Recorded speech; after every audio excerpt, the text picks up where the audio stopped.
Through the haze of pain, I swear is on sense, but no. The past is done. We must look to the future. At long last, Nigog is gone. His foul spirit cast out once and for all. I only pray that Estinian survives the ordeal.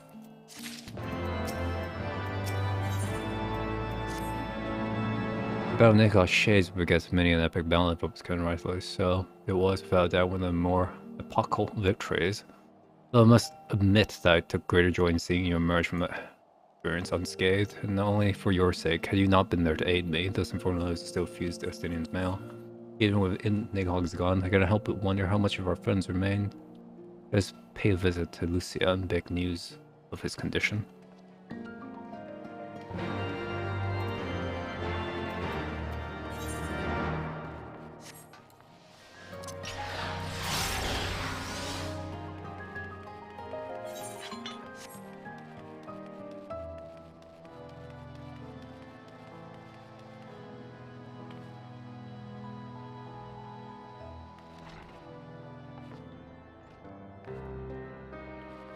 Right?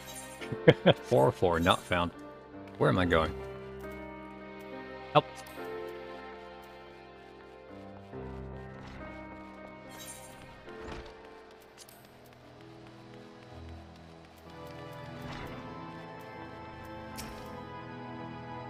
Message among our friends says, winning Helsegard to their cause were not enough. You took advantage of the ridiculous of his brood brother. I know not how to thank you. One contribution was probably noteworthy. The true savior of the day was voicing an Estinian. One triumphed over Nigog's shade through his arms, the other through strength of will. Speaking of Estinian, what news of his recovery? He was your dragoons conveyed to the infirmary where he now resides under the care of our hospitaller captain. I am told he has yet to regain consciousness. As of now, his mind and body were held hostage for many days. We must be patient and allow the process of healing to begin. In the meantime, you would do well to rest and recover from your ordeals. Surely. There are makers that have never longed for Estinian's bedside. We send word the moment there are any developments. Now, if I have satisfied your concerns, I believe Lord Henmon and his sons are most eager to celebrate your return. Very well, Commander. Those are awaited at Fort Taunt Manor. Fort Taunt.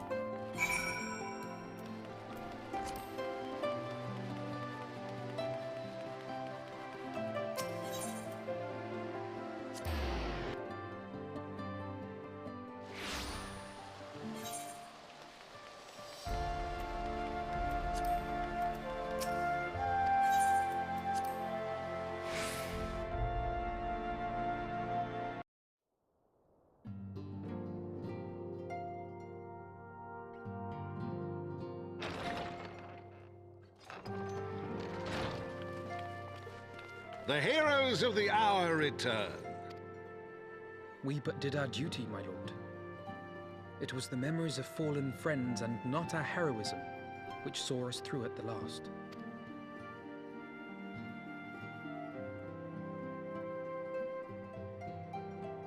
I gave every ounce of my strength, but mine efforts would have counted for naught had the Warrior of Light not arrived to challenge the Great Worm.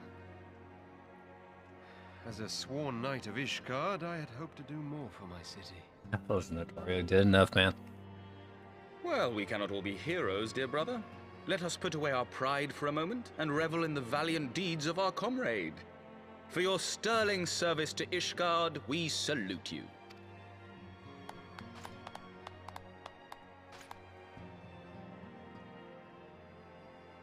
And while we're on the subject of valiant deeds, I believe I myself have earned some small measure of recognition. Under my watchful command, the ballistas of the Outer Ward struck down a veritable swarm of Dravanian invaders. The shite boaster, Ameline. My lord's command was certainly watchful. He bravely watched as the siege crews took aim, and continued to watch as countless wyverns met their end. Indeed, the ward's defenders proved so well drilled that my lord had little occasion to stop watching.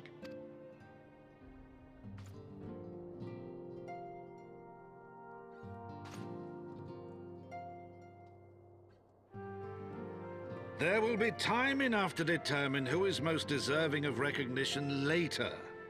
Our friends are doubtless weary from their exertions. I had chambers prepared in expectation of your return. You are welcome to retire at your leisure. I am most grateful for your hospitality, my lord. but I believe I shall pay a visit to the Temple Knight's infirmary. Pray excuse me.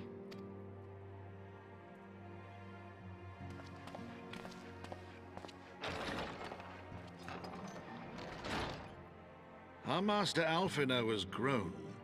The plight of his stricken brother-in-arms pains him more than his own hurts. In which respect he has come to resemble you, Warrior of Light. Go then, visit the Azure Dragoon, and grant him what comfort you may.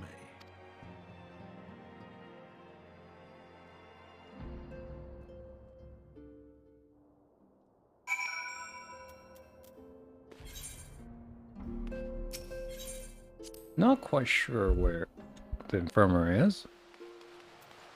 I shall endeavor to find it.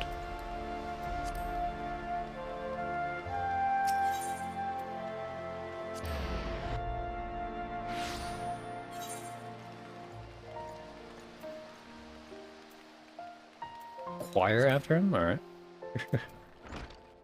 Hello! Friend, what can I do to save your Ishgard? You seek Master Alphinaud. He came to relieve me of my vigil a short while ago. He begged to sit at his side. I could not well refuse him, though he was soon a faint, I admitted. But was exhausted by Helsegard's trial and all that followed. Ascenius is blessed to have such devoted comrades.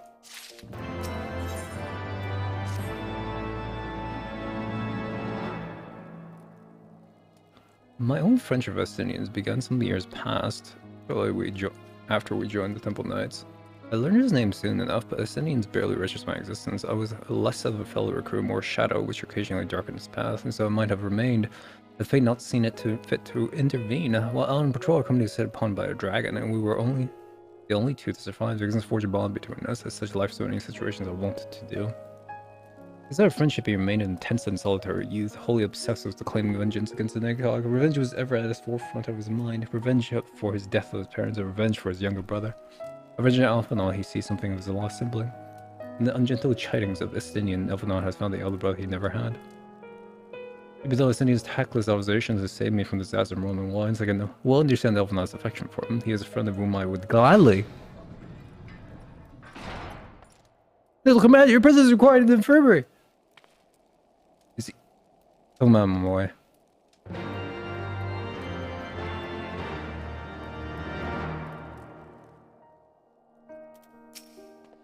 Quickly, we must go to him.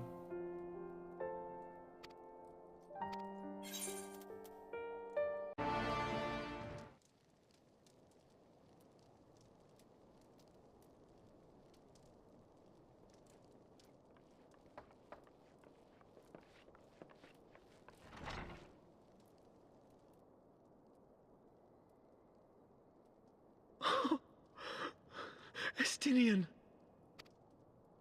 Is he...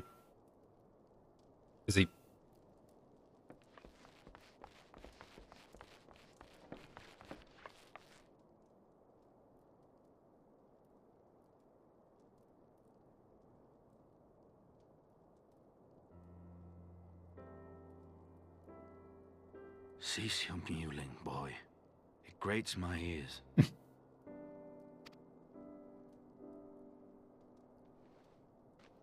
Forgive me. When I saw you awaken, I could not... It was such a relief. We feared you might never wake up. Now, Estinian.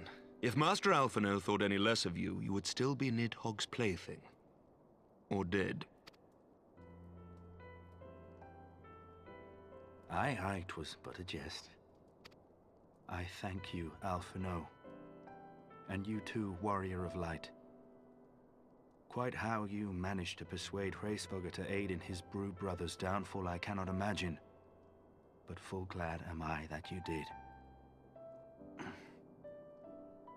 Yet again, you have achieved the impossible.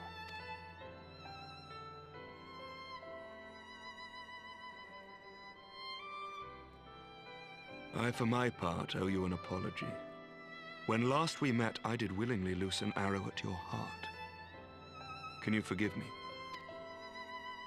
There is naught to forgive, Emmerich. You but acted in defense of Ishgard as is your duty. Were you any less single-minded about it, I would not follow you into battle, nor trust you at my back. Besides, I had come to the selfsame conclusion, that I would have to perish for Nidhogg to be stopped. So let us dispense with the hand-wringing. I have heard enough mewling for one day. Oh!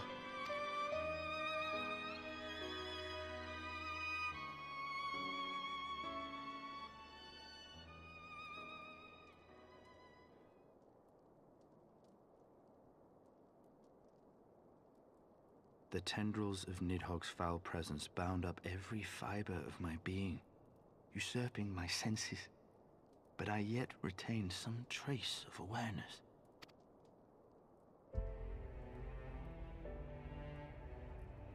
The worm's mind was as a vast and tumultuous sea. Endlessly its black waters churned, his grief and despair at Ratatoska's murder never calming, never receding. Driven by this surging current came wave upon wave of unrelenting rancor. It was the very image of my own heart. There I saw the dark reflection of the hatred I felt after Nidhogg slew my family, when no path remained save vengeance against dragonkind.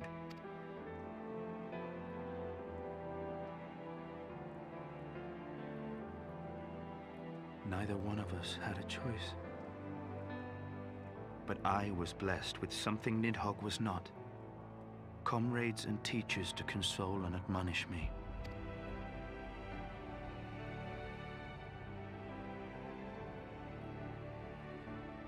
Had I not had them to gainsay my obsession, it would surely have consumed me as Nidhogg's did him, and we would have been in all respects alike.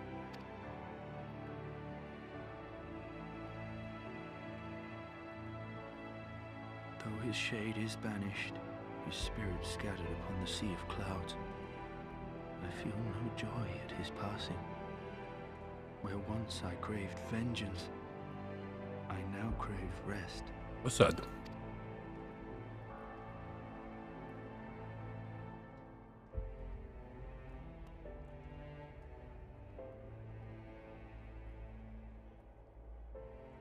Lord Commander, my hunt is at an end.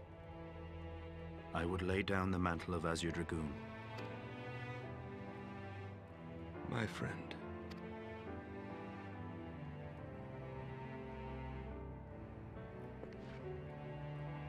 He has tired himself with too many words. I doubt not that he will make a full recovery, but he must be allowed some few days of quiet.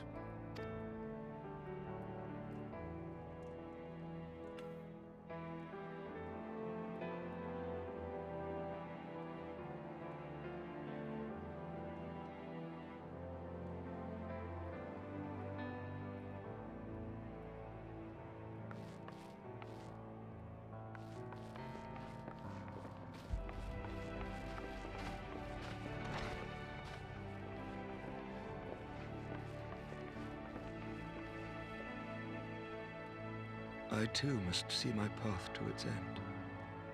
Sleep well, my friend.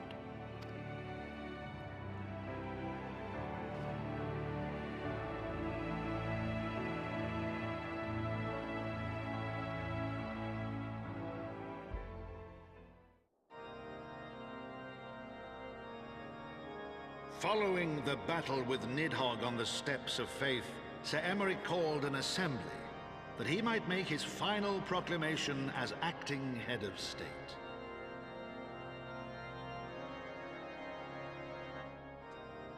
'Twas there, with one decree, that the 1,000-year rule of the archbishops was ended, paving the way for a new republic.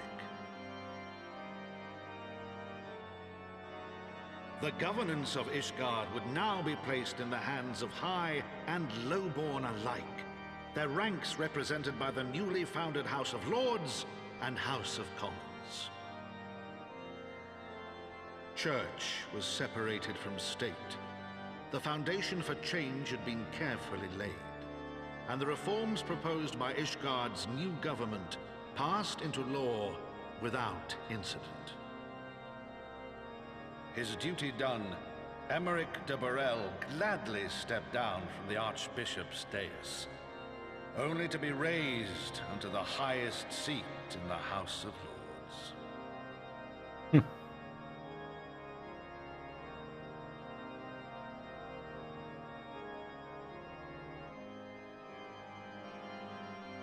Though he strove at first to refuse this honor, the unexpectedly strident voice of the Count de Durandare left him little choice but to accept.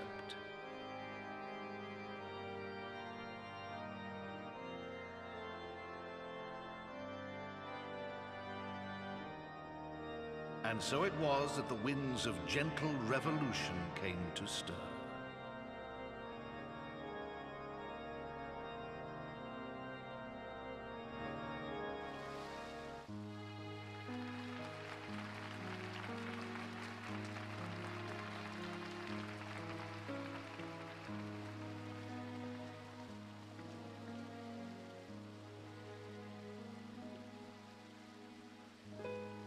Prominent among the many honored guests at Sir Emeric's investiture were the ambassadors of Dragonkind, a fitting symbol of Ishgard's newfound peace.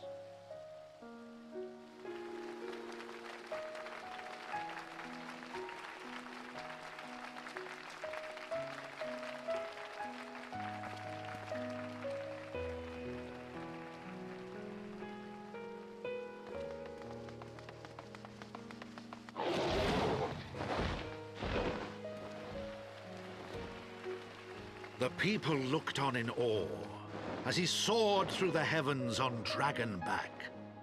And by their cheers did they hail him an Azure Dragoon for a new age.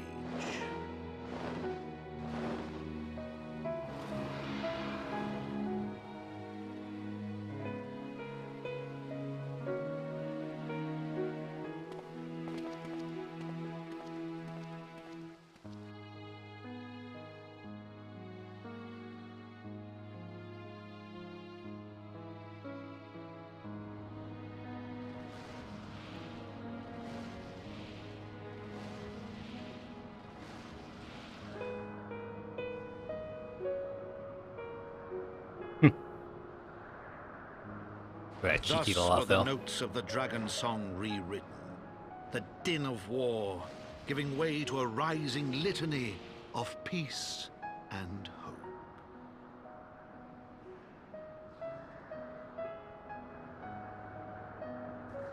Like barely sitting in the seat.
That's a good stopping point. Nope, no, we're gonna keep going. Alright, what scene do we end on?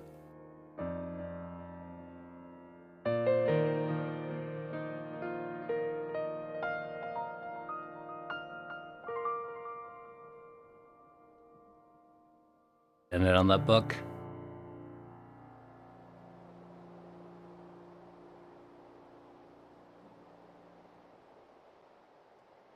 Oh, maybe the helmet?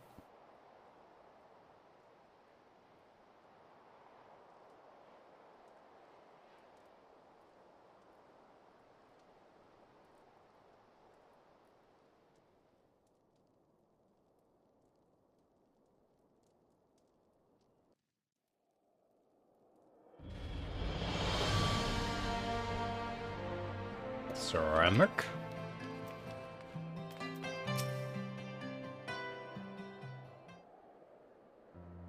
Getting to see the clouds in all too rare moments I know this one. That's to behold a certain hero, wending his way towards the city of Dragonback. Welcome home, Bobuskin.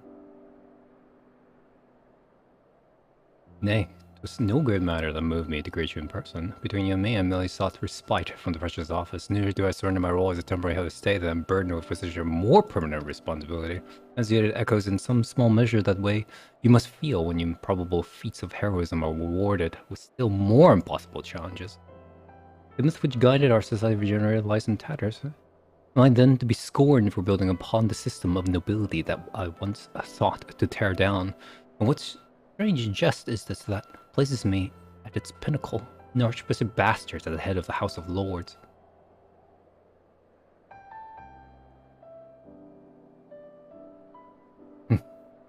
These are questions that are for me to answer.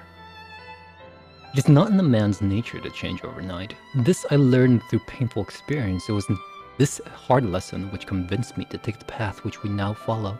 Even as we rebuild the bridge between man and dragon, must we reimagine Ishgard, one carefully placed stone at a time. Always remember that it is not for us that we lay this groundwork, but for the men and women that our children will become. May their towers rise proudly from the fundament of our legacy.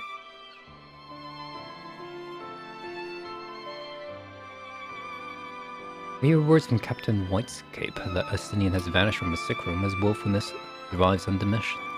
If you ever happen upon our unmannerly friend on your travels, pray assure him that I shall keep Ishgard safe until he deigns to come home. Thank you, Vobuskin, and please convey my warmest regards to Master Alphinaud. Alphinaud? Nod? Asians? Asians? One might never know. Tomato, tomato?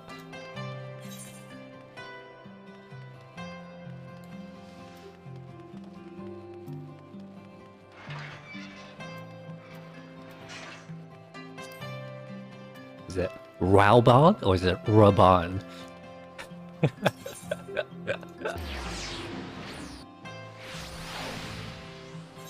And before Stormguard voice actor changes again, I'm gonna go insane.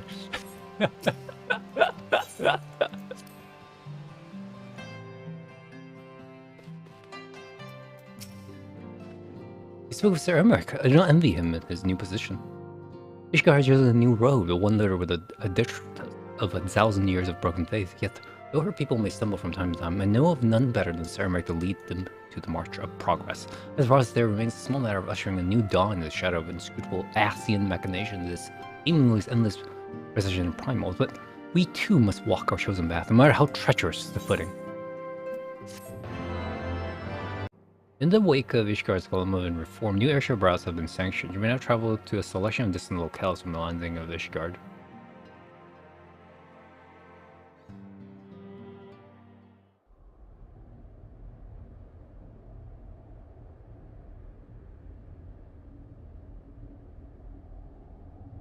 The Warriors of Darkness?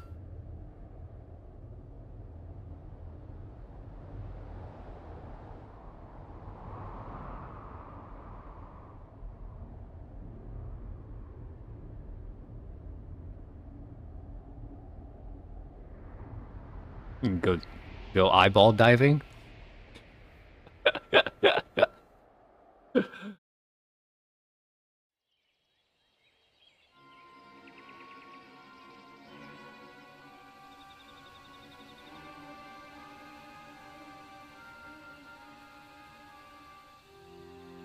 Thank you, Blenhairs. May you need not remain there. We shall rendezvous at the usual place. Elidibus. Haven't seen him in a while. What's proceeding as planned then? There's not the concern as I have that one overly curious mouse.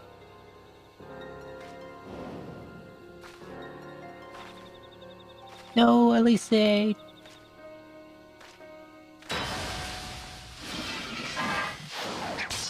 Oh, saved by the Thancred. This way. Him again. It is of no moment. They will play their part, and we will play ours.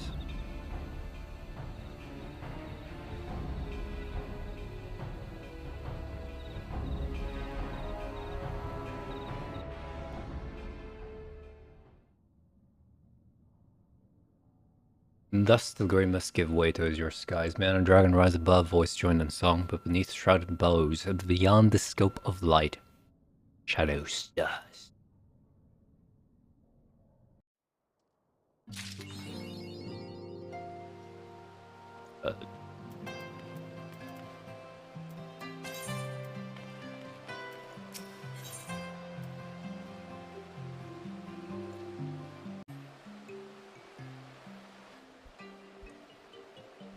Best Rose, you gotta come of the most excellent time. Invitation is truly preeminent. President has delivered to a matter for sure while ago without the president received, but in any event, Sir Eric the Far Lord Speaker of the House of Lords, Lord Command, several knights, and Viscount of the House Bar House, court you invites Master Rose to dine with him at his estate. His estate? You seem surprised, but you assure me that this Lord broached the subject with you on an earlier date when the arrangement of the peace conference is still being finalized. Of course, the intervening boost afforded a little opportunity for leisure, but with the happy advent of peace displayed, the Lord Command seems no further cause of delay. What says you? I wish you're aware. You would ask me? Well, I'm sure that as a personal friend of Sir Emmerich, you're at liberty to wear whatever you deem appropriate. That said, when in doubt, a man note could do far worse than in an alpine coat. At least that's what Laura Miller has her to say. When you're ready, play report to the astrological. A man of House Borel shall be awaiting near there to escort you the rest of the way.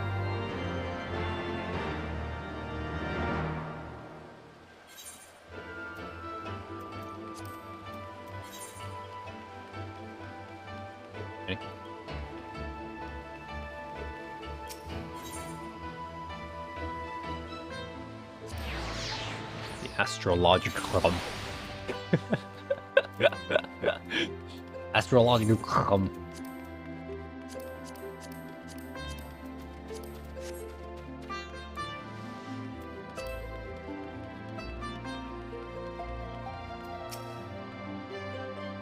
I'm not approved to serve as head stewards of the House Barrow, though admittedly our staff is somewhat smaller than those of our noble families, we account for in one hand.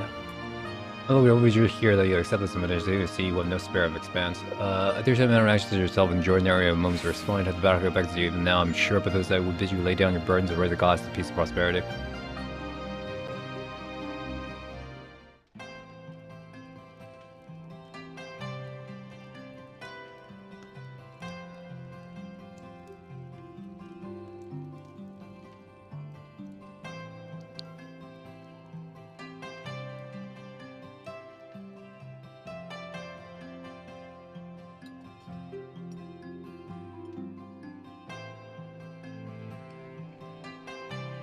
Where's Lucia?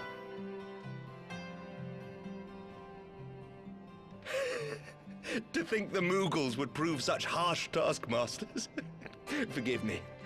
I did not know you had suffered so in your quest for the horn.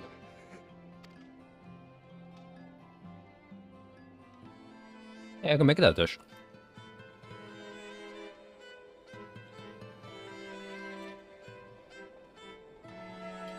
Heavensward's finally culinary quest. I must say, your spirited accounts always come as a welcome change from the arid reports which fill my days.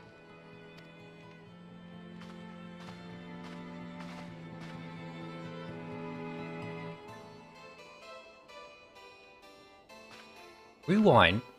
Come on.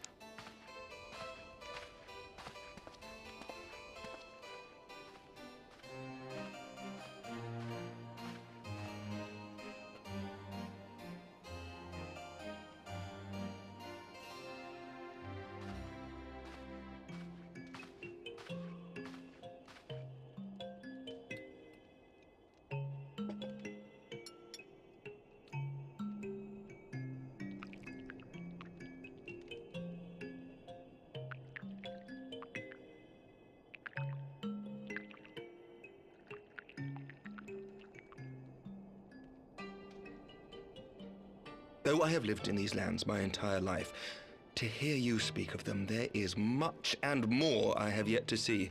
Truly, yours was a marvelous journey.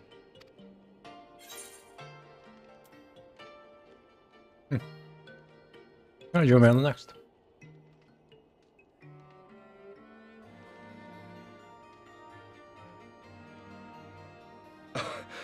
Well, truth be told, when I think back on the sweeping vistas of the churning mists, I do feel some slight pangs of wanderlust. Alas, much as I would like to accept your invitation, I fear my present duties with the House of Lords demand my undivided attention. Someday, perhaps. Holding to it.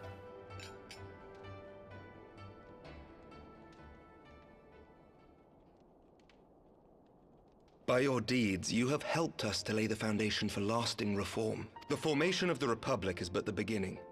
For it is not only our system of governance which must needs change. We, the people, must learn to let go of our hatreds and rise above our bloody past. I only pray that I live long enough to see us achieve some measure of success. That I might know the lost did not die in vain. I can still see you there on the steps of faith, striding fearlessly towards the worm. If you could do that, who are we to balk at the challenges ahead?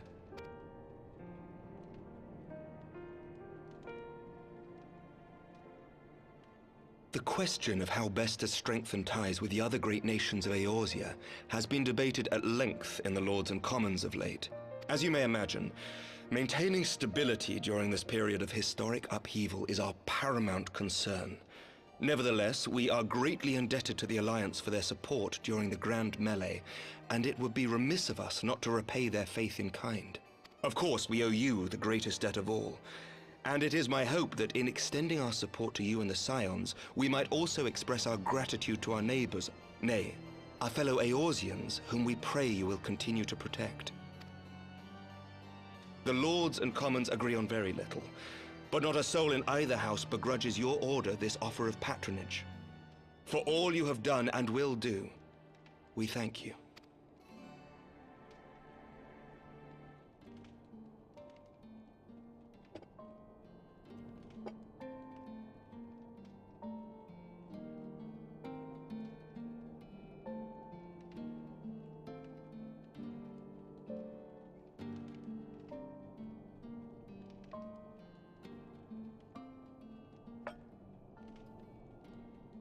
May I ask a personal question? Oh. Now that the dust has settled, what will you do? Not as a scion, I mean, but what do you want for yourself?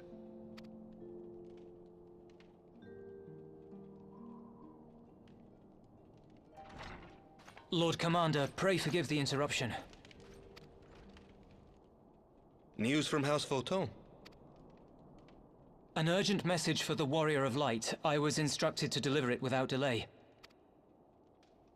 Master Thancred returned to the manor a short time ago, bearing an injured maiden. Master Leveilleur and Mistress Tataru are tending to her wounds, but they like not her chances. Respectfully, my lord, they have requested the Warrior of Light's immediate presence. You must go to them, my friend, and I shall go with you.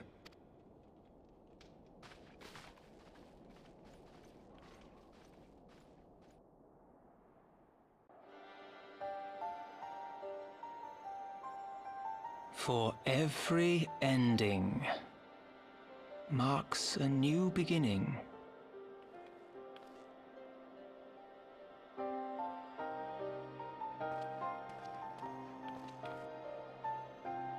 From tragedy and sacrifice, we rise to greet a new dawn, as did he. Who's the narrator now? Don't tell me Elias dies. Only to be drawn unto another battlefield, another cause, as if by fate.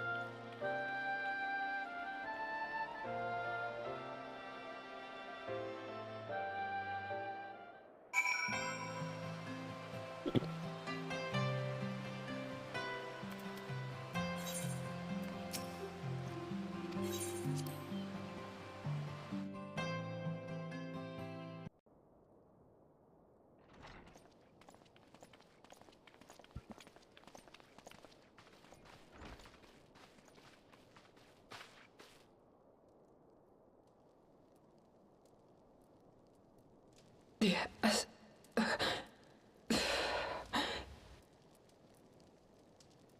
Is that... Alize, Alphinaud's twin sister. She ran afoul of the Warriors of Darkness. I had been tracking them since the ceremony at Falcon's Nest. Little did I know I was not the only one. Evidently, she had learned of their activities and attempted to shadow them on her own. Poorly. I rescued her in the Twelveswood, and together we fled north. But though I made every effort to cover our tracks, they caught up with us on the Ishgardian border. And in the ensuing struggle, Alize took an arrow to the shoulder. It was only after we had made good our escape that I realized it was poisoned.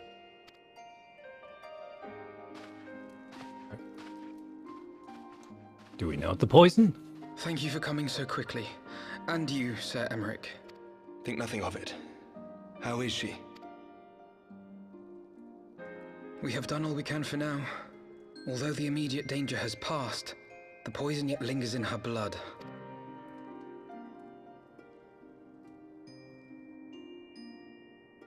We came to Eorzea together, hoping to bring salvation to the realm our grandfather gave his life to protect. But when confronted with the bitter realities of its politics and its petty powermongers, she was driven to anger and to doubt. We can't. In, what, 100 hours?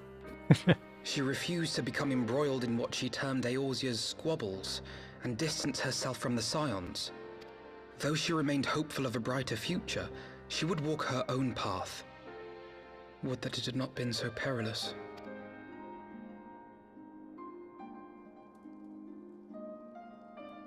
For all our differences, she's as dedicated as any Scion to the salvation of Eorzea. But more than that, she is my sister. To be reunited with her, only to lose her forever. Gods, even to speak the words. No, it's funny because Alphinaud is so emotional from like every scene to every scene. Take heart, Master Alphinaud. She will be attended by our most skilled Chirurgeons. Something we can do. Bear Mistress Leveilleur to the infirmary at once. Apprise Captain Whitecape of the situation, and inform him that she is to be treated as my personal charge.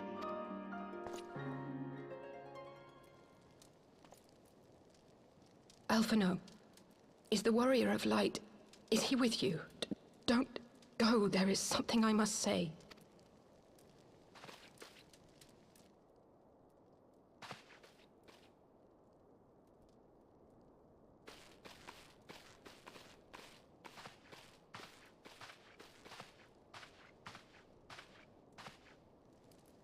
The Warriors of Darkness are in league with the Ascians. Slaughtering the Primals is but the first step in their plan. They make for Zelvatol to bring about Garuda's summoning and to kill her.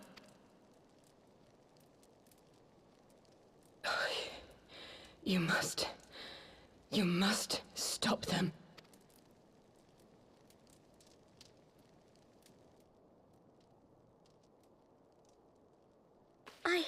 I shall inform the others at once.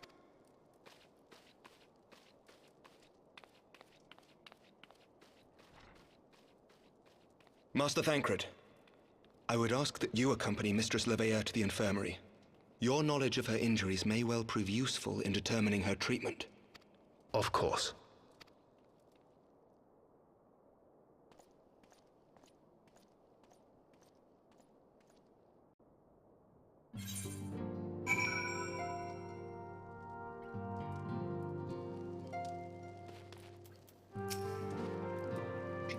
Surely the one letter. Yes, I know. We must trust in Captain Whitecape and his Chirurgeons. They did not bring by Sneed back from the very brink. I'm completely reminded of how he mocked me for being at his bedside for days on end. What says you, my friend? Shall we turn our attention to a matter whose conclusion we have yet have the power to influence?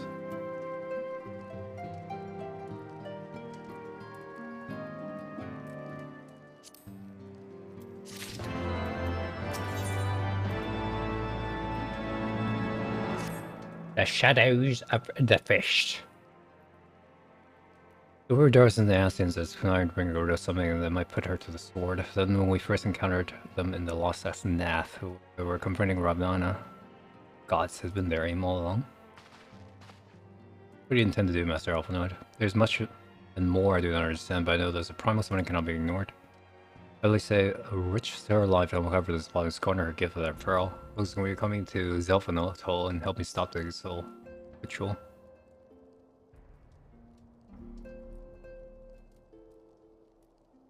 Given that Ishgard shares the border of the Ixali homeland with vested interest in the outcome of this, I've been willing to suffer at the beastman's intrusions in the Corinthian lands to the point that the summoning of the Frontal escalation we cannot abide. We shall have our fastest airship, Master Arms. The mountains next of all are not easily traversed, and Diver's men demands all haste. Just bliss of and repair. Fear and arrow approach is destined to fail. This is their home after all.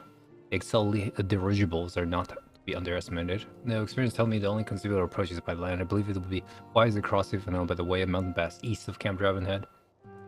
I guess I should send instructions for the contingent of the knights to be placed at your disposal. They will secure your safe passage through the mountains and escort you to Zelfano.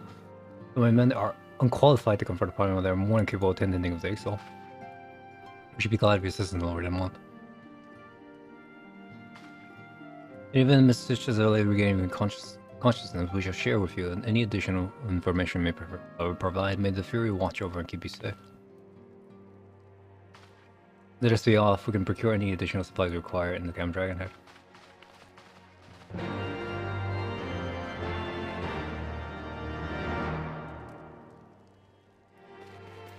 It's important to the plot, and he won't die anytime soon. Here's the pass north of Natalan and due east of Camp Dragonhead, though. It is normally guarded by a score of elite warriors. I have informed the Hobbs Fort on my already dispatched, and every light that lies open, we need to walk through. I've been here. Oh, is this why? I mean, been here plenty of times. Too many goddamn times, if I may add.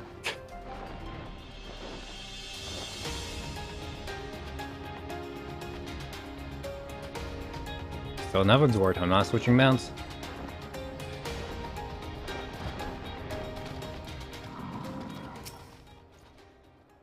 As you can see, the gates are. As we advise the scout reporting cruise activity to the first mountain, simply put they're up to something. I don't want anyone interfering. We stand ready to escort you to Zelfano as aid as you see fit. Given the numbers we're like, a two-pronged approach may be best, but the nice I feign a larger attack to draw the Ixal attention. I suggest yours attempt to slip passage and locate the side of the summoning ritual. If the gods are good, you should only have to deal with some few controls, and if they're not, you may be forced to do battles with the warriors of darkness. Unexpected. Didn't know this was the...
Rocks, dude.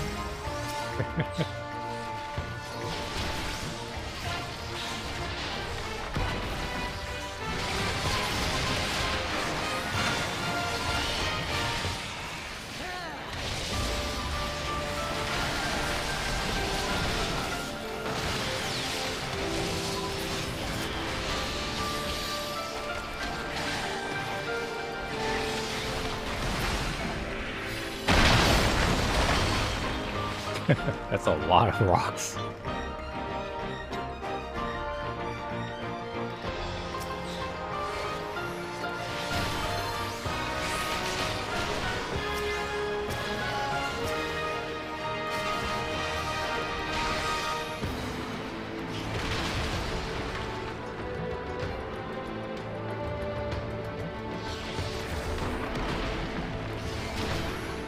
No!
Not slam my hand down.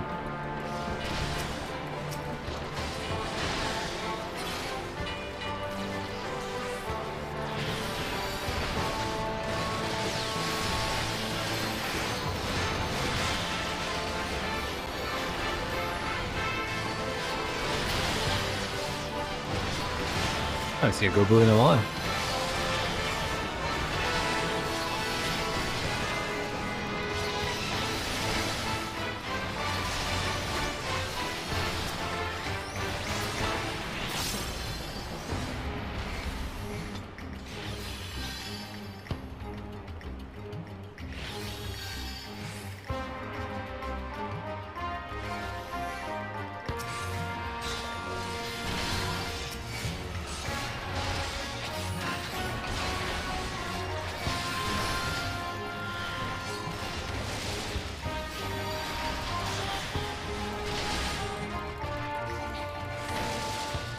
Yeah, I also remember I forgot to keep forgetting to switch weapons.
Ooh, doing the feather fan there.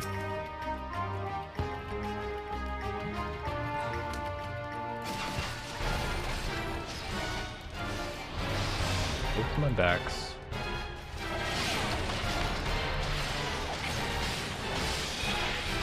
I am dying.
See her. Back. God, that's fast. Okay.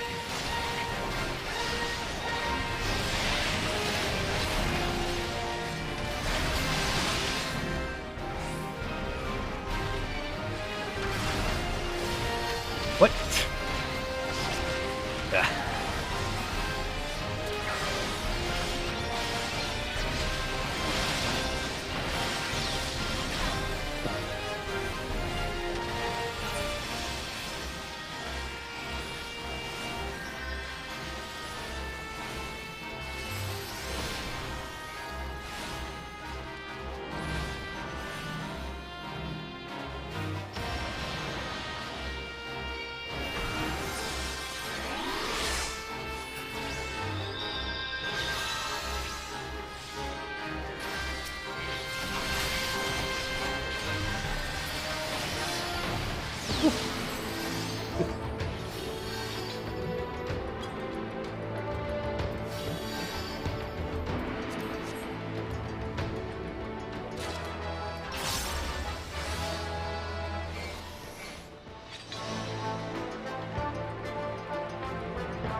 Pleasure.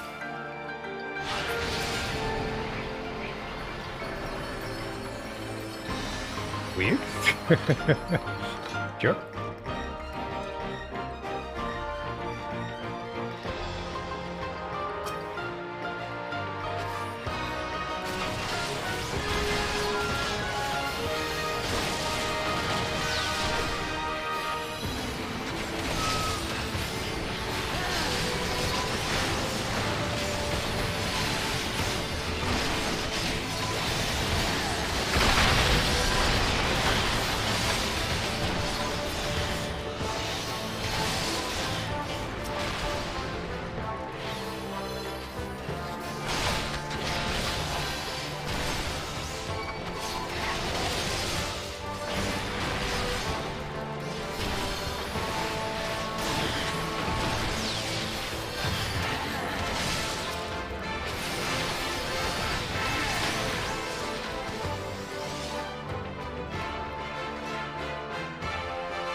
Thank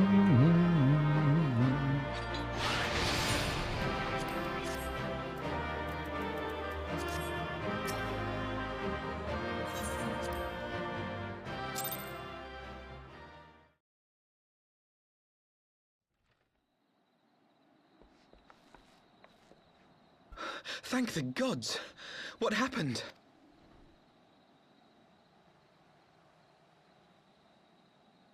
So they were unable to see the ritual to its completion.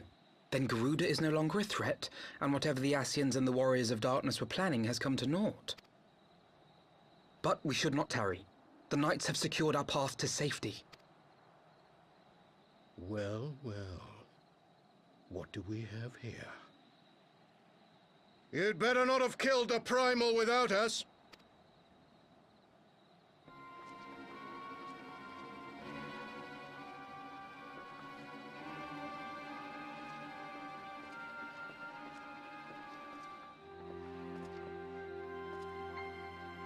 Gonna run? Definitely now Rianja. You! Wait, I know you. Still walking, I see. I could have sworn my aim was true. Just what is your game? Leading us a long way so these fools could step in and claim our prize? No. Let's not make hasty accusations. By the look of things, the ritual was proceeding as planned. We arrived at the appointed hour. 'Twas they who erred. It is hopeless. We cannot face them all. Oh, yeah. Do mine ears deceive? A boy! So that's the way of it. Twins! You had me worried for a moment there. Know that I will happily make it quicker for you, if you just stand still.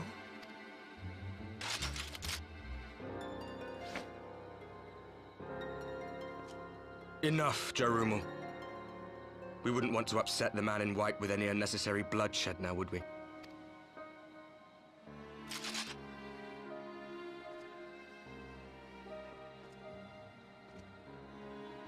You've been awfully busy since we were kind enough to spare your lives.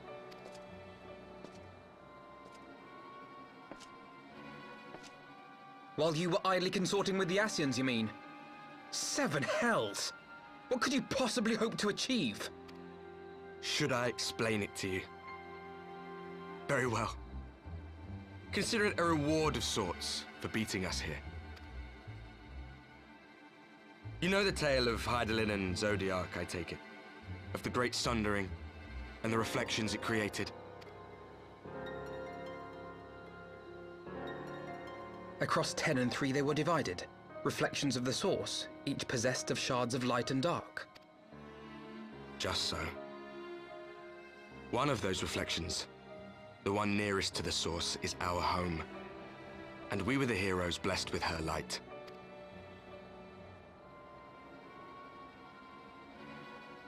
But not all worlds hold light and dark in equal measure.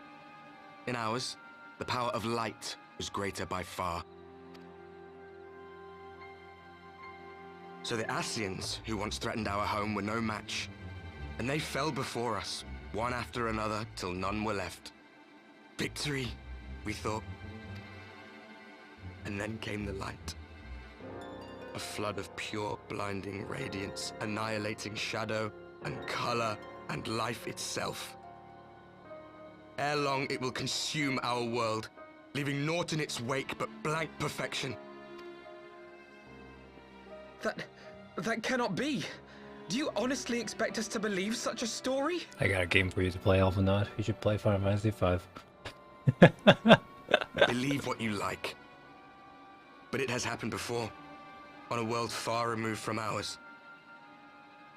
The 13th, which was swallowed by the dark and transformed into what you call the Void.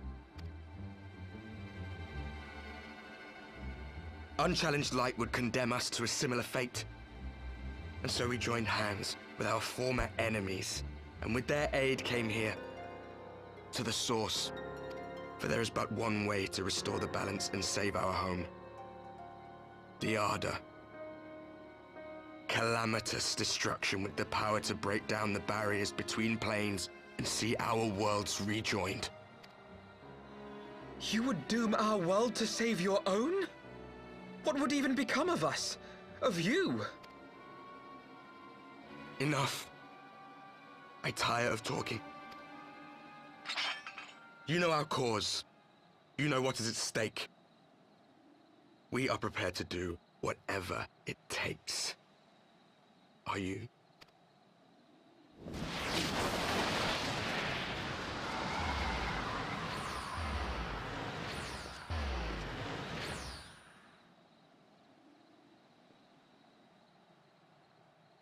If there is aught you would say, say it. Otherwise, begone. You have no friends here.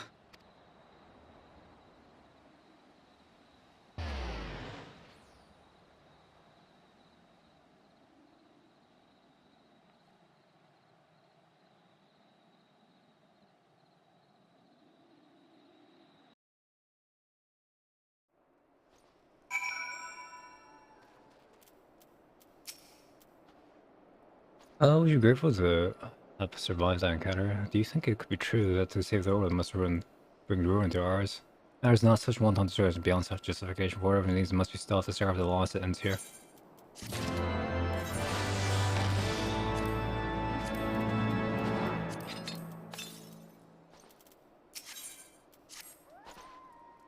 Not a time nor a place for the idle introspection. The knights can praise the Lord and want for success. We, the Lord Commander, more importantly, should let us see if my sister's condition has improved. You may take a moment for yourself if you wish. I'll be the congregation.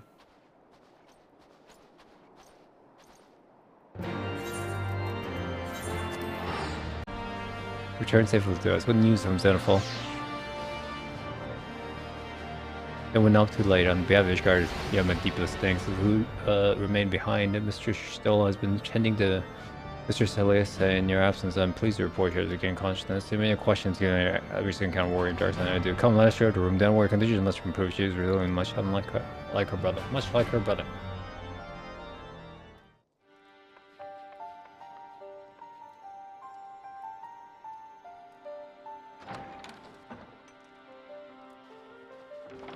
Alize, how are you feeling? Well enough, brother. Thanks to the kindness of our hosts. When they told me you had departed for Zelfatol, I found that I could rest. Zelfatol? The outcome seemed a mere formality, as did your safe return. Thank you, my friend. I take it your mission was a success.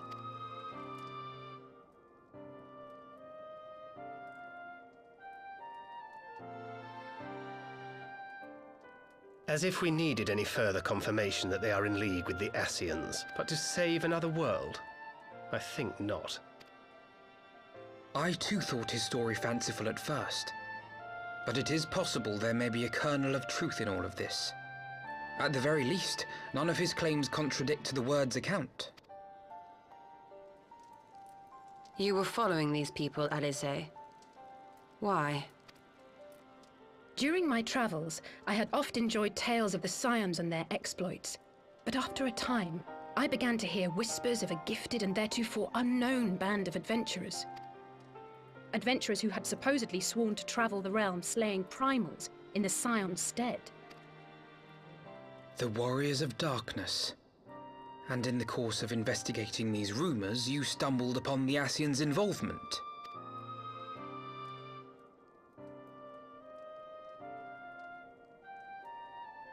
Yes, exactly. Forgive me, but if these Warriors of Darkness mean to bring about another calamity, to what end do they hunt primals? To prompt an escalation. To deepen the Beast Tribe's feelings of helplessness and despair, and thereby drive them to summon ever more powerful gods. And lest we forget, these events do not occur in isolation. With their patron deities being slain left and right, the news of man's victory over Nidhogg must surely have sown panic in the minds of the Beastmen. 'Tis no wonder they wish to defend themselves. Power answered with greater power. Death with more death. A vicious cycle fueled by fear and hatred. I know it's like all too well. Indeed. The Ascians sow discord and desperation, and the warriors of darkness reap the harvest. And so it continues. Yet that is not the extent of their ambitions. The Ascian himself observed that once the powerless realize that the old gods have failed them, they will have little recourse but to look to a new one. We cannot let that happen. They're gonna worship the Dork God instead. It should come as no surprise, but Alize and I have uncovered evidence that the Ascians have been manipulating certain parties to ensure that a constant stream of crystals flows into the hands of the beast tribes. If we sever these supply lines, we should at least be able to slow the escalation. Agreed. Kral and I shall journey to Zelphatol and learn what we can of the Ixal's source. Then I, for my part, pledge to lead a similar investigation into the origin of the Nath supply. Sir Emmerich? As a member of the Eorzean Alliance, Ishgard is honor-bound to play an active role in maintaining the security of the realm. You might also say that I have some personal motivation, given the Ascians' dealings with my father. Dragons will also appreciate it. However, I make no secret of the fact that my knowledge of primal beings is scant at best. As such, I should be most grateful if one of your order were to assist me. Allow me, Sir Emmerich. I have dealt with the Nath before.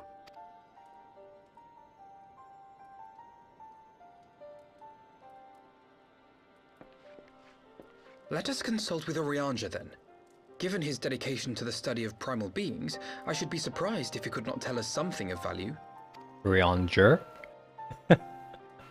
Allow me to accompany you, brother.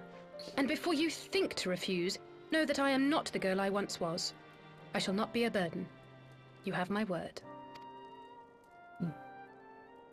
But Alize, you just said...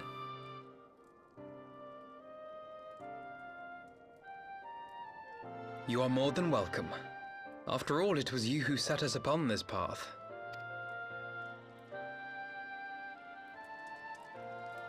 Wait a minute.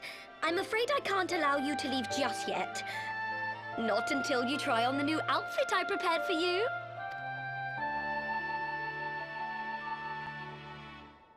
Alright, what you gonna give her? Same as Elfenwood, or is she gonna get a different color than Elfenwood's? Little adventurer's outfit. And we come back to a battle bikini. Hilarious. Literally battle bikini. I think the three of us spun the death of the coils and come from Bahamas. I haven't been there, I was sure to believe it. Really, after we part ways, I should have taken to the road. I wonder if he didn't do the coils, what he would say. Apparently, Nigeria itself is very precisely. This is where I'd never learned, and though I still think about it by this time. So enjoy hearing tales of our exploits. My apologies for keeping you waiting. Oh, you look completely different now. Okay. Not a fan of the twin aesthetic. Not a fan of the twin aesthetic. Alright then, shall we be off? I would never cease to impress, therefore my fair share of friendship with my identical outfit. Here's a tell she did not. Mother and father were rather too fond of making us wear matching outfits. Do you remember that time in the stadium when the girl of yours crept up behind me in the hall and whispered, "Oh, sister, please, she was not my... Can we now have this conversation in front of Warrior Light?" Could be it another time, perhaps. To be honest with you, I wasn't planning to seek you out just yet. When I set forth on my journey, I did so grand and ambitious as you may recall, and promise will not disappoint you. I pray you forgive me if I do.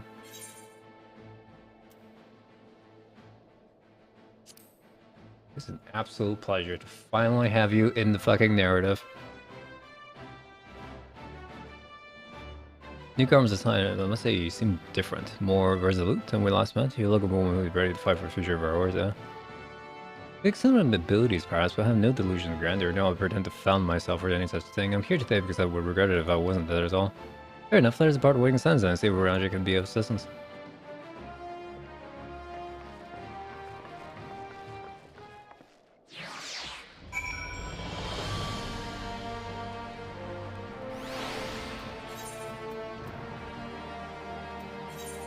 Waving sand. Apology for calling you unannounced. Master Elna, with the scholar, have seen to grant me knowledge of light coming, what brings thee to the land here this day. The words articles return, pray allow us to explain.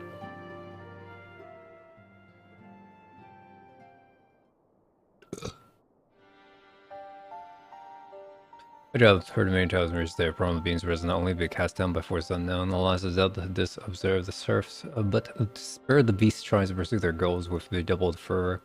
It overtakes in times of then remove the source of the beast or crystals to take direct action to prevent any further summoning rituals from completion. Against years said and done, of course, well, we are fortunate enough to learn Vixel's plans before the Kimber and be surprised that the Warriors of Darkness and Asians did not have similar designs were, which we have no knowledge. Thou wert wise to come hither, for this very day did I receive tidings most troubling from across the strait of Melthor. O Grumoro stirth, and there whispers the Lord of Crack neareth his return. Mere rumors mock thou, but in light of thy own discoveries thou canst ill afford to turn a deaf ear to their claims. I must listen to the matter for ourselves. Like I said, with the Maelstrom forces stationed near Campbell or Local Oakskin. If your counsel were on, please inform us. Did you learn aught else? I shall.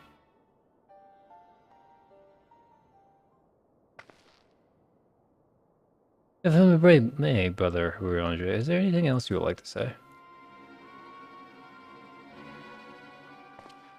I say?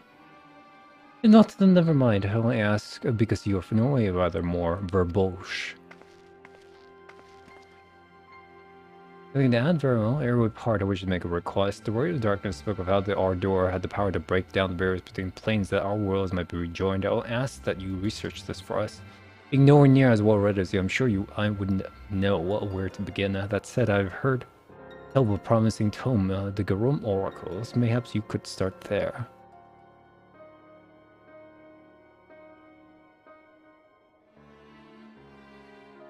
By thy leave. Never look, was it? Farewell.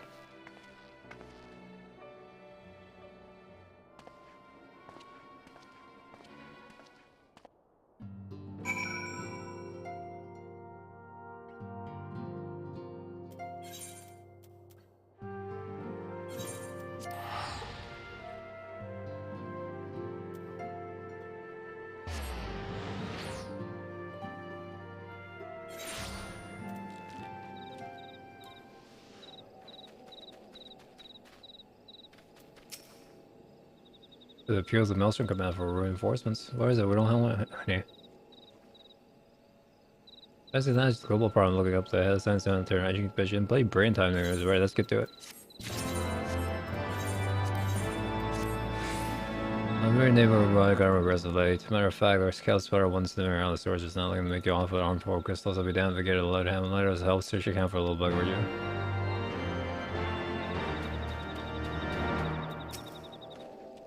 First impressed me only more as when I first arrived. Yeah, I don't even know why that might be. A Golden camp, you say? So I appear to cultivate range information, but be still reckless to infiltrate a Maelstrom camp, draw attention to efforts and past things. Well, although there will be a time to think of this there for us, we must do everything in our power to prevent Titan summoning, and this means questioning this poor world.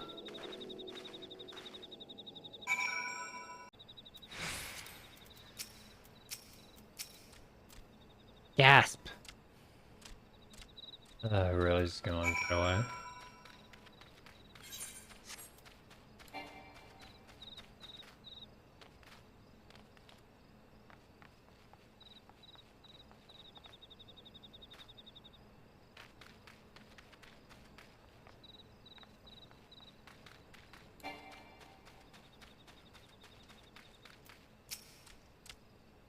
Stay away, I'm not a god, still pointless, hopeless, no use. Why don't we just catch it? Ugh.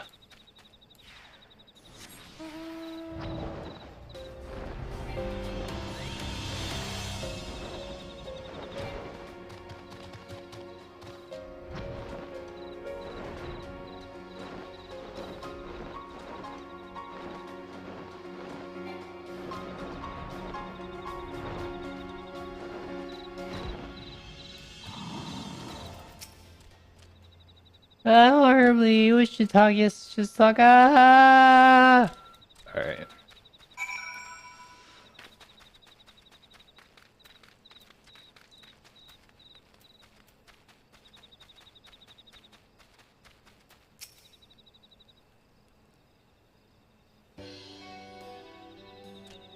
It's a stupid plan. Stupid.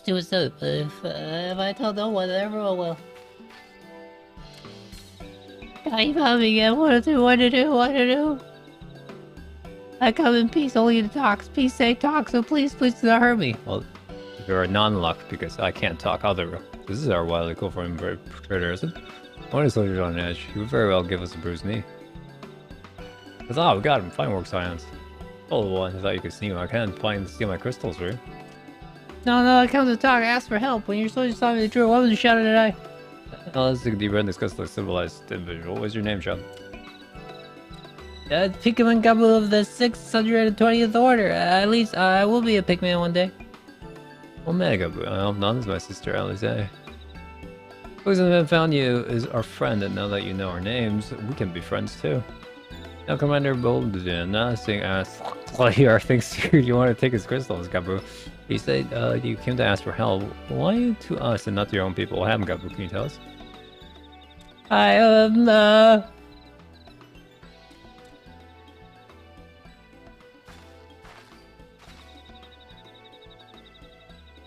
No one's gonna hurt you, alright? No, we're not over here, I promise.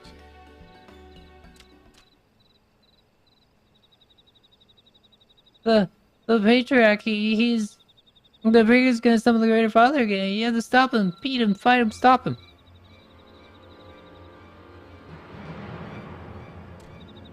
A couple of parents said they didn't want it, along with many others, but when Liz was so angry, raging, feeling angry, he said if he didn't give iron or hearts, they would serve as coat for the furs, and then the guards took my parents and the others away. I haven't seen them ever since. Cook in the furnace. I want to believe that her tales of foci fashioned from the bones of beastmen, which were used in the rituals, hoping to summon more powerful incarnation of their gods. 12, that is sickening. No one listens to Goblin. No matter how much he cries, pays, begs, and cries, they do not listen. They only talk about punishing overdoers and praising the Great Father. Goblin loves Great Father, and he loves his parents too, so please help him. We'll stop the Patriarch and save his parents.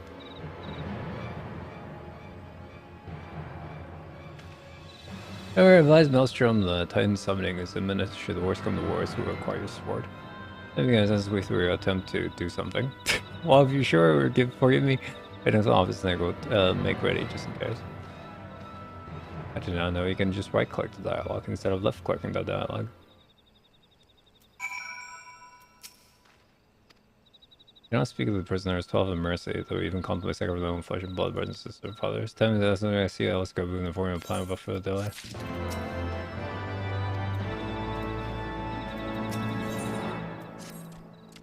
I heard Great Father Titan loves crystals. Church covers us, and we got enough in return. That's why the Patriarch are going to go for the gatherers. If I take all the crystals, the Great Father will come. I'm very good, Gabo. I was just thinking of anything. Do you know where these crystals are being stored? I know. Oh, Silver's not even diverted. Gabo wanted to steal them. He was too afraid to go. Yes, I'm too afraid. Together we can take it and hide them. Come on, Gabo will leave you the first cash. Let's find all these fucking... At this point, it's out to believe there's an infinite amount of crystals being at all times. Quickly. Alright.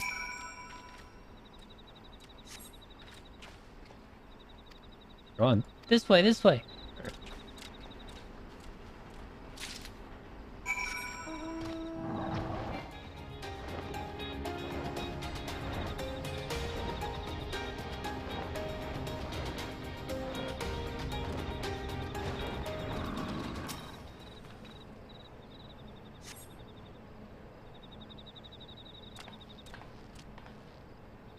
I'm short if you have crystal, we should move on to the next cache. Do you hear me, brother? Brother? Hi, it's just that...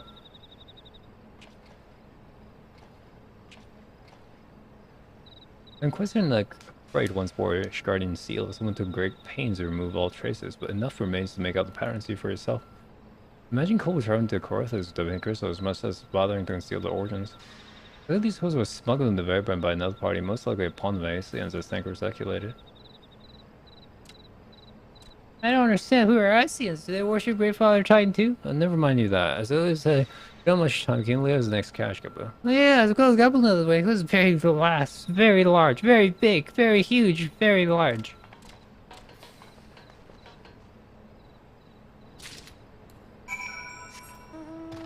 I love doing stuff like this. It's great.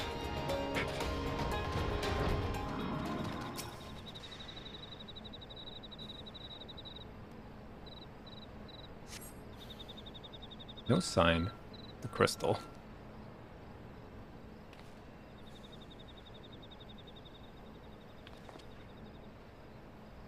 What about you, folks? Got any luck? Nothing, nothing, nothing. This cannot be. Gabu saw them. Spotted, saw. But why the moves? The question is where to and why. Oh, Morale waited some time once before me to do so. There's only explanation. Well, motherfucker, the other. We had to help them. They come. Still have time. I've yet to call from remaining crates. Yes, if they had, then they would have found the other crates empty and surrounded their room. Nevertheless, a bit of time for stealth has passed. Was breached the naval, seized the remaining crystals, and now they prevent Titan summoning. First, give me your crystals, my Deliver and command the building custody. We dare not take them to the bows of man.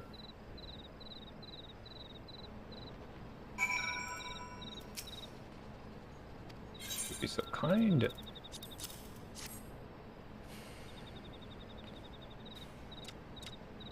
I should deliver the camera look safe and pretty commendable in this situation. Pray go ahead as well. As I recall, there is an Nethar I use a group government mine, so she delivered the naval. Go down knows away from me, I should rejoin you anon. Strange, I would have thought you eager to spring in the thick of action, but it was we prefer than Godspeed, brother. This way, this way. Alright, that's where we secret then. As soon as Elfenon arrives, we go. You're feeling suitably heroic. There's no telling what's resistance on face in there.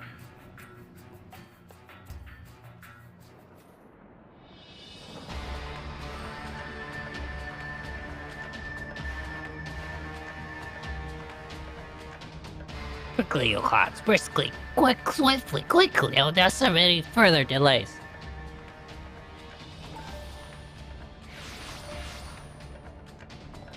Beat on your arms, surrender. Where the other crystals, there's no summoning this day. Overdraw here, but how did you? Where are my parents, Kershriark? Where are they?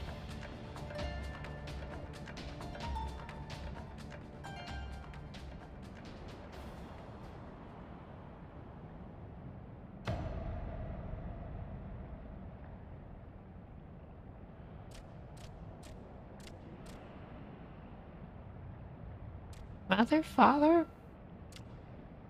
Oh, for the firmest, you monster! How could you?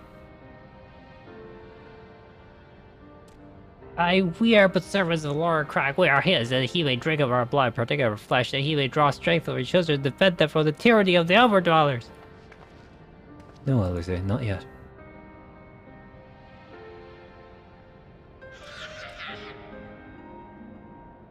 Understand, Patrick, I do your fear, your anger, your hate. You do anything to protect your people, anything to deliver them from despair, wherever it takes to ensure that those who threaten you can never do so again. In your single my pursuit of this picture, you have brought suffering to your own kith and kin. You have sacrificed the lives of the very people you sought to protect.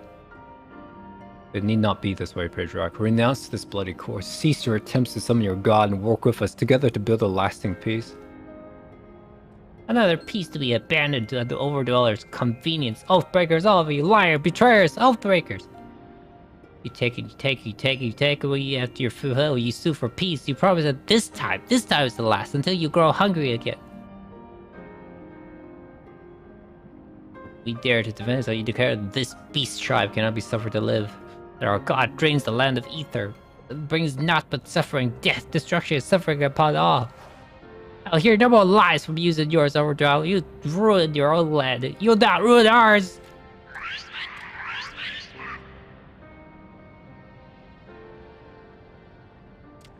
I said to come for you, I did. I'm here, I'm here, I'm here. Say something, please.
And health.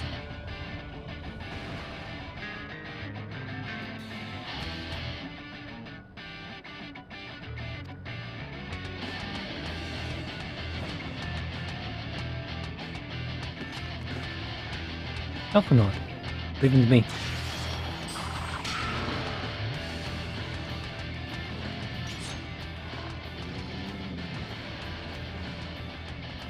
We must away!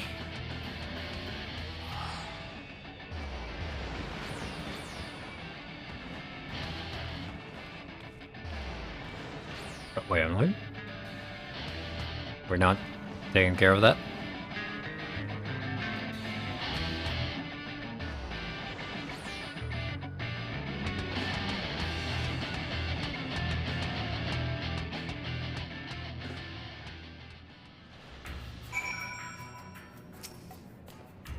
The Telephoto is so foolish. I would known better than to let Gabu accompany us, given though we were like the family's English is very served with birth primaries surely as with the supplication of the faithful. Wars being born such tumultuous emotion, the current of time seeing the cable would not but violence. The only cause of weapon is that while many crews of the present only a fraction quality intent of somebody show meaning that Titan must be far weaker than is planned.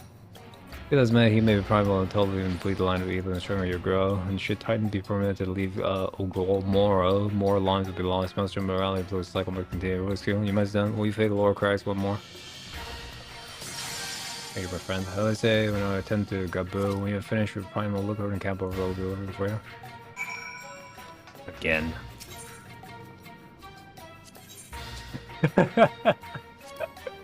A level 50? You guys gonna force me to do a level 50 again? I'm gonna delve. I'm gonna handle this.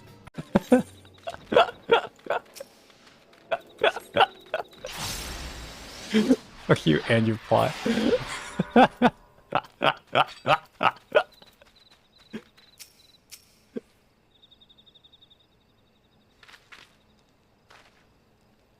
Did I tell you he would return safe and sound? If he's done then, Titan's no more. There's been enough tragedy this day. He has been like it since we were getting cautious. He can hear us, but has made no attempt to respond. Most sound like still in shock, but we can still discount the possibility he's come to the Primal's influence should the proof to be the case. He must be put to death like any other thrall, such as the Alliance policy is. You have the right of it. But we must not rush to conclusion. After all, we once feared the Yggdrasil's followers were beyond reach, and many have since laid down their arms themselves to show us peace.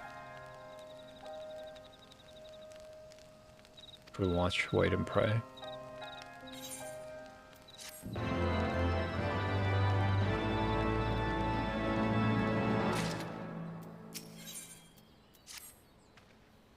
It's not the game by dwelling on eventuality over which you have no control, much less one we game by past. There's tons of more immediate risks informing commander below than the tons of the mass, for example. You may certainly be glad of the news, it would be some kind of break to him.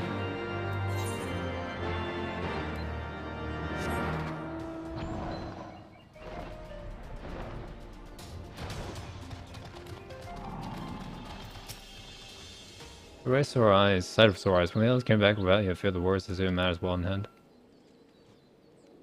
Oh, so I'm glad here. Not glad as my men will be, believe you me. But whether or not he has something probably. The problem is the primal. There is only most one as lost front to it. And don't get me wrong, like we all prepared to do our part, but we weren't so naive to think we lived to tell tales. I think we'll of course didn't come to that, which my friend sounds to me like calls for celebration now. I know you have lots of places to be, but why not stay the night? We'll be honored as a glad to return in time's pain.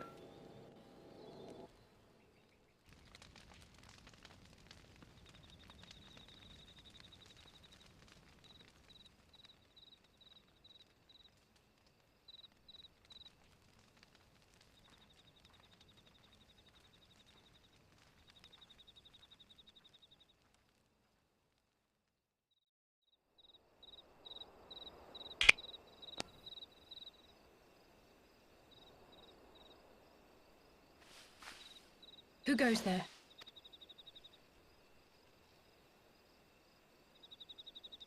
Oh, it's you. Forgive me for straying from the camp. And so mature. He hasn't been feeling too welcome, to say the least. I thought a change of scenery might do him good. But, alas.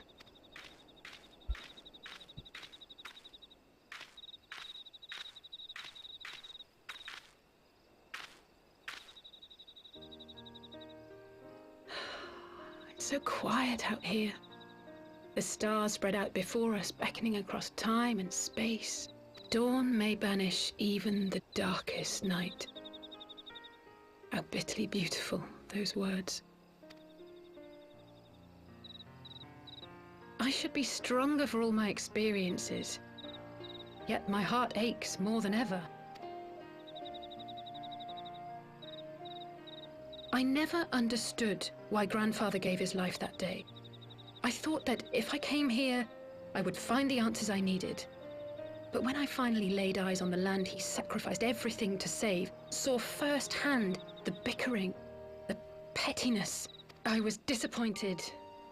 I was angry. I could not fathom how these people were more deserving of his love than his family, than me. But when Grandfather revealed the whole truth of the calamity to us, I finally understood. And I resolved there and then to continue his legacy in my own way. My travels have been enlightening, but I cannot say that I have enjoyed them. I have lost count of the many petty crises that I was helpless to resolve and of the people whose actions I could not understand. There were others, of course. Good people. People with whom I felt a kinship, whose lives I could not save. I found myself asking what it was all for. Why try if I was doomed to fail in the end? But then I recalled Grandfather's words to my father, years ago, before he left Charlayan behind forever. To ignore the plight of those one might conceivably save is not wisdom, it is indolence. We must all protect that which we hold most dear in the manner of our own choosing. We have to try, do we not? Of course, it's one thing to try and another to do. There were times while I was tracking the warriors of darkness when I faltered, when I was afraid. But then I thought of my brother, of Urianger, of you.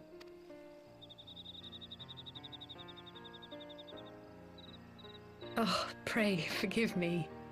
This conversation has been rather one-sided, hasn't it? Mayhap you could recount some of your adventures in Ishgard. Can't talk.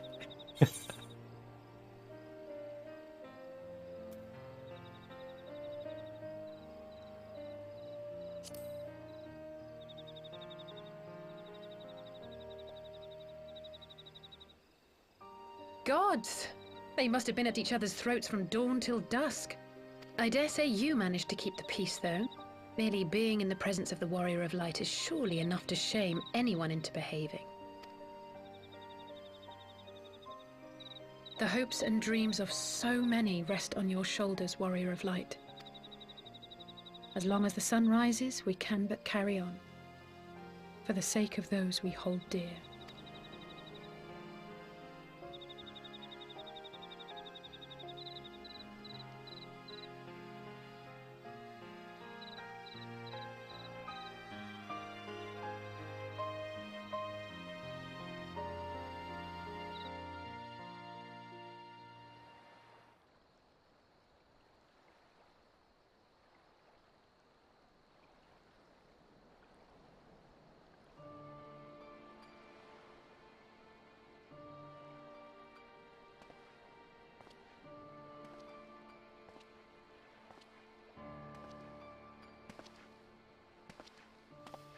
To what end dost thou cling to the tainted gifts of the Mother?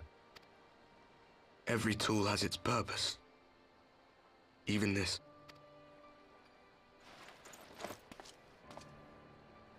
Well, what is it? The seeds sown in Vilbrand have been plucked from the earth and left to wither. Alas, Titan's demise sufficed not to drive the kobolds to deepest desperation. What did the man in white have to say? That we are to proceed as he did first set forth. Well, that's easy for him to say. It's not his bloody world on the brink of destruction, is it? Be thou well reminded that with an end to Ishgard's unrest, naught now remaineth to preoccupy the Scion's thoughts. And thus may they devote their every energy to thwarting thee and thine. I foresee only greater difficulties ahead. Foresee? Are you sure you don't welcome them? I'm starting to think you might hold a candle for your old friends after all. Pray do not mistake mine intent. I but look upon the path which lieth before us with due trepidation. Shouldst thou be of like mind, pray consider then another course. For the power to invoke the ardor belongeth not unto the Ascians alone. With thine own hand strike down thine enemy, the so-called hero who would see thy home lost to light. Do but this, and thou wouldst at a single stroke disrupt the all-too delicate balance of this realm, plunging her straightways into chaos.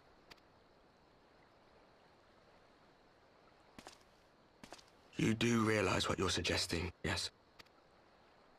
To ignore the plight of those one might conceivably save is not wisdom, it is indolence. The words of my teacher, and a creed I hold close to my heart.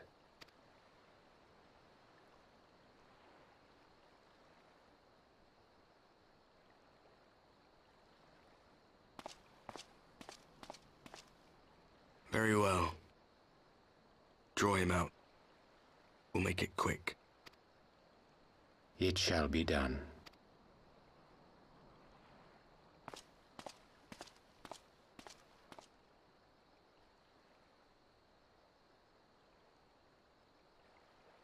What good a creed one cannot uphold? What hurts soothed? What lives saved? Oh, hapless fool, what hast thou wrought by thine own hands?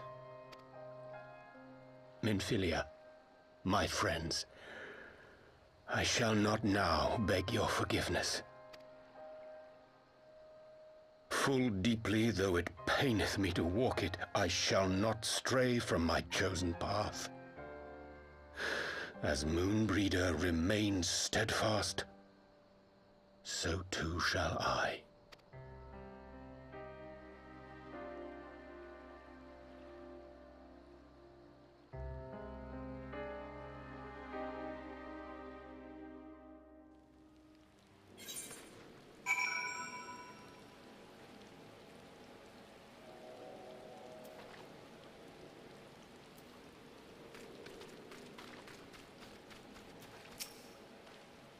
Oh ho! I trust you had a good night rest. I always but this moment to think. Speaking of Thancred, and you're still be at Pearl. There's some interesting news to share. During the course of our respective investigations, both came across creatures once born in guardian skills, so it seems one of the capital and very busy indeed. Some lives have launched a full-scale investigation. There believes only in a matter of time for the culprits are found, but see in the meantime. The only prudent to look into the recent activities of the tribes and cares to have a flusher guarding crystal and them. I suggest we pay another. Wait, what does Ellie say? She was moon here over Gabo. Look for Gabo and Ellie Shay. Wow.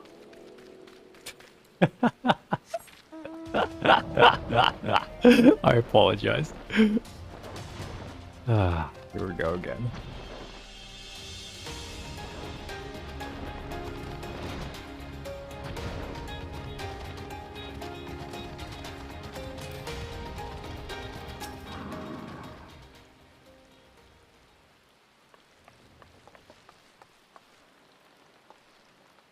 Let me guess, it's time to leave, isn't it? Please you're disappearing again. If it's my consolation, I've already packed my things. How's he?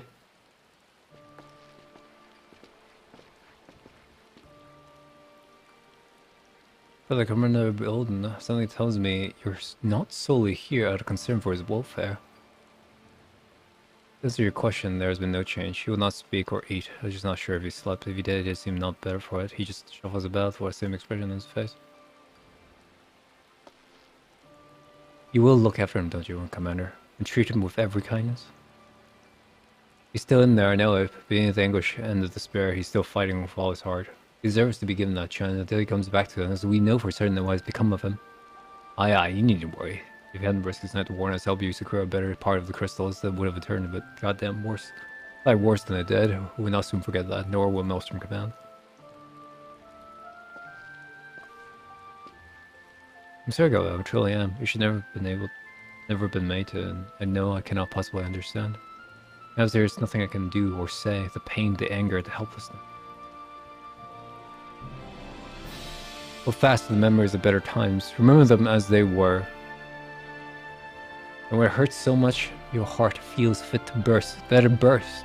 Let it burst and fill up again with your love for them. And never ever forget. Come along, little one. I will remember them. You, Alicia. Thank you.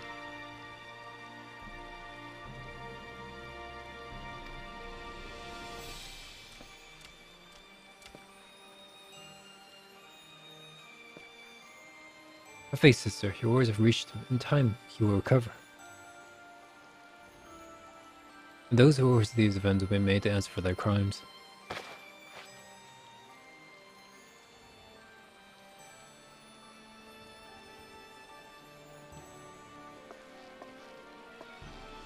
A thousand times, aye, there will be a reckoning.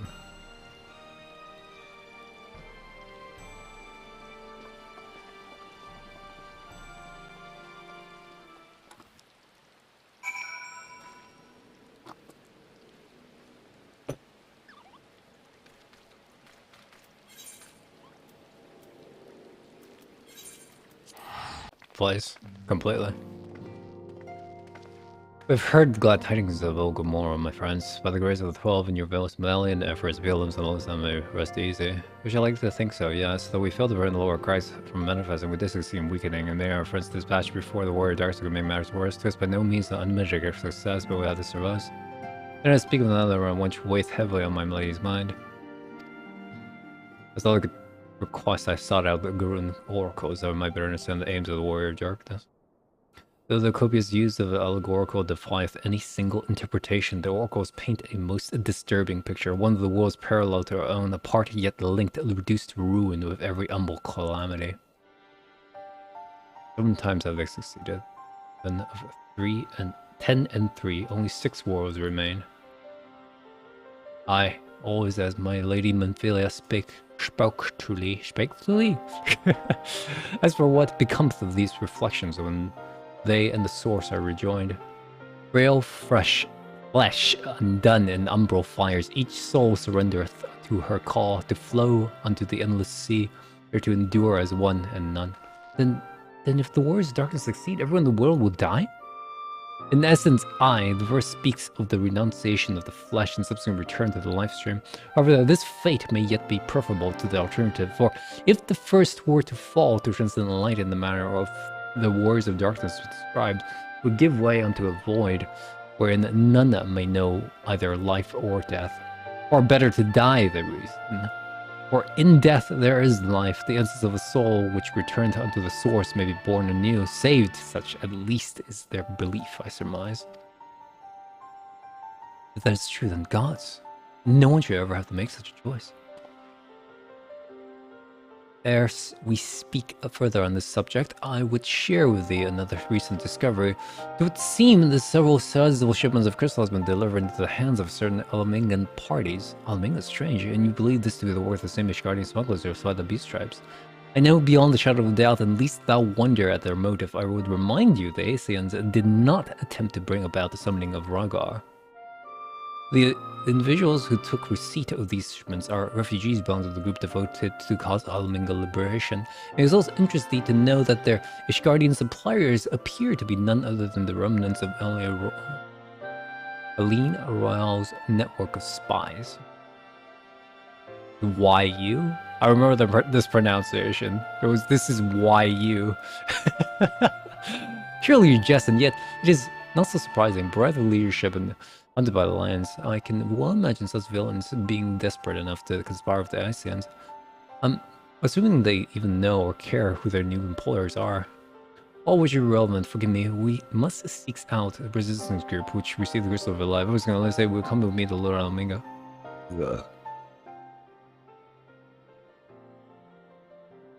Yes, of course, I should like to hear what they have to say for themselves firsthand. May you ever walk in the light of the crystal. Oh, at least I didn't give them the extra stink eye.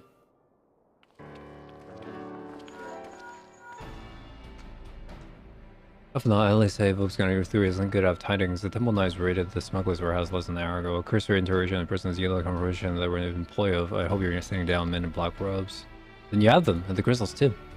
What few remain, I regularly was seen to dispatch one final shipment hours before it struck. To beyond for Little Mhigo were Tory warriors received by member of local resistance groups. Since Almeg's men no longer have the need of my services, I have a mind to head that way. Because we do, happy coincidence we learned a shipment but a few moments ago. There, here I was thinking. If I only be one step ahead of the warriors, I'm a little helpless. Wait a minute, there's more. Defy you not be surprised by this revelation. The leader of the shouting smugglers is formerly the envoy of Elena Yu, the infamous Ivy herself. Once again, Thancred, a few of them informed you that. Thancred, with whom we have shared this information. But the smugglers, no one. As I mentioned, the raid was less than an hour ago. I was planning to contact Stola first, but is there someone else you would have me notify first? No, there isn't. Oh, she knows, but she's not gonna say anything.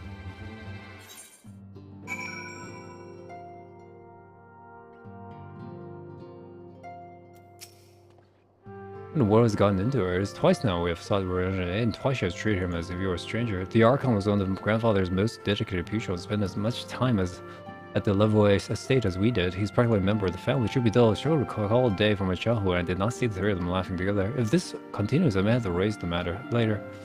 Though, Little Mhigo waits.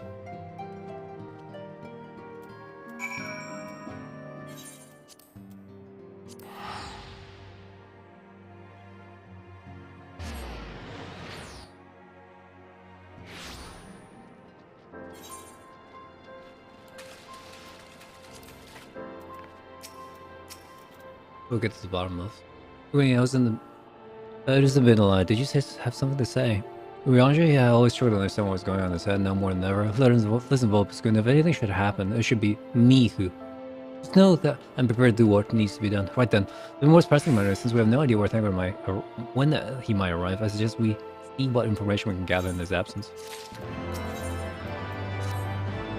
The review were reliably informed the members of the Mhigo resistance operating here have taken the receipt.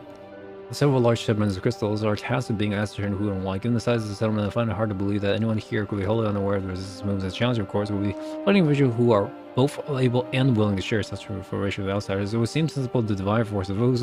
When you question the residents in the eastern half of the town, I say we'll do the same with the west, and after we can run through here and share findings.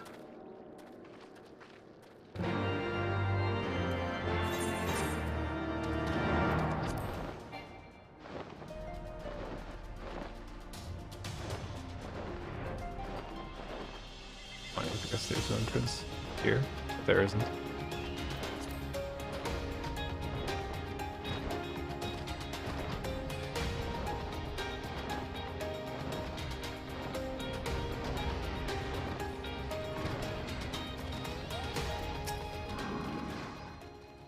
Come join a fight? Only the Maya were the first to come against all. The fight alone, I mean, she doesn't inspire more than a few udons to pledge udons. Oh, whatever. She was stopping her in New York. Yeah, sure. See there, questioning Griffin, but only these days for one year wonder remarks. Some say he's hardly got a face, others reckon he's been marked the death of the Empire and that'd be a bloody legion there. They knew he was here. Guess as good as mine.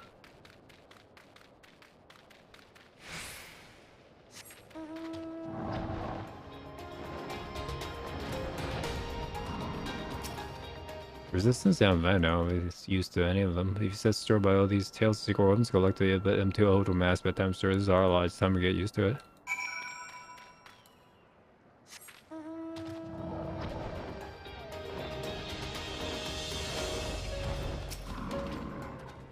Just gonna ask what you learned, but I think I already know. Dragon seems to be a leader of a newly formed faction where there is the mass, yet Though they're growing popular, no one seems to know much about them. Only they're the most aggressive militant group to join the movement in recent history. And the many conflicts they come into also a little Mhigo liberations are well, we can but hope the revolution further is never shown in the direction of a prime. Although I feel confident that this group which received the crystal shipments we yet lack proof. Before taking my action, I would speak with the settlements to confirm my suspicions and mayhaps at least help while I'm about it. Given that you and Godebald are already acquainted, maybe it would be best if you took the lead, shall we? Do you know how long it's been since I talked to that guy? Alright.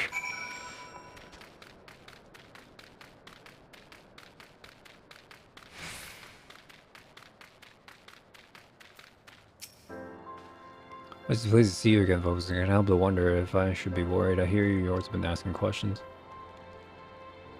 The Griffin, we know of him as we do all. He and his mask has become the leading faction in the resistance. Though there was suspicion at first given the secret away, he quickly proves himself to be a charismatic, capable commander. Men are drawn to his passion and vision. They truly believe what he takes to lead them to victory. I can't help but admire the man for what he's accomplished, but I have not forgotten Woldred. I was blind to the danger of his ambition, you were not. The Griffin will soon deliver a speech to our people in the second temple of Quarren. Go see him with your own eyes. Weigh his words of your own, your heart. Come in and anticipate pity Thancred is not here to join us. You do go on ahead, I just stay behind away from him.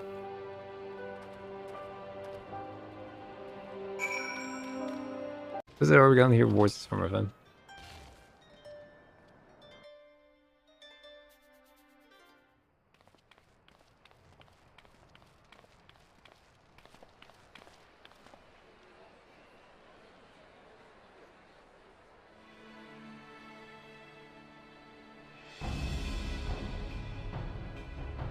Brothers and sisters, 20 years ago, Mhigo, our home, was claimed by the Garlean Empire. I have an idea what this is. In our haste to overthrow the King of Ruin, we turned a blind eye to our foes in the north. With our glorious revolution, we but laid a path for a new tyrant to succeed the old. And when confronted with our failure, we fled. Not a day goes by that I do not think of those we left behind. Think of them and feel ashamed. And I know each and every one of you feels the same.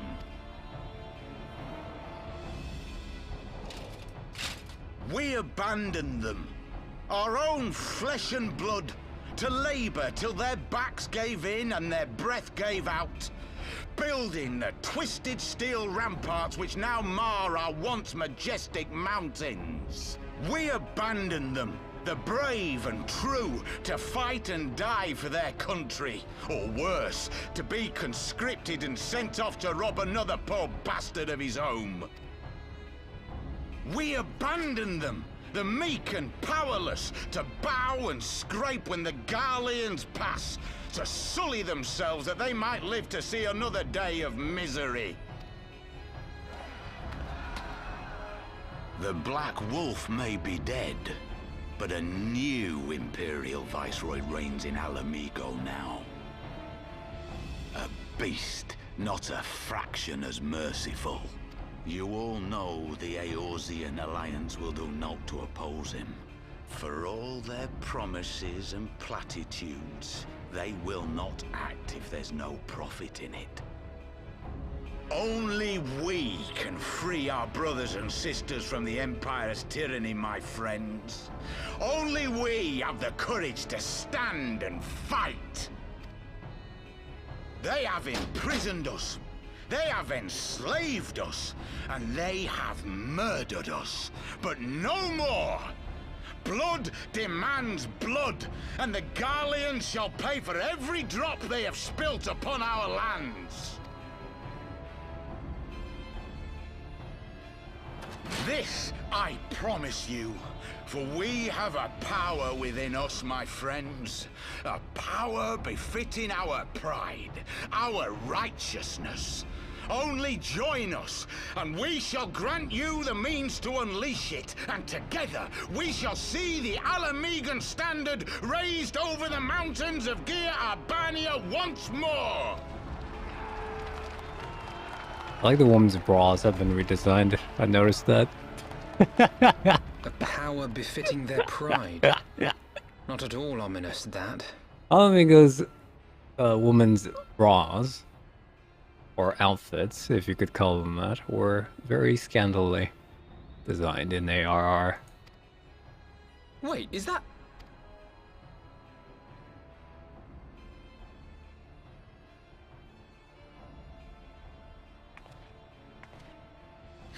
What are you two doing here? Close enough. I could ask you the same thing.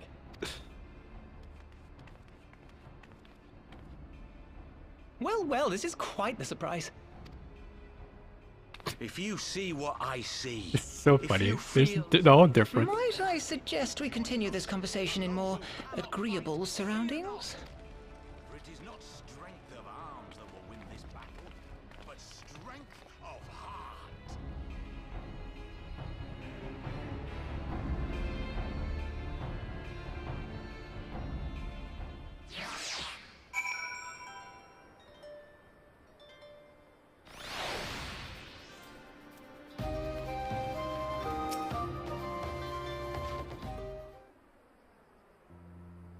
No voice, come on. Where's Canada Express Uncle? I didn't see you both live and well. And you, though, it was pretty obvious you knew it was going to be fine. It was surprised never to have a like a chance of capturing any of the silence devised of their war and destroyed by a better part of it, Eorzea. But if you truly believe that, forgive me, what exactly have you been doing all this time? You're paying a favor. Out of the banquet, we had no choice but to flee Udala, but we would not have been able to do so with the aid of some old friends from the Resistance. Right, they smuggled us out of the city and shot us in Little Mhigo, all at a great risk to themselves. We couldn't let that go and acknowledge that we offered to help them out in the preparations for a while. We learned the signs of exoneration that Little Rito has severed all ties with the Crystal Braves and that the General Raban have been reinstated. We resolved to make contact, but having long since discarded our link pearls, or the precautionary, our options rather eliminated. To make matters more complicated, we were embroiled in a delicate operation at a time, leaving me with little choice but to entrust the letter to a courier. I got it from your puzzled expression, however, that you never received it. Honestly, we thought this might happen. When the Massacre are happy to let the refugees spread the word within the community, they're pretty strict about communicating with outsiders. Oh, there's a rumor that Griffin doesn't want us meddling in its affairs. They couldn't mistrust the signs of them done. Here's well known that we had no friends of Vigala mode. One would think that the man we shot, the beseeching all and sundry to join his cause, would welcome our support. Let's just say the man you saw was not in fact the Griffin, but an impersonator, a talented rabble-rouser to boot. It would not surprise me if he were responsible for the majority of these public appearances. As you would guess, the Griffin is an extremely cautious and interesting man who has made every effort to conceal his identity. Even when we participated in the raid under his direct command, we were not permitted to approach him. It's hard not to know what to make of it. The secrecy, the impersonators, the masks. What? None of them making all of you wear one, and mine only covers half my face. It's completely different! Anyways, when we heard Griffin was due to give him a speech, we thought it might be a good opportunity to get a better sense of the man behind the, Well, the good it did. I even heard it from a whole, but tell me, what prompted you to take an interest in the Griffin? Summoning you, you're not serious, I can't believe it. Reasons would never entertain such a ridiculous plan, but the Griffin, well, demands like never gonna say for any comments he would do or would not do so. But what can I say? However, the speech we've heard today was not the first to make a reference to a power capable of defeating the Empire. The mass have made such a claim of late. I confess I had assumed it to be mere bluster, but in the concept of the shipments of which you spoke, it is not impossible that they are alluding to a primal. Or is it we'll find it together? If anyone tries to help, their answer to me. Indeed, that is assuming you'll have this. What are you talking about? Come here. This is a lot less dramatic reunion than the other Scions. There's like, yeah, it's just fucking Yuna and Papa Lima.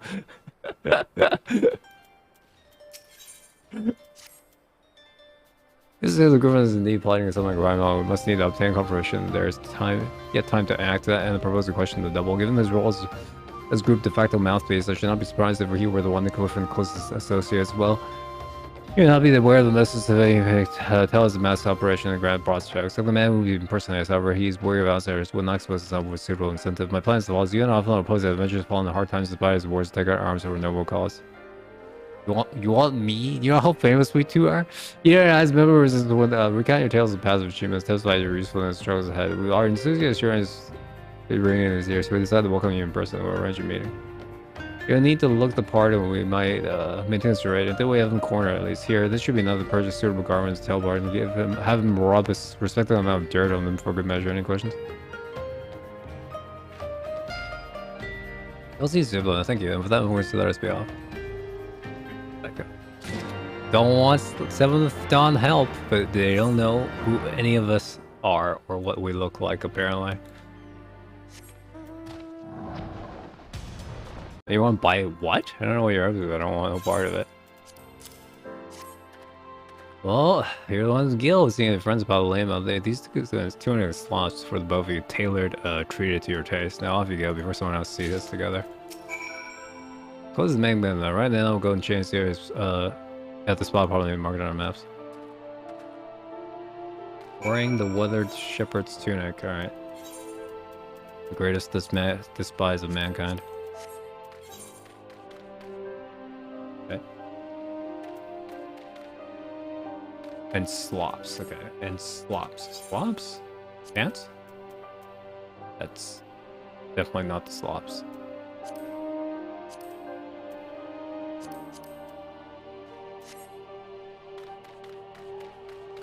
Weather ship, tunic, and slops. Right? Did I tell you how much I hate this place?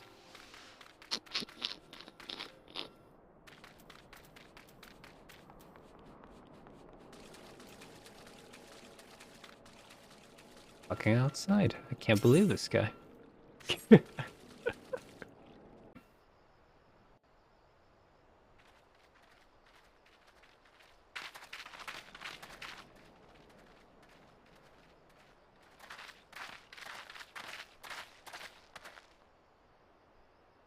My thanks, comrades.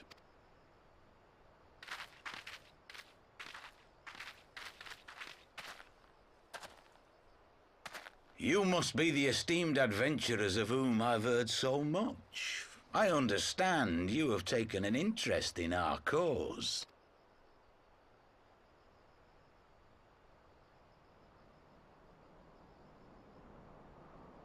A great interest, you might say.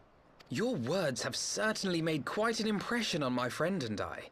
The Resistance has long, and some would say wisely, avoided open engagements with the Garleans, but you and yours seem confident against the world in arms. I can only assume you have good reason to be so bold. Why, one might even think you are planning to summon a primal.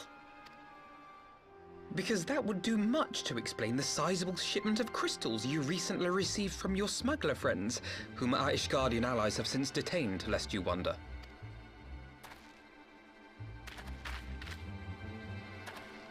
I'd like to hear more about the Griffin. The real Griffin. Your performance earlier didn't fool us. Ah, the famous scions of the seventh...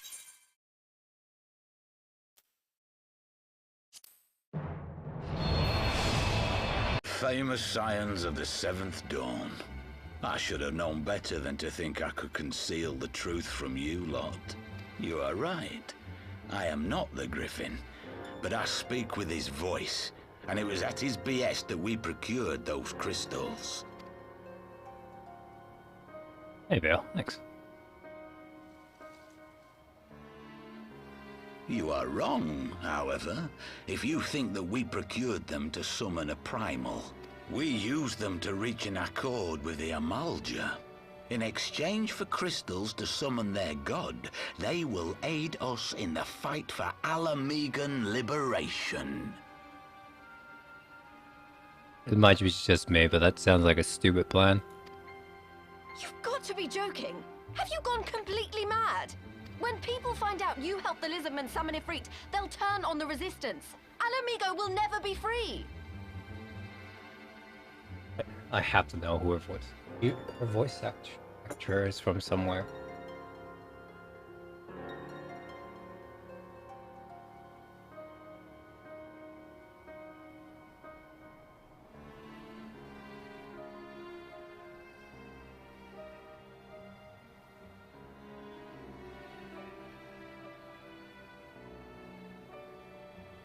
I know she's not main cast material.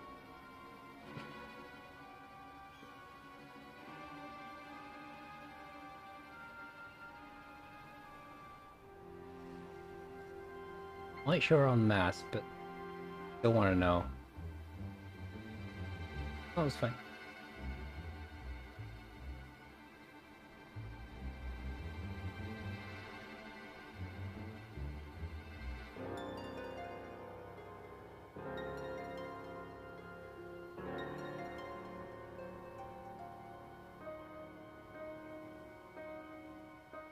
Problem. Why does this sound so familiar?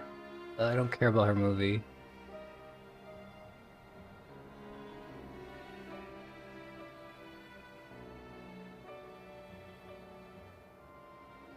Additional voice.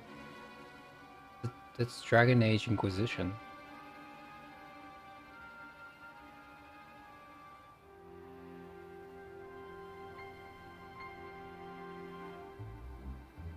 now I'm trying to remember. My memory of Dragon Age Inquisition isn't that fresh.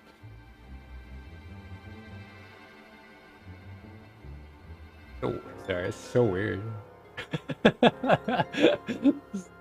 Such a familiar voice. Like we interact with this character a lot, right? Or something. Alright, let's move on.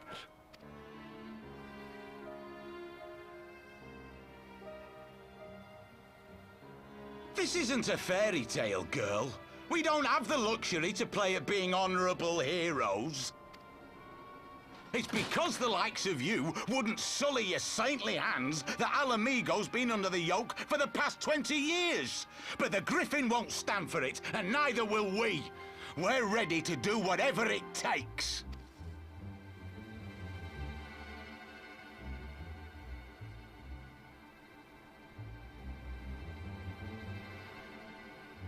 What proof do you have of this arrangement with the Amaldra? What? Aside from a lack of crystals? None. But the beastmen have a great big pile of the things if you fancy looking. You might want to hurry, though. It'll not be long before they summon their god. This is game. Search our camp if you don't believe me. We have naught to hide. Is this game seriously making me do all of this again? If there is a cache to be found, Ida and I will find it.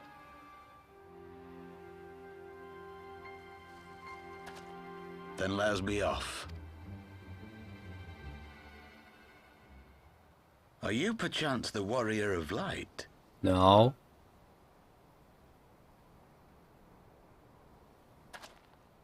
Aye. I thought so. You should know that a great many who have joined us did so because you saved them. Because you showed them that one brave man can make a difference. You saved me too once. Helped a friend over in Quarry Mill make some medicine I needed. But that was a lifetime ago. I remember you. On behalf of my brothers and sisters, I thank you. You gave us hope where there was none, courage and strength when all was lost. We shall not squander your gift.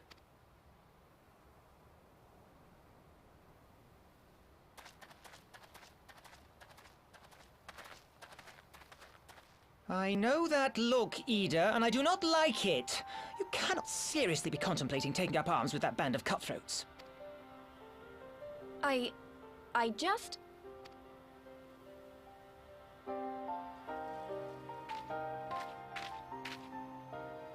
If the Griffin and his men have their way, it is only a matter of time before the situation in Mhigo comes to a head. Your homeland's future teeters on a knife edge, and any reckless action, however small, could have irrevocable consequences. You mustn't lose sight of that, Ida. When the time comes, we must all make our choices, but we must do so in full possession of the facts. Now, let us away. There is work to be done.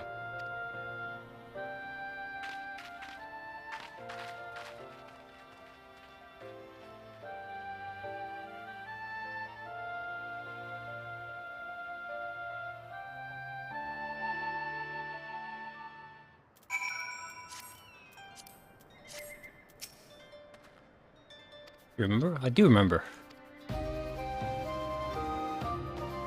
Let's find Secretless Crystals. No time to be looking back.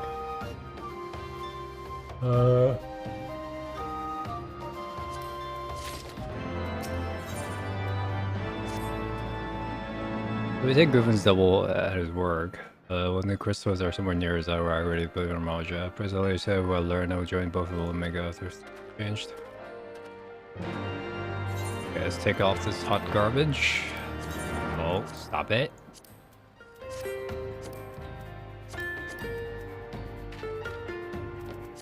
Guard this, because I cannot stall it, I think, or whatever, it doesn't matter. Yes, I am a 70 monk. By the time we're gonna be like 72 when we reach Storm Blood. It's gonna be stupid. And we're gonna be max level. I'm probably not gonna be playing Shadow Raiders, Shadowbringers. Apparently like the really, really good stuff. Funny how that works there. We're gonna be like level 80, and we'll be like, but I don't want to level into the class. Hey, that works. Wow.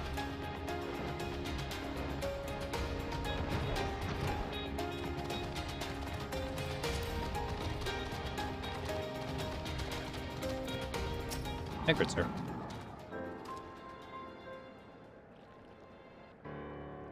I think it was finally right. Maybe you tell us your latest findings. You tell me we're worrying ourselves sick. You didn't probably we're here all along. You should be relieved. Also angry, mainly angry, I should think. As with crystals, what choice we have? We don't really live in the hands of the Malja. All we know, they will be bringing something for as we speak. We must make for us a Harak without delay.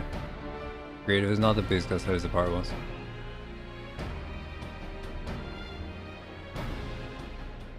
I'm kind of sad. Some stuff has already been spoiled for me because some part of the plot, because you know, like trailers and stuff. So they go forth in accordance with Griffin's plan.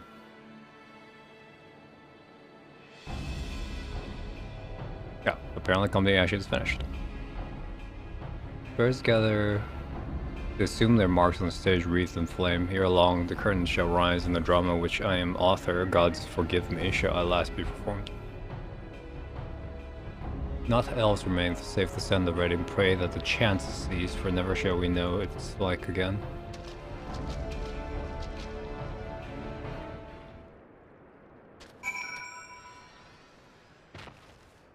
Oh, that's the company action. Oh, that was the Grand Company action? That's weird.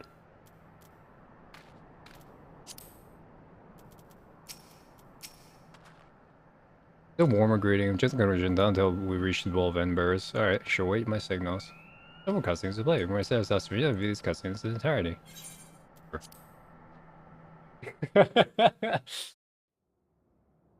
You have to fight it for it. Again! Everyone's just sitting here like, ugh. This isn't right. The Amalja would never leave this place so poorly guarded.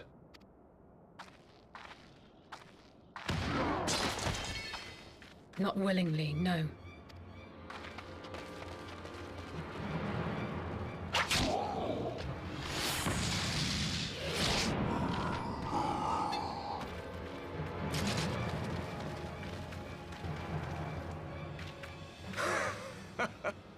Ah, the saviors of Eorzea. Slow as ever. Yeah, whatever. Last time we beat you with a punch. By the 12, will you never learn? You know, you're right. Mayhap it is time for a change of tack. Killing primals, tormenting beastmen, hastening the birth of a new god. It's all a bit much, isn't it? And frankly, we don't have the leisure to do it. But killing the Warrior of Light, on the other hand, that would soon plunge Eorzea into chaos. Ranger's plan, which I always say suspected. One life for one world. A fair exchange. Wouldn't you agree?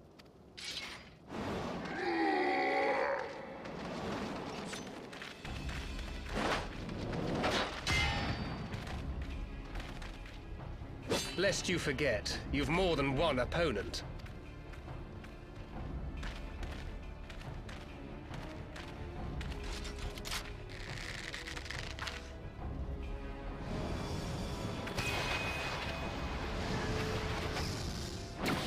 Carbuncle!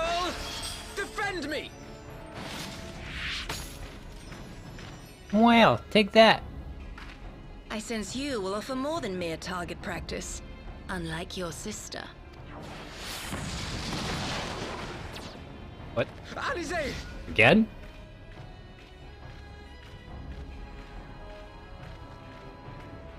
Come on, Alizé. You can fight. We know that. Did I not tell you, Alphino? I am not the girl I once was. My brother was always the clever one, while my talents lay elsewhere.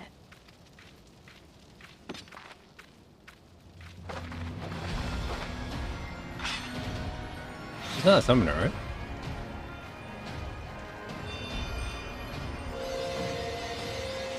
Oh, she's a red mage?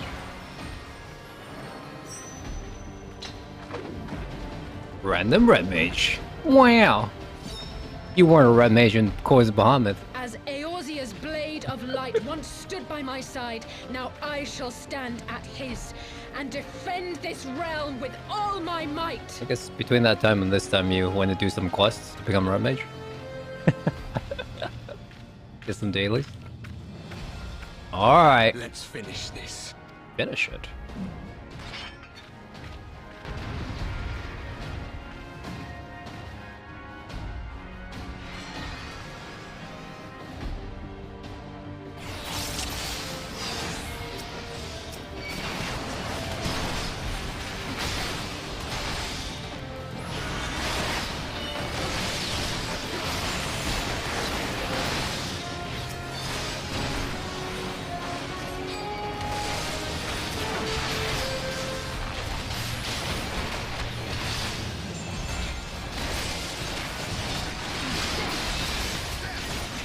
You shall fall soon enough.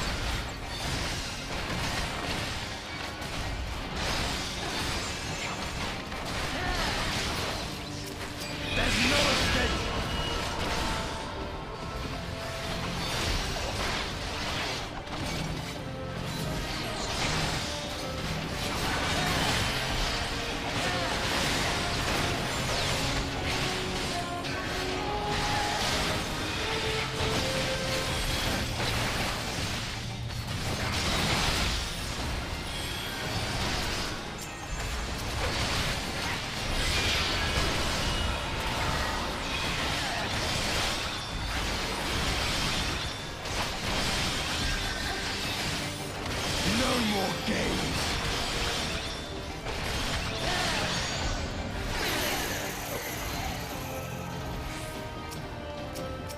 I can't break free.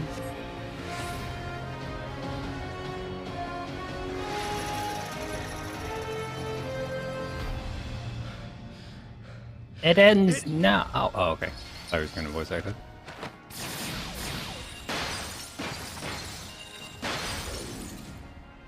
What?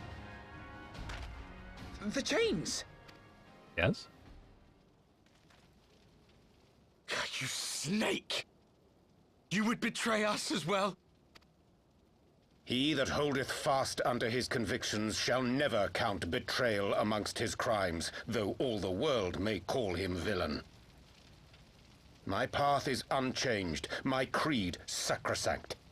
This I believe with all my heart. But say, warrior of darkness, and speak true, what dost thou believe? That rendering up the souls of thy world in service to the rejoining will grant it salvation? Nay. By the 12! Oriange!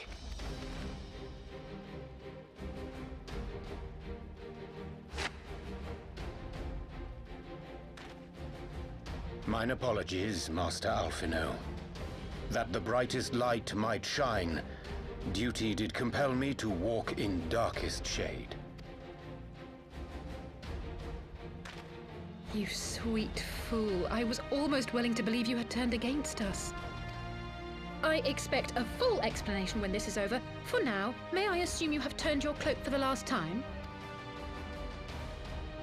Thou mayest, my lady.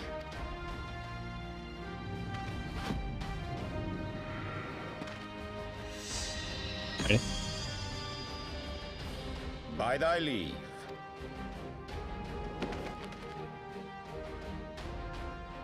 Even odds, then. No matter. We'll crush the lot of you in one fell swoop!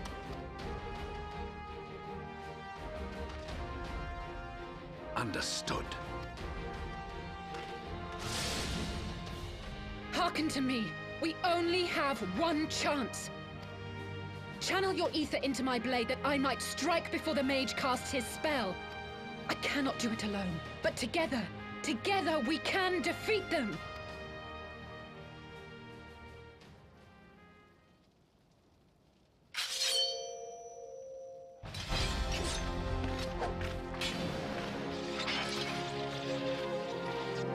Make ready! They come!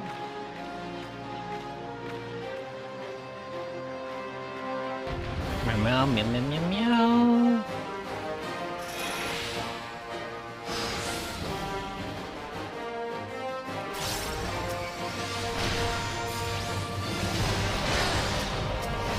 I must have more ether.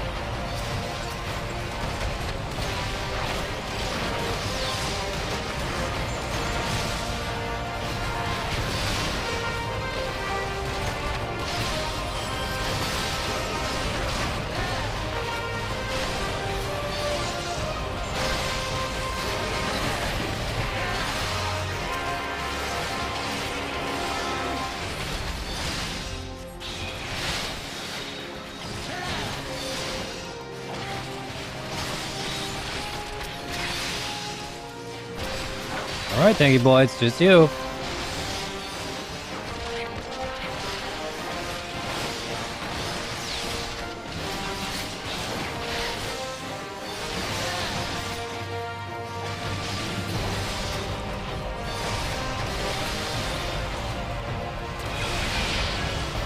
Hey. Oh, okay.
Ah!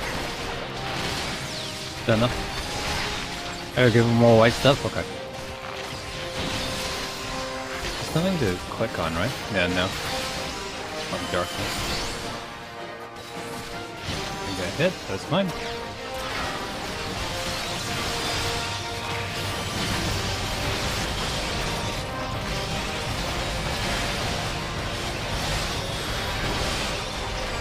Earth here.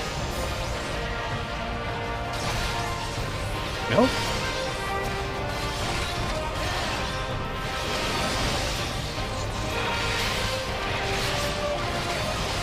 That's back there.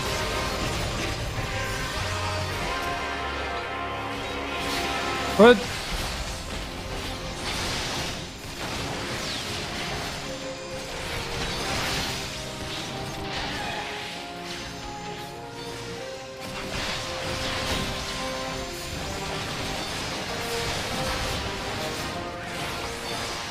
Come on.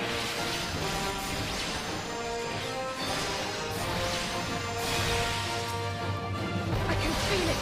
Just a little more. You can feel it just a little more. Bonk, bonk. Here dies first.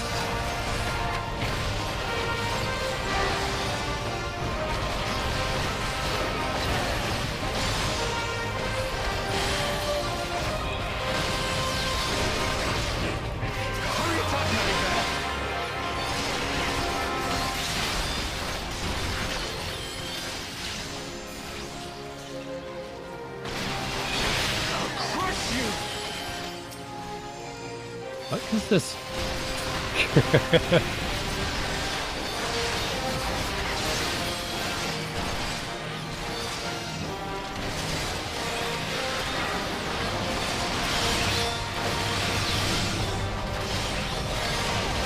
Your balls? Yes, you are.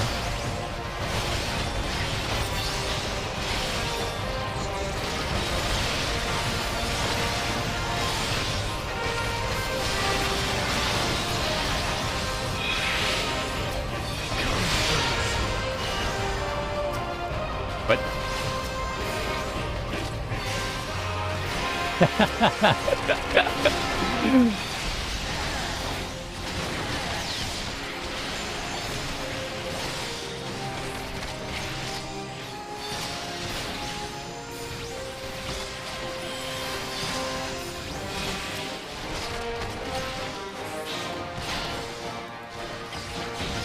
Tis done. With this blade, I banish the darkness.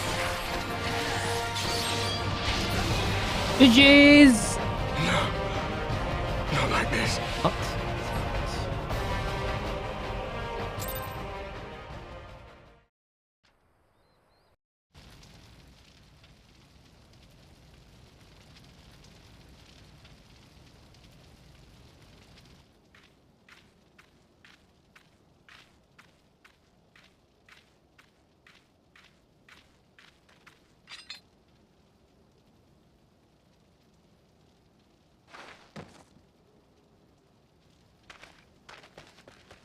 Alize, are you hurt? A touch dizzy, but otherwise fine. Thank you.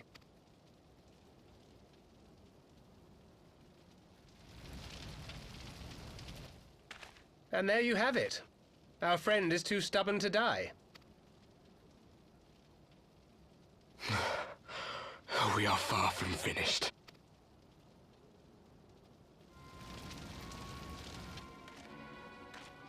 Or have you never considered how we came to this world?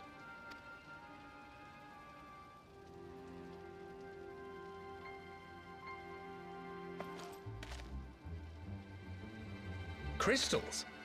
You mean, like the Ascians? Just so. As the Ascians flee unto the rift twixt plains with crystals of darkness, so did these warriors come hither with crystals of light. Eloquent, as always.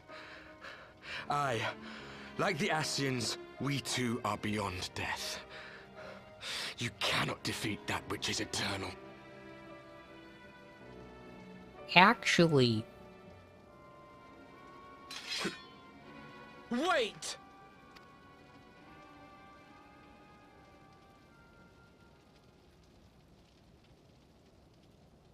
Such methods as the Ascians employ require the renunciation of the flesh.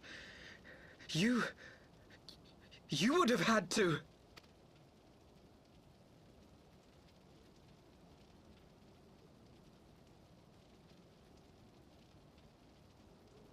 At long last, you see. To save our world, we gave our lives.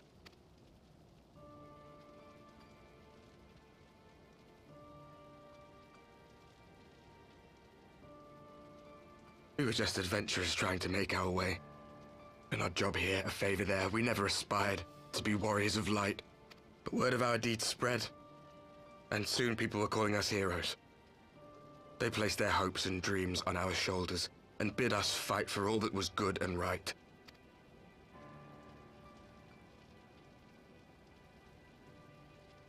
We fought, and we fought, and we fought, until there was no one left to fight. We won! And now our world is being erased from existence.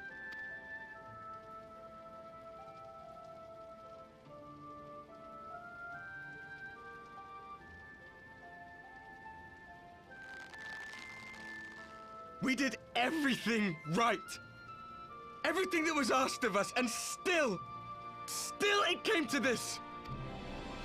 You of all people should understand. We will not falter. We brought our world to the brink of destruction, And now we must save it.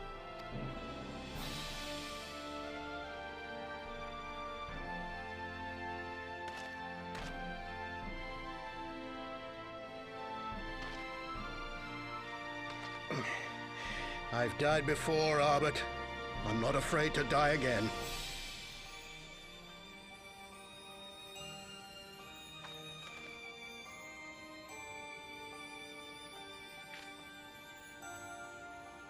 No matter how many times we fall, we must rise and carry on the fight for those we left behind.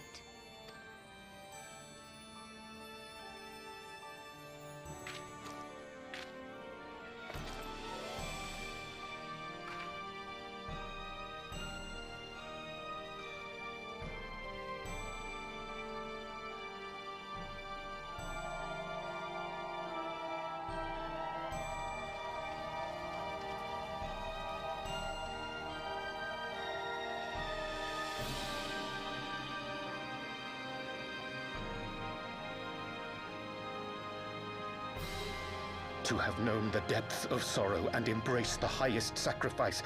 Nonetheless, Master Louis-Sois, guide my hand, I pray you, as fate's thread spinneth upon this most capricious spindle. This is the moment he's been waiting for. Quickly! Thou must needs invoke the power of thy crystal.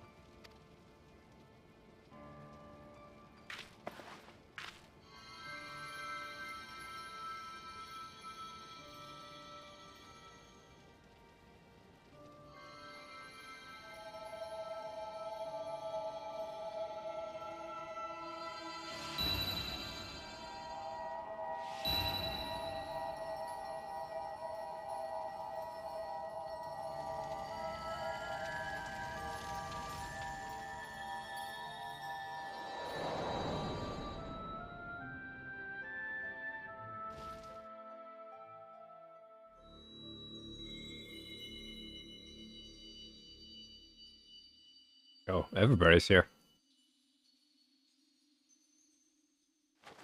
What is this place? The ether. Such pain. Such sorrow. Oh, my dear children. It can't be. Mother Heidelin, hearken unto your children's plea. From two worlds do we gather, and from two worlds do we offer a bounty of light. In this desperate hour we do beseech your intercession. We beg an audience with the word of the Mother, with your chosen Minfilia.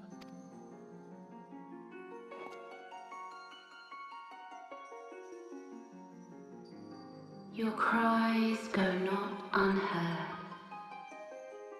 nor your sacrifices unnoticed. Though many are lost, there are those we can yet save, whom I can yet save.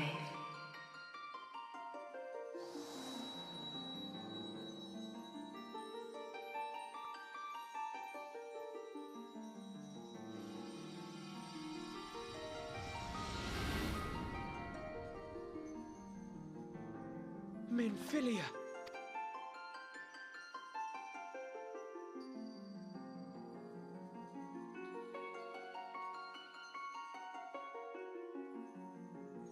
Blessed children of the First, the light of your world hath grown blinding in its radiance, but it is not yet absolute. I will hie me to your world, and there take unto myself the light which riseth even now to drown it, as darkness once did drown another. Now you deign to answer our prayers? I will suffer this farce no longer!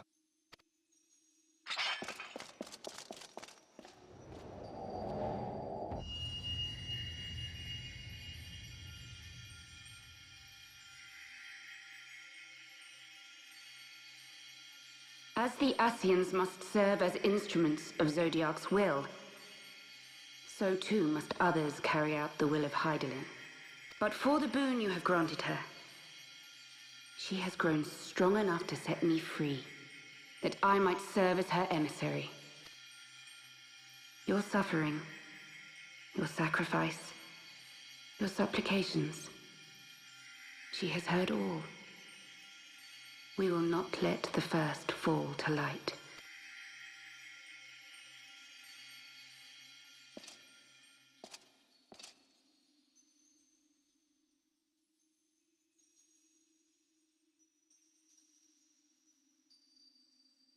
Thank you, Urianger, for bringing everyone here. It fills my heart with joy to look upon the faces of my friends once more. In taking you unto her bosom, I knew that Hydaelyn had bequeathed to you a sliver of her grace, granting you strength long sought. And in treating with the Ascians, I learnt of a star like unto our own, a doomed world of fallen heroes, in whom I glimpsed ourselves, the first. Full long did I search for a means to save this world, concluding at the last that the answer lay in the power of blessed crystals. And thus did I labor to set light against dark. Yet I knew from the beginning that this salvation would not come without sacrifice. For the instrument of the first's deliverance would of necessity be required to journey thither, there to remain, mayhap forever. You orchestrated all of this, not to save her, but to send her away! One life for one world. Such was the bargain, and you the coin, though it were not mine to spend.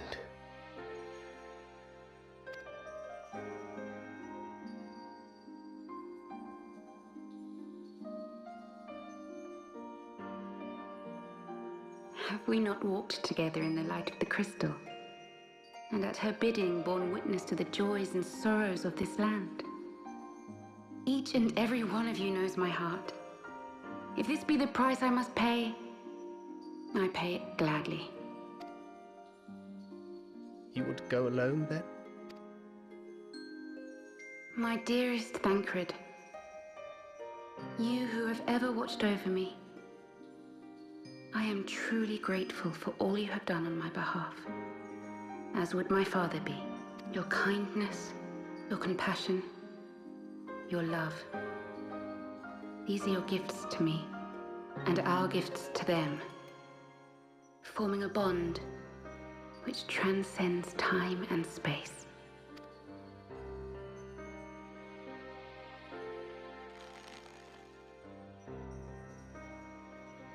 Sometimes I forget you are not the child I once knew. Make me proud.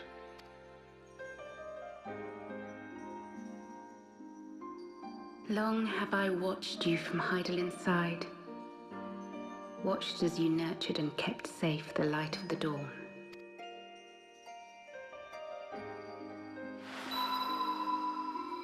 The dark recesses of the world hide untold secrets and dangers.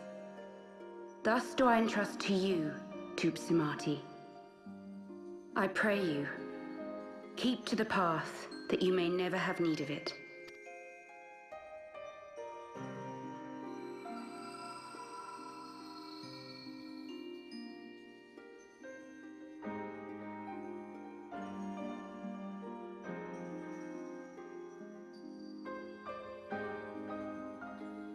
Twould seem the power of our crystals is all but spent. Perhaps, if there is naught else to be done.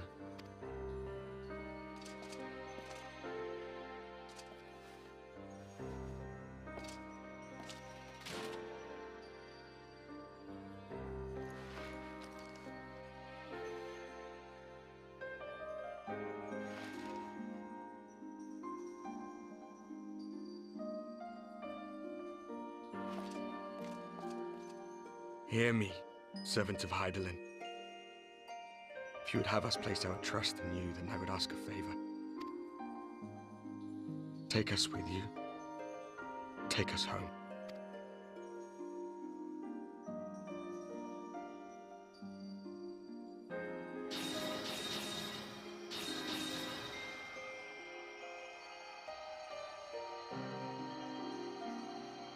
We were blind to the truth once, so I tell you this, as one fool to another. Light, dark, it doesn't matter. What matters is how you choose to use them. We made our choice and you see what came of it, so please, forge a different path. Seize a better fate.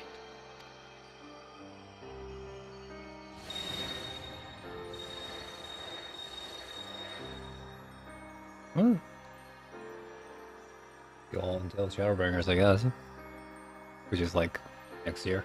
It is a strange feeling. So many times have I watched you depart, my heart filled with worry. And ever did you return to me in triumph. Someday, when I have found a way to free this star from her sorrow, I promise you I shall repay the favor.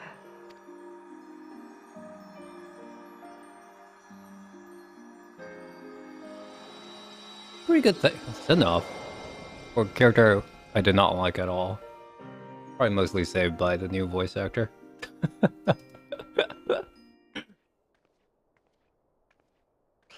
And then there was your mom.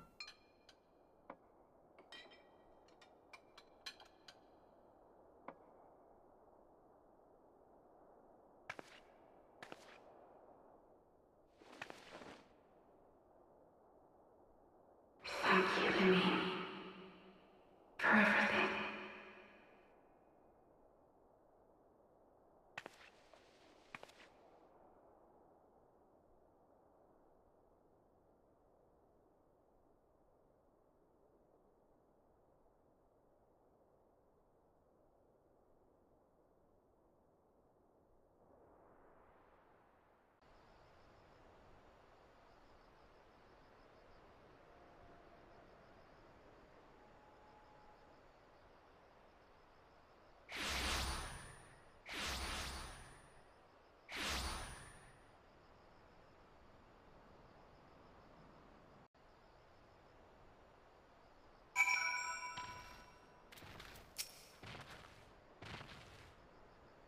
We feel he's doing, no doubt. Made a 12 speeder on our way, and the warrior's darkest too. Can help but wonder what ways those were restored. They gave their lives in order to travel to the source, then return to the first, would they not?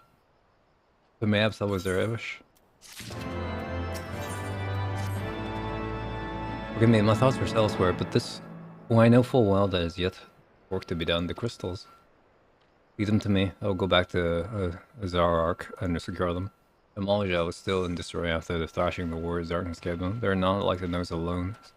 Warriors cooking a belt, but thank you. Don't have to do this, I know. But I want to. I'll see you at the Rising Stones. We should go and fight Yida and Pablemo. They've finished searching the mass camp by now, that matters anymore. You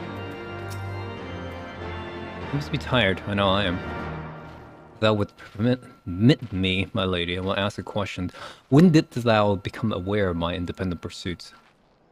I saw you in a meeting with the warrior darkness asking the white and the great library. I tried not to think the worst. You've never been one to confide in others. I knew that even if your intentions pure, you would not share your plans with us until you thought the time was right. I can't deny that part of me feared you have simply betrayed us. But there I've been another way. Know that I took no pleasure in deceiving thee, and these sins were far away heavy in my heart. I understand why you did what you did, that you but sought to achieve the greatest good while inflicting the least harm. Not many would have the courage to make that choice. But even knowing what came of your actions, I find that I cannot condone them. I'm sorry. For me, but I believe events of the day have taken their toll on me. I should like to rest for a while. If thou wilt grant me leave, I will gladly escort thee to a refuge of thy own choosing. As my lady hath regained her strength, we shall join thee at Rising Stones. Until then, warrior of light.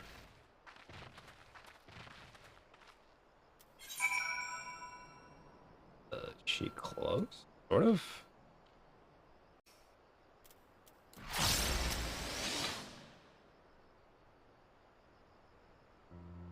Well, basically, when I said you would be joining us, it would seem the Griffin's Double was telling the truth insofar as we found nothing resembling a sizable cache of crystals in the mass camps. Did you perchance find one in Zaranark? Actually, you guys don't know what happened to Memphilia, do you? I don't believe crystals Memphilia, all of it. It's just, I don't know what it is. I sympathize. Even now, I struggle to comprehend which I saw. The only thing I can say with any certainty is I feel blessed to have been granted a final chance to speak of her. To its bitter sleep, but also affirming. Alphanaut, I believe it is past time me to now rejoin the Scions. We have been away for far too long. Though I'm loath to leave the government's own devices, I fear our investigation will benefit from your more dispassionate perspectives, and I hope that we might in turn offer our own opinions on many challenges that you have faced in our absence. God, it's been absolutely ages, haven't it? I can't wait to hear about everyone's adventures. You should be glad we recount them, as Tutter's tale may well surprise you.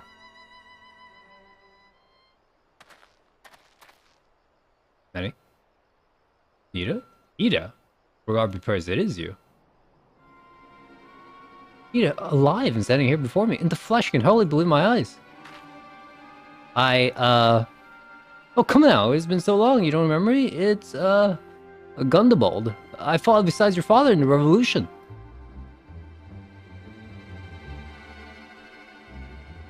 Do not think less of her, friends. It's been 20 years since the occupation sent us on our separate ways, but the resistance were always welcome in little Mhigo. They gave us hope, and young Ida most of all. Ida was always full of fire, ever the first to volunteer for a mission. The other day she up and vanished at us. The rumors would fear the worst, but here you are, alive and well, looking nary a day older. Well, what can I say? I'm sorry for running off on you and making you all worry. It's a long story, but you see, I got my friends here, the Scions.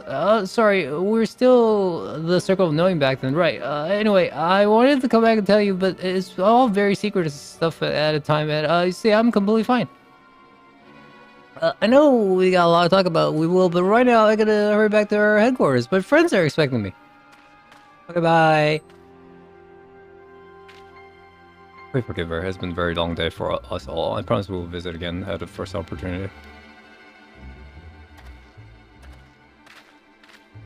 There's Return to Rising Stones.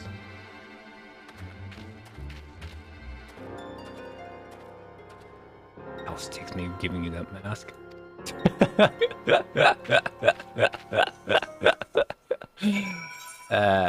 What you gonna do?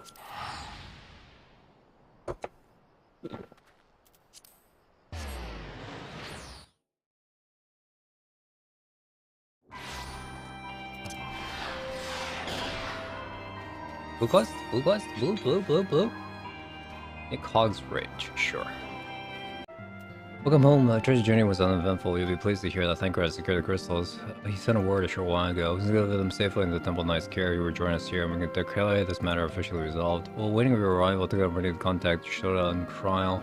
Being that all that has occurred, I also request that they return to Rising Stones at earlier convenience. Now that our last friend has been found, we were to meet to discuss the future.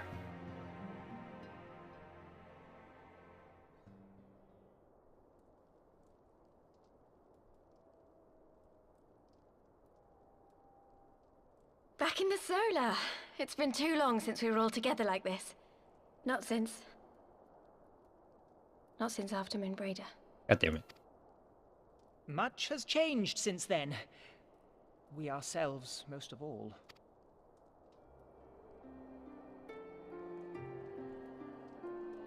Though not all who were lost could be gathered here today, we may take comfort in the knowledge that those who are not are carrying on the fight. While I am grateful to our friends in the north for their hospitality, it isn't half good to be back. But, as Papalima rightly said, much has changed since we last stood here. The Scions of the Seventh Dawn are not as they once were, nor should we be. Our travels in the north brought us into contact with a host of fine and generous people, and their selfless deeds serve to show me that it is not lofty causes that should inform our actions, but our hearts. And I hope that the Scions might continue in this manner, as individuals driven by individual principles. Provided we all sincerely desire to work towards Eorzea's salvation, I believe the paths we follow to achieve it need not, and should not, be dictated by any single ideal. Companions bound by a common purpose, free to go whither they will. The idea is not without merit. Very well. I shall resume my research of the primals and the elder gods of Eorzea. Should anyone have need of my findings, you need only ask. I should be glad of your continued assistance.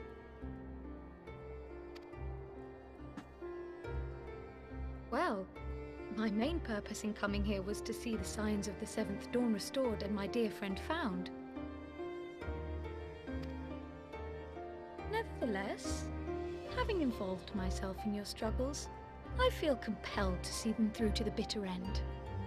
For Minfilia's sake. That is, if there are no objections. Absolutely. Get on board. You will always be welcome here, Kryl.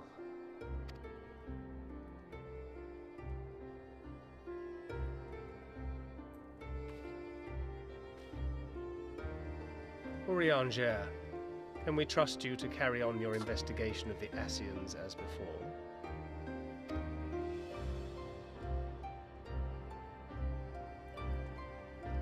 Regardless of mine own desires, I am undeserving of your trust, having so villainously deceived you all. Now, I'll hear no more of that. 'Twould be disrespectful of Minfilia's wishes. She entrusted matters here to us, that we might protect this star and understand the truth which hides at her heart. Mayhap I can handle the former, but I think you far better suited to the latter. No?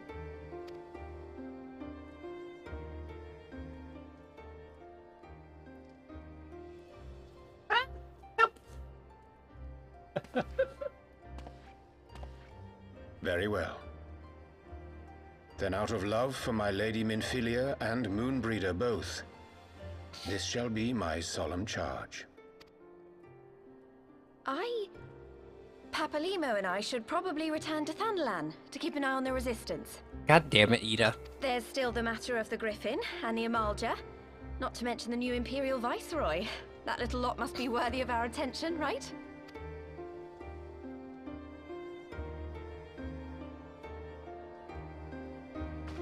And what will you do, Alize? Please just tell me we all came together just to leave it again. You know I have no great love for organizations and formalities. But? That being said, this new approach you propose is not wholly objectionable. And we've always got him to keep us from bickering. But I will suffer no titles. I am not here for House Leveilleur, nor to walk in Grandfather's shadow.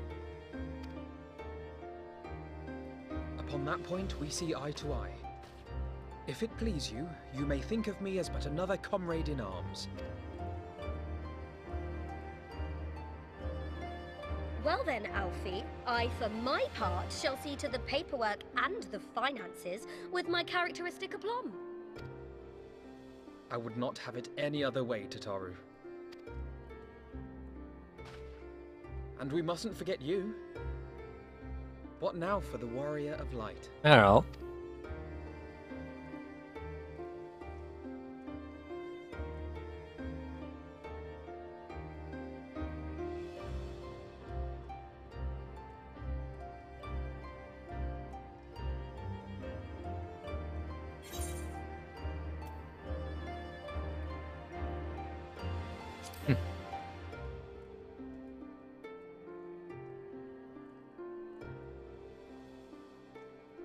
Indeed. The path behind us was fraught with hardship, and the path before us will be no less unforgiving. But a new dawn shall break over the realm, and I see before me the faces of those who will deliver it.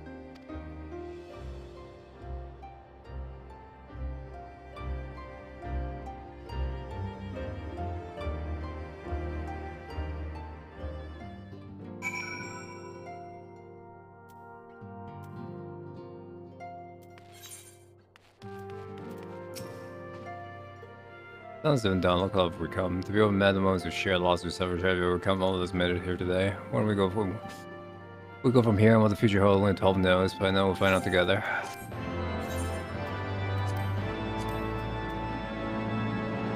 What did I get the... Wait.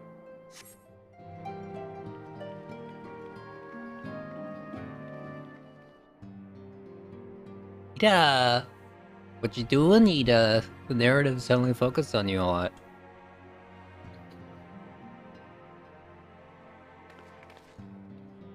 One world's heroes are another world's villains. One world's loss, another world's gain. Where men go as one, there is life.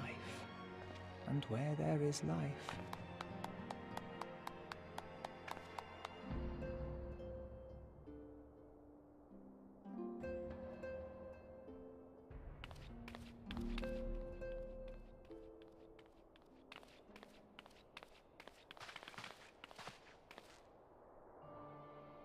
My friends, if I may, I would ask that you entrust Tupsimati to me.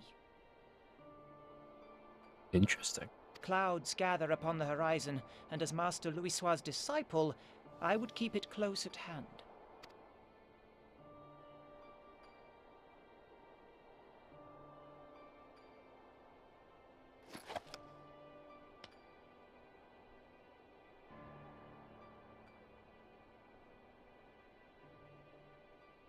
Thank you. I shall guard it well. All caps. No S.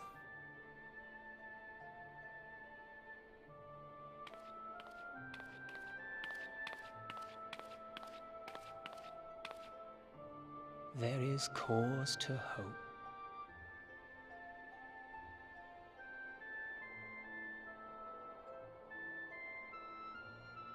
For every ending, every parting, marks a new beginning. Need the yap emote.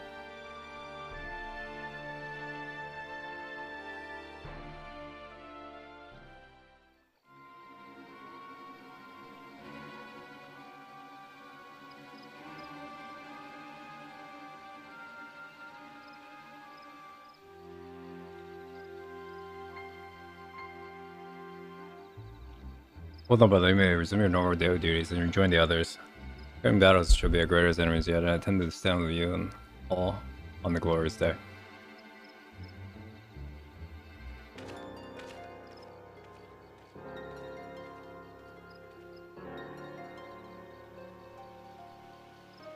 True believers are so readily led.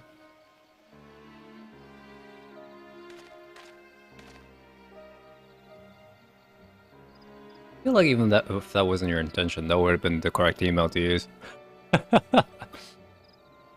All of which they have prayed, I doubt you can say the same for your pawns. But you wanted then? Was it all worth it in the end? Unexpected development, but they were ultimately to our advantage. Be a host of light. The fate of light or dark, I will bereft of her equivalent is but a void in waiting, and a void is of no use to my master. I shall follow her emissary with great interest. As to the pawns whom you so pity, they have developed unto me a gift, which I do now present to you.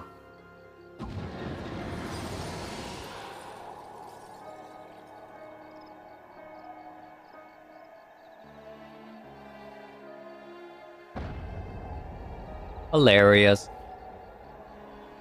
The odds and how many were the candidates considered, but by your deeds you have progressed the most deserving.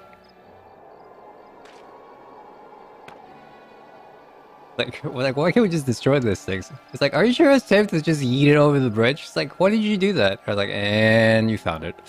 A man of boundless rage and boundless despair, whose breast beats hard, which thirsts for vengeance, only you are fit for with these eyes, for weal or for woe.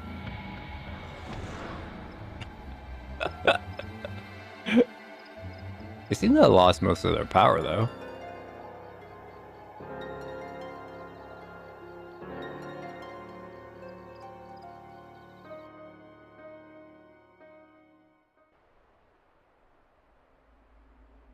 Oh, isn't this the Omega place? I forgot what it was called.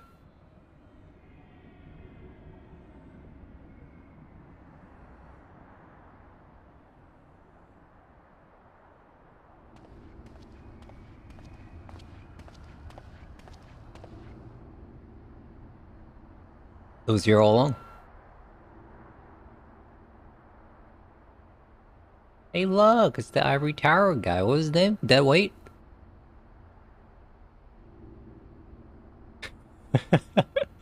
This is way, my pretty. You're not going to have so much fun. Yeah, ha ha ha ha ha ha.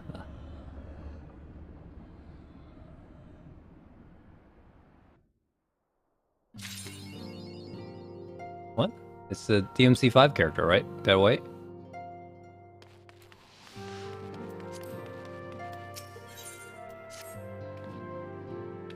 Just the hero I wanted you to say, would you mind doing me a small favor? I need you to meet me at Diamond Force. It won't take long, I promise.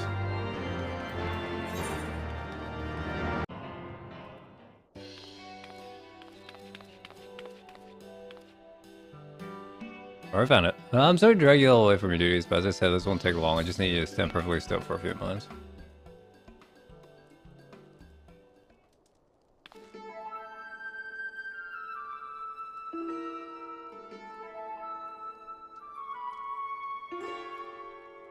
Right, everyone, ready to go to work? Oh, you want to make an outfit for me? No, sorry me now. You might want to close your eyes. What? What do I want to close my eyes? Oh, I don't like that expression. Oh, violence. I did not consent. I did not consent.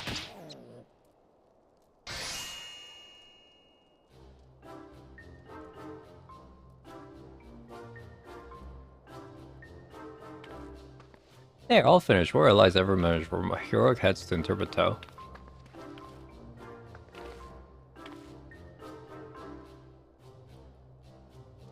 Oh, well, wouldn't you like to know? All in good time was good. All in good time.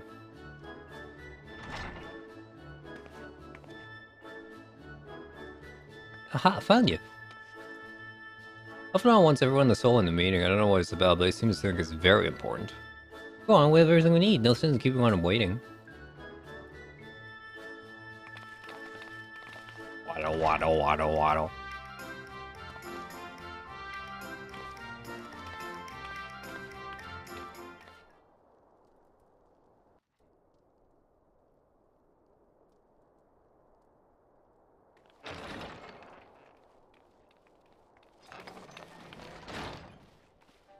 We're here. Did we miss anything? We would not presume to begin without you, Ida. Urianger has returned to the Waking Sands, but everyone else is now present. Yes, but for what exactly? We all have duties to attend to, Alphino, so you may dispense with the preamble. Thank you, Elise. It is the very subject of those duties which compelled me to call this gathering. Though the Warriors of Darkness no longer pose a threat, Eorzea's many troubles demand no less of our attention. And while I stand by the decision to approach each task as we see fit, I fear our effectiveness will ultimately be diminished should we continue to act in ignorance of each other's efforts. Thus, I propose we elect a successor to Minfilia. Not to serve as a fully fledged antecedent, perhaps, but as a coordinator of operations. Is that all? Oh, then the decision seems clear. No one else has shown any enthusiasm for the role, and judging by your performance at our previous meeting, you would seem the perfect candidate. You always did have a flair for politics.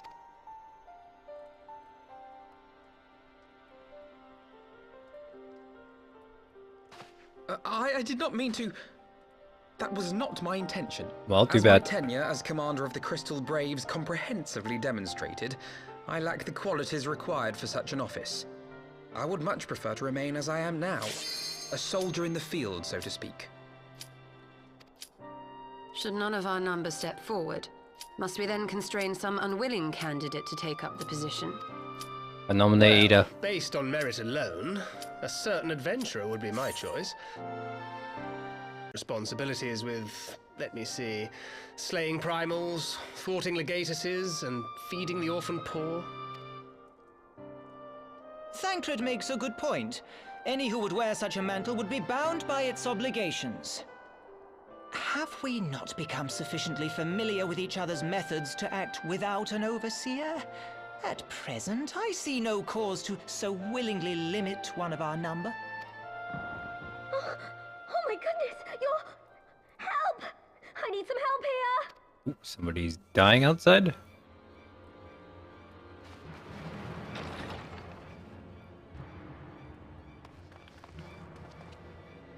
Okay, I don't know what Tataru, this. are you all right?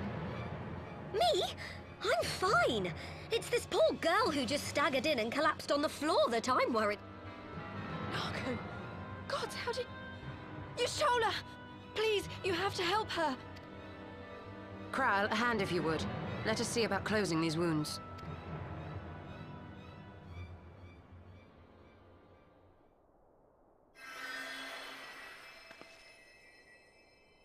Now, we've staunched the bleeding, but it may be a while before you can move about again. Though having seen your wounds, I'm surprised you are still moving at all. Thank you. My message. It was too important to delay. I took the shortest route I could, though I knew it was more heavily patrolled. As you can see, my efforts at evasion were not entirely successful. Honestly, you're too brave for your own good. What was so urgent that you needed to fight half the Empire to get here? You could have been killed. I'm sorry, Ida. I had good reason. Ah, but I imagine your friends are wondering who this bloody mess of a Mikote is. My name is Mhigo, and I belong to the Alamegan resistance. I came to warn Ida and Papalimo about one of our leaders. A man who calls himself the Griffin. He's always been dangerous, but he's planning something new. Something reckless. The Griffin, you say? I've heard the name. Rumor has it your man is eager to test his claws. Aye, and on no easy target. He means to assault Belsar's wall from the Alamegan side. But what does the Griffin possibly hope to gain from such an attack? From what I understand, he wants the fires of war to spread to Eorzea. And for that, he needs to control the border with Gridania. So, he means to spark a conflict between the Alliance and the Imperial forces stationed in Alamigo, to have Eorzea's armies aid in the liberation effort, whether they will it or no. His plan is flawed. Even should the Resistance succeed in occupying the wall, they would not be able to hold it. Imperial reinforcements would drive them out within a week. Be that as it may, if there is even a chance that this scheme could bring about an escalation in hostilities between Eorzea and the Empire, the Alliance must be informed. Agreed. I should depart for Limsa forthwith and seek an audience with the Admiral. Thancred, Uldar is yours. Alphino and Alize, make haste to the Twelveswood and notify the Elder Seedseer of the danger to Gridania. She will duly call a council of the Alliance leaders, whom you must be ready to receive. You will be our voice in Ishgard. Explain the situation to Sir Emmerich and encourage him to send an envoy. Tataru, Krile, I leave the care of our injured messenger to you. See that she remains quiescent and her wounds closed. I believe that covers everything. Let us be about our tasks.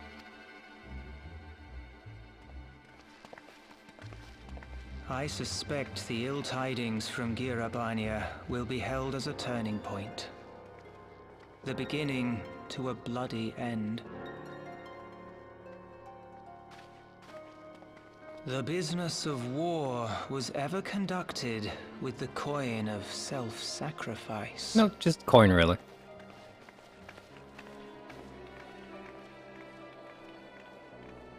'Twas Master Louis Soir himself who taught us that such costs are not to be ignored or denied.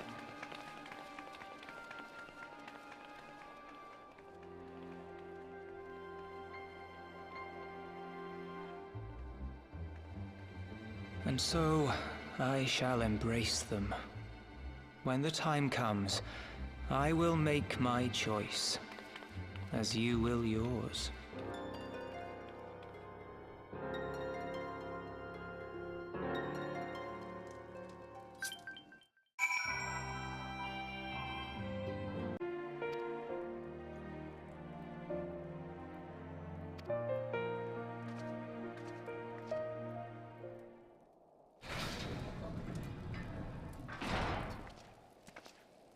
It's good to see you. This is the pretty under social guys. Hello, inform me that Virginia your suit or certainly would have sent for some wine. I thank you for bringing these development on Mhigo down the exchange go, of course, and envoy the intended mission of Gridania. However, has choice to not mind the Meg, not mind the rate. Given the statement of the threat, we may forego formalities of full assembly, but we still need to consult my counterparts in the House of Commons prior to the proceeding. We permit some time to make the necessary arrangements.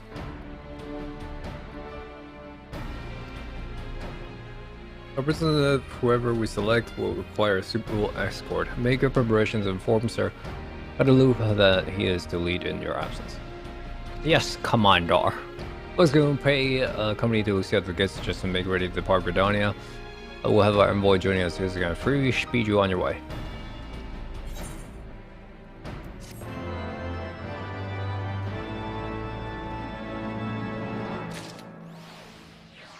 Wait, what? I have mail. Wow.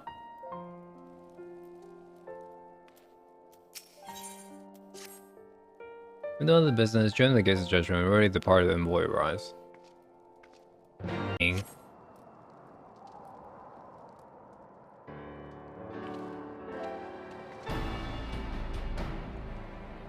Made guess that having the current house camera I should actually try to avoid, but not.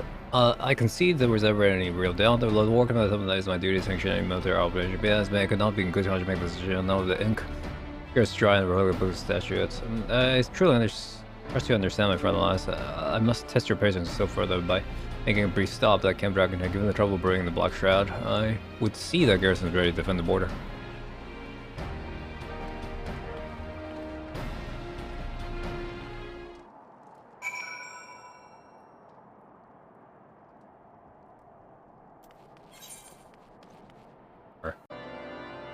Here's going to avoid from this. Why not accompany? We should see it. You may see a familiar face.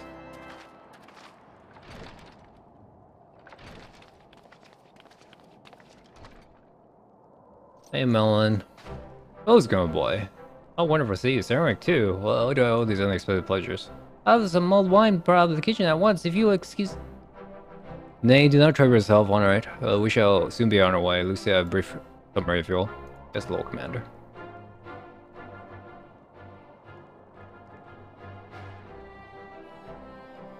This villains hardly need an excuse to wage war. Bloodletting comes as natural as breathing to a gar. I mean, Imperial. Unless to restrain our patrols such as this, we shall also be sure to communicate these developments to Lord Francil and the Observatorian. Because you have everything in hand. Carry on, Commander.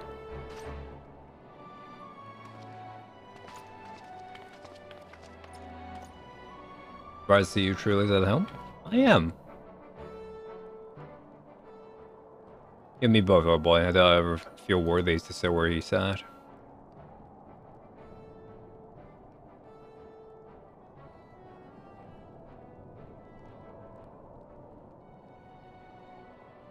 Yet, we can't but play the hand we're dealt, and with a little help from the veteran who's on our ceaseless shitting, I'm sure I'll muddle through, so worry not, oh boy. I'll throw Gridania with you.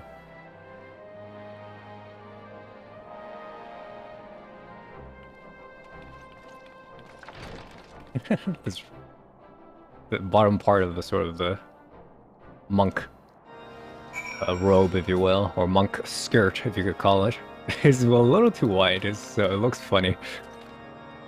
The line of duties have brought me here on several occasions, but I find that I'm as enraptured by the Black Shroud's beauty now as first laid upon. I feel that this time, however, events shall not afford us the luxury of enjoying the splendor of the forest. It's the only way of or to have an escort to Lotus Stand, a pleasant place to discuss unpleasant matters, is it not? Escorts, it's like we are the last row. Let's announce ourselves, shall we?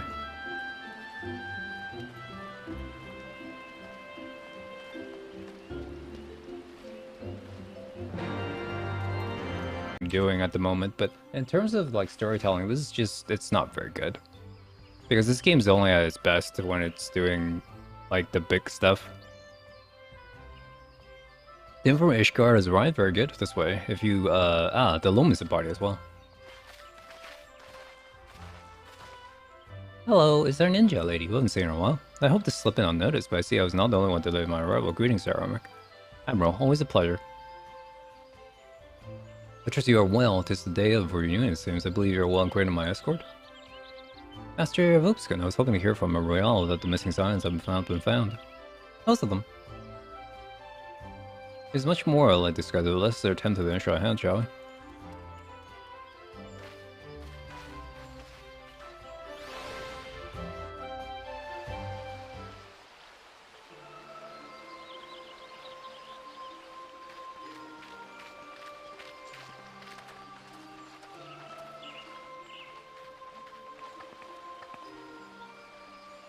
I bid you welcome, my friends. As you will by now be aware, the Scions of the Seventh Dawn have come into possession of certain intelligence concerning recent developments in the region of Gyr Abania. It springs, I am assured, from an unimpeachable source. Is that not so, Master Alphino? Indeed, Elder Seedseer. Our information comes directly from a member of the Resistance's inner circle, and we have no cause to doubt its veracity. This Griffin of theirs is a fool if he thinks he can hold Belsar's wall against the Empire. When the Imperials move to take it back, they will come in force. And the resulting fighting is all but certain to spill over into the Black Shroud. At the Battle of Cartano, the combined might of 3 grand companies labored to contend with the remnants of but a single Imperial legion. Alone, Gridania would be hard-pressed indeed to hold back the tide, should the Garleans turn their minds from reclamation to invasion.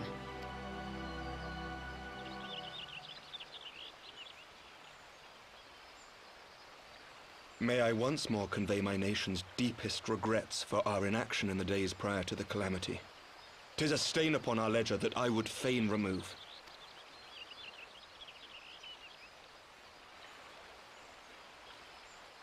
Elder Seedseer, I do hereby request leave to deploy a defensive force within the borders of Gridania. Ishgard's return to the Alliance shall be honored by more than mere ink upon parchment. We did not deserve this, man. The Doman people, too, would join any effort that weakens our common foe.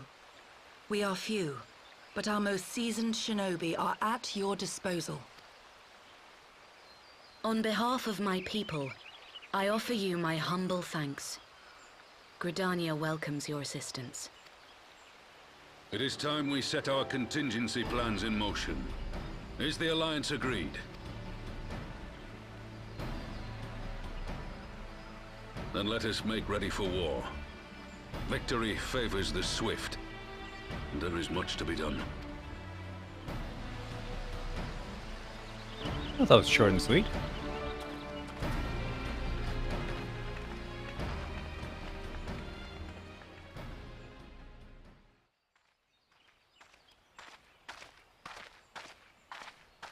The Council knows that Mhigo will not soon be wrested from the Empire, and its decision to bolster the border's defenses seems eminently practical.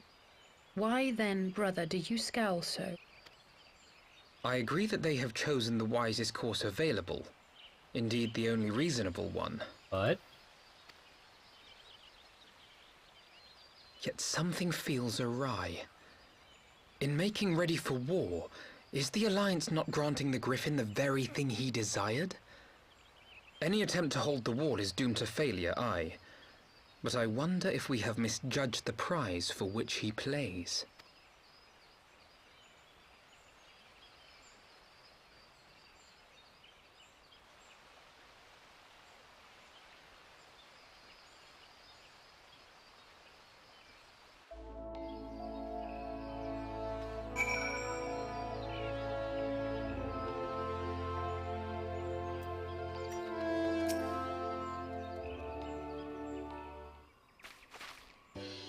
Because I was able to reach a course of swiftly hardening development itself, only him misgivings and unproven.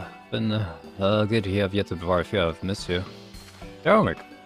As an Elvenor, it's always a pleasure. I was always a mistress. Elise, how wonderful to see you with us recover. Pardon the interruption, I hope to think of always coming for serving as our escort before our duties call me away. I wish to thank our dome and ally. Forgive me, my lord, I was but waiting an opportune moment to join the conversation. The force of habit makes me keep in the shadows. My apology is necessary, Mistress Yugiri. I am most grateful for your interaction. When I offered Ishgard support. My nation's sword failed to heed the Alliance's pleas for aid as a matter of record. Even so, the Alliance leaders were plainly unprepared for my impromptu apology. The resulting air of awkwardness might have lingered longer were it not for you our timing offer of cooperation, which allowed the others to see the excess of both, and very much appreciate the gesture. I only did my duty, Sir Hormick. The Empire's enemies to us all, and we're grateful to the opportunity to fight at your side. In full glad we are to have you. Pray convey my regards to the Scions, my friends. We must return to Ishgard. What is wrong with the simple story or thank you? Must these apologies gonna make a speech out of everything? This is how we adults speak, sister. Perhaps the ones who like the sound of their own face. In any case, our business here is concluded. We should be on our way as well. Will you accompany us rather than told you, Grady? Actually, I think I shall first pay a brief visit to East Shroud. I'm curious to know how Lema and Yida fared in the task of the Sylphs, not to mention what has been going on in the Belsa War. I will join you at the Rising Stones anon.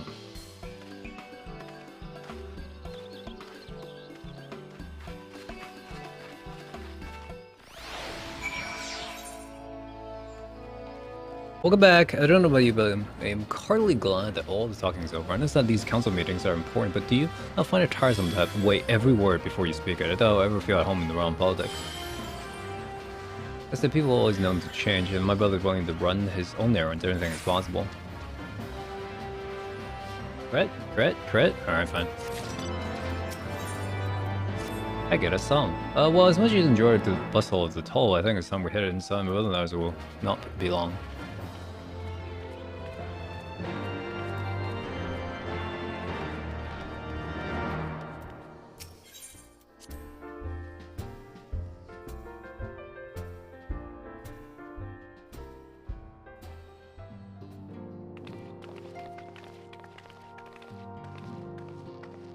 If you return from the council, what of Elfnot? Did something other matter require his attention?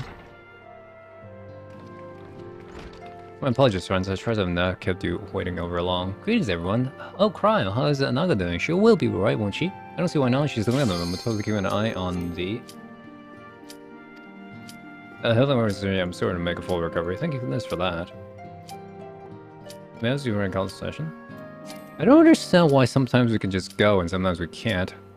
Respond to any Imperial aggression. I'm just gonna withdraw. You know, I always wish the Council would stop messing around and give the Griffin what he wants. I wouldn't like to be Imperial caught between the Resistance and the Alliance. You know, you cannot seriously... One does not lightly go to war to the Alien Empire. Quite to open hostilities without due consideration would invite disaster. Ooh, if only there were some way to reach the Griffin, some means to convince him to abandon his reckless course. It may not be entirely unfeasible. There's a network of tunnels beneath Belzel's War, secret tunnels block the resistance the right way out of Mhigo, which may equally serve as a way in.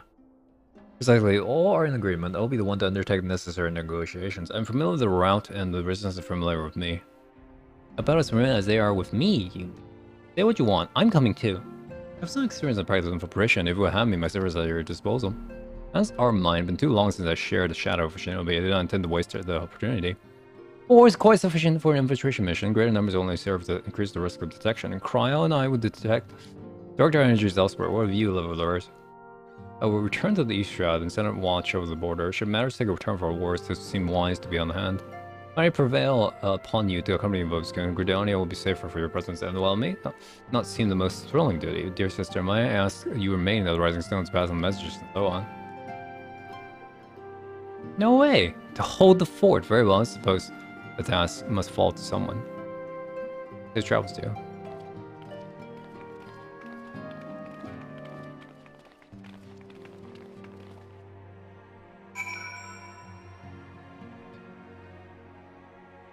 It wasn't a task, though. I don't understand why. Weird. If any unfinished business is told, pray attention to it now. Depart for Halberthorn without delay. To the nearby watchtower offers an undistracted view of the boss of war. I should be interested in speaker lines how matters have installed themselves at its top.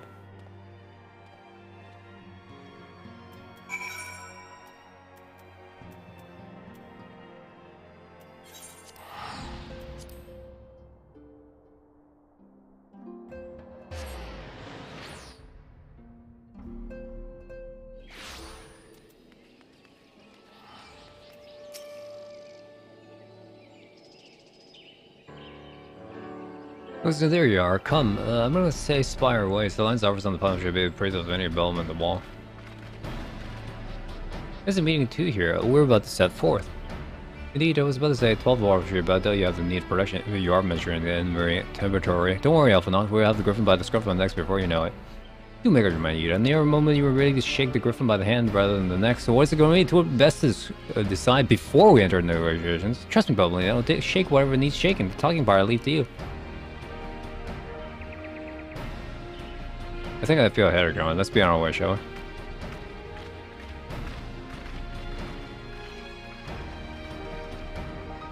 That's something I'm going to say. Well then, shall we make it a spire? Alliance friends with Dallas have news for us.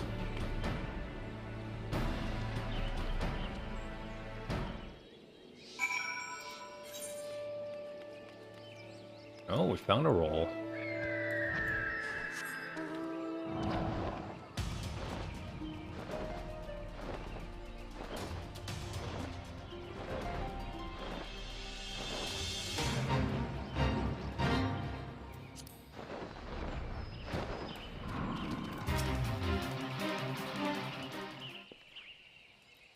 Oh, some of you here to speak on me. So you'll find an observation platform. Pray proceed.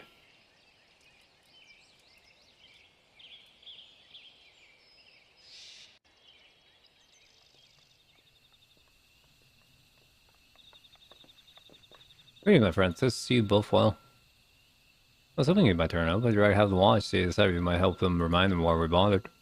It's very sad I only think you sent the Grand Melee. Having borne forward to your blows, may I say it's an honor to stand by your side. It's heartening indeed to see the Whelm's the most stalwart defender of us gathering common cause. Which news from the wall? What news from the wall? All has been quiet. Until now.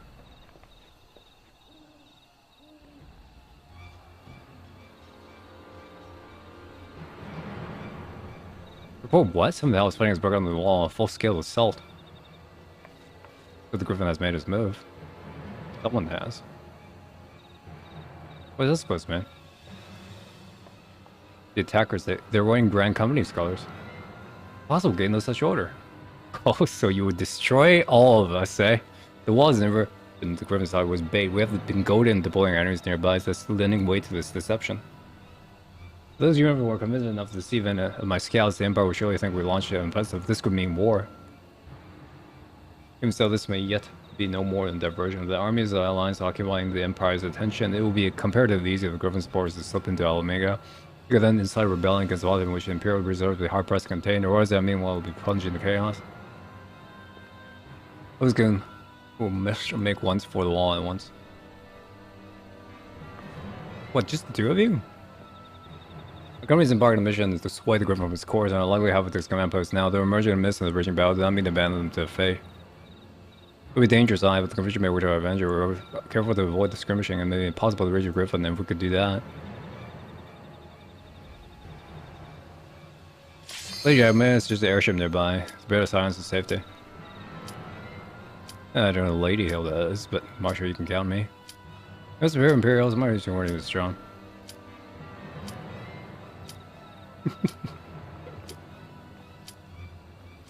Come on. Come on!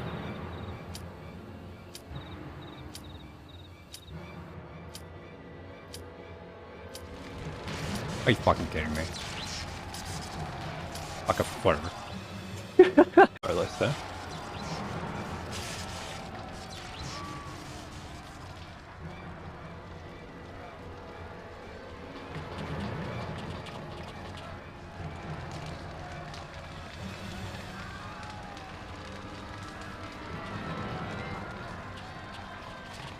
Forward, comrades. The time has come to drive the Emperor from Mhigo and force action upon those who have turned their backs to our suffering for so long. That this victory was the first step in the liberation of our homeland. All Mhigo will be free no matter the cost.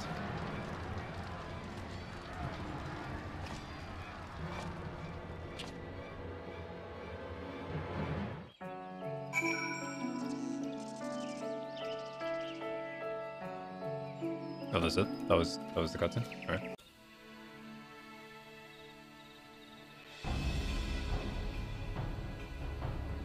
Well, Pavilion told me the trail ahead of us would lead us into the shadow of the wall. Oh, they're bound. Okay. There was 2 objectives that you did our forces. I should make sure away for the tunnels, attempt to intercept or harmonize here. They don't want to do a bloodbath. Well, I do so. I must ask that you scale the wall. No, I would not propose such a course if there was any other way. By the time somebody is passed, take a band of your most trustworthy companion and cut past through the griffin. Make him see reason by any means necessary.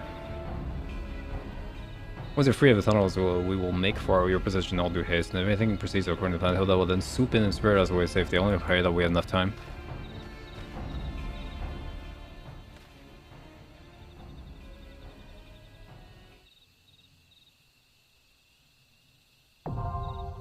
The Belsar's Well. Hey, you want to do some Belsar Wall with me?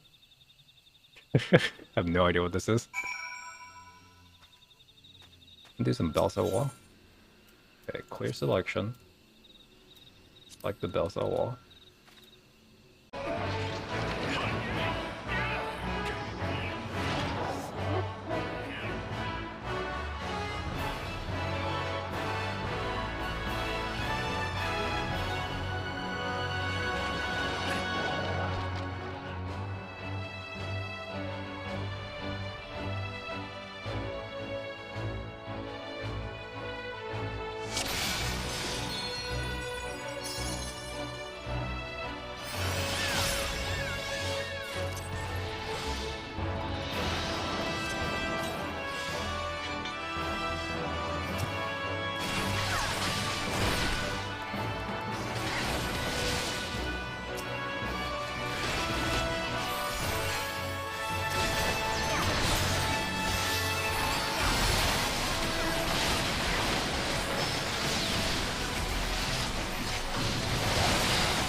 I'm doing scenario.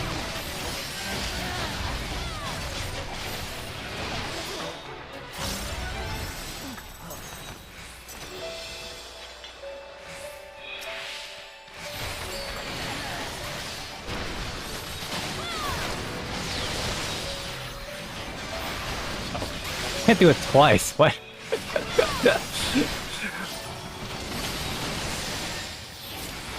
That truly be pointless endeavor.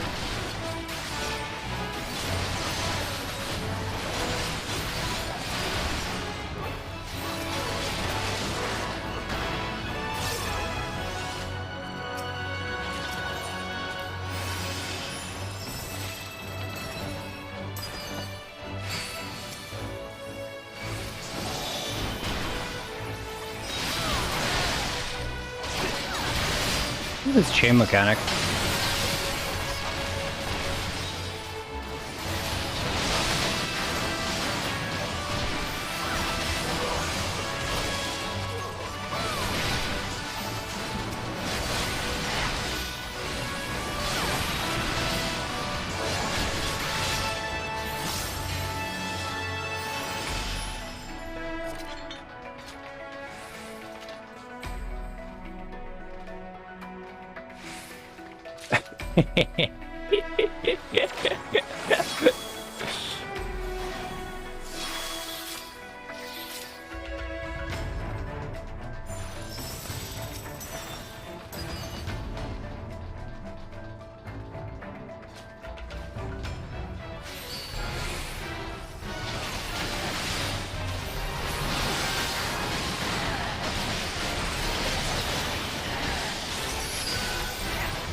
drop him.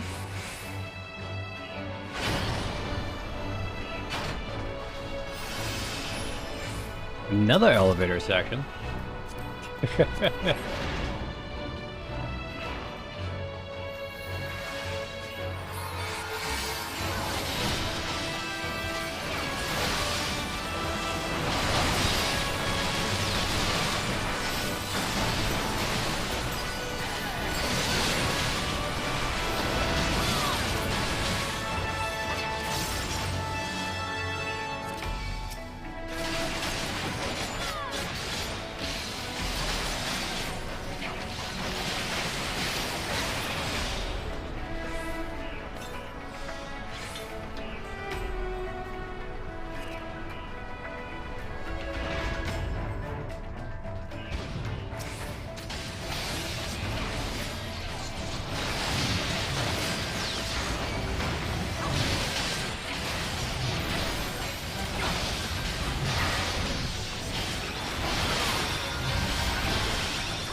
Play all the defenders. Meow, meow, meow, meow, meow, meow, meow, meow, meow.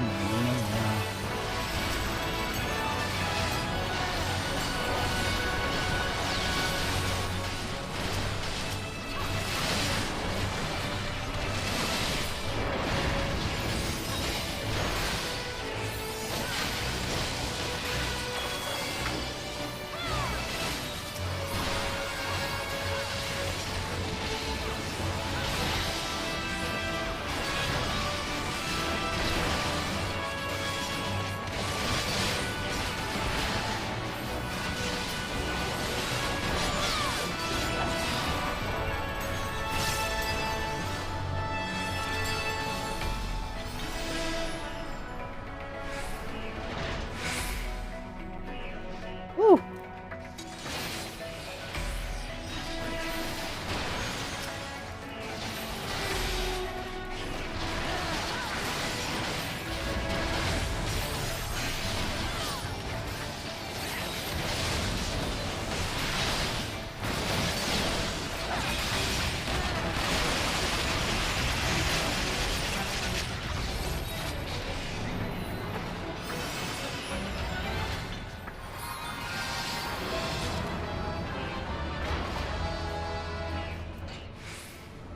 This one actually goes forward. Is stinky. Old crabby, let's go.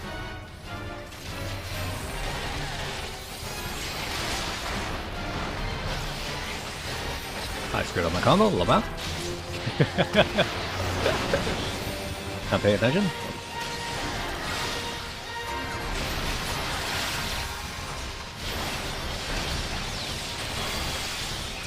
Whee! Oh.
That's pretty funny.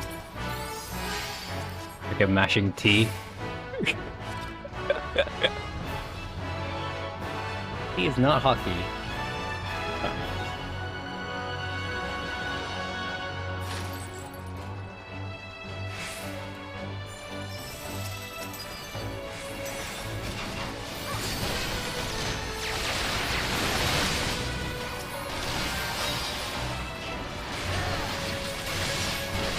Come on. Alright, let's focus a little bit.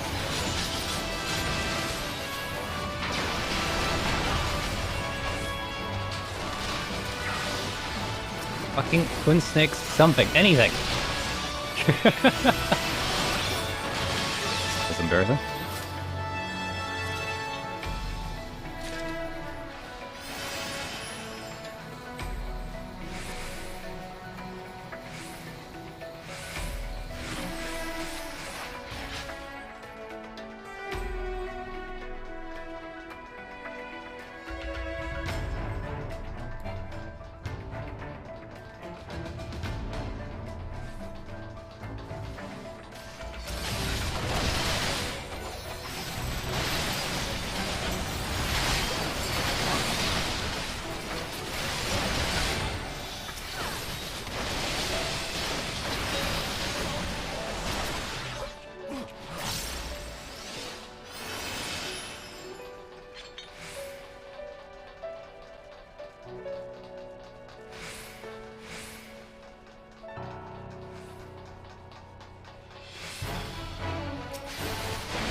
Yeah.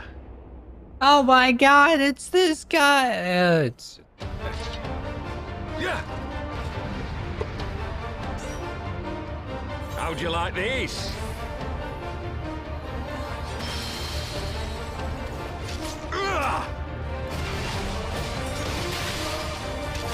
Sloppy. I'll tear you limb from limb. Yeah. Sloppy.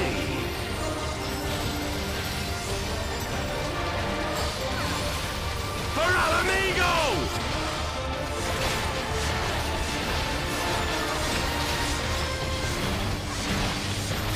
I have you now.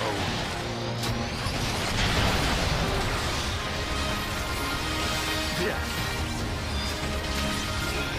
How'd you like these?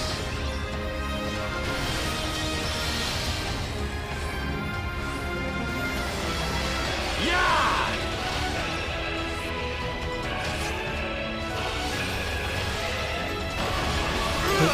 Actually, something I could have done to prevent that. It's just a skill that I don't use ever.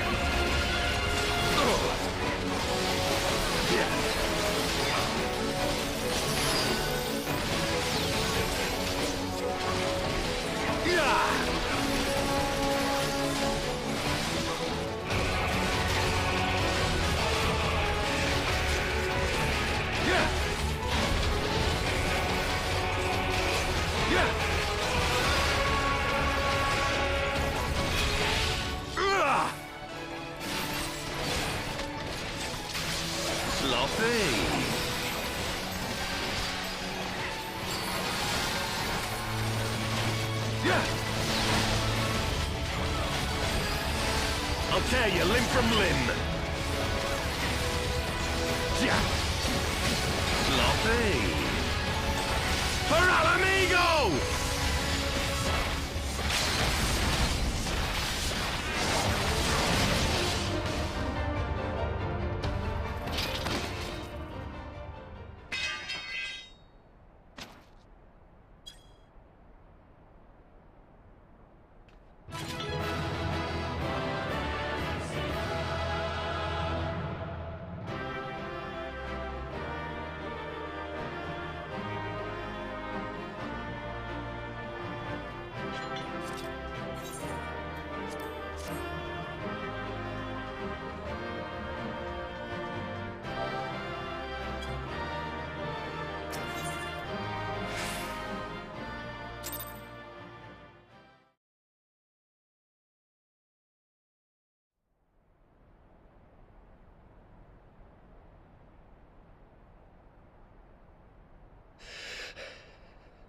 You've beaten me, aye. But you cannot stop what I've begun. Behold! A glimpse of things to come! Yeah, it's about time we're cashing the storyline, hopefully in Stormblood. Funny we do the monk quest, the entire monk quest. What's it about? The liberation of little Mhigo. What's this entire storyline about? The liberation of little Mhigo. We did it! We showed the bastards! Aye! Victory is ours! And who knows, lads? Mayhap the Eorzeans will finally see sense when the enemy turns up on their bloody doorstep.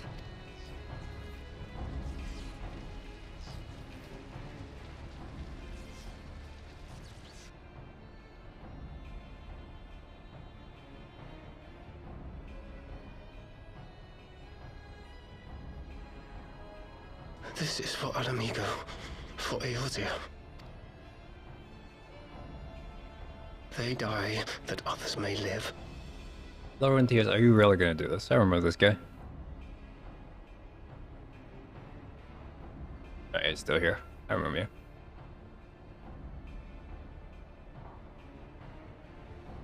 Down of conscience, have we? Nope. Vanguards! Attack!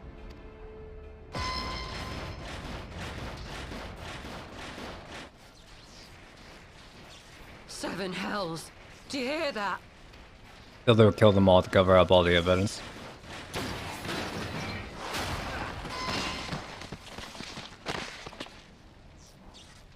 War machines. How did they get here so quickly? Stand your ground! For the resistance!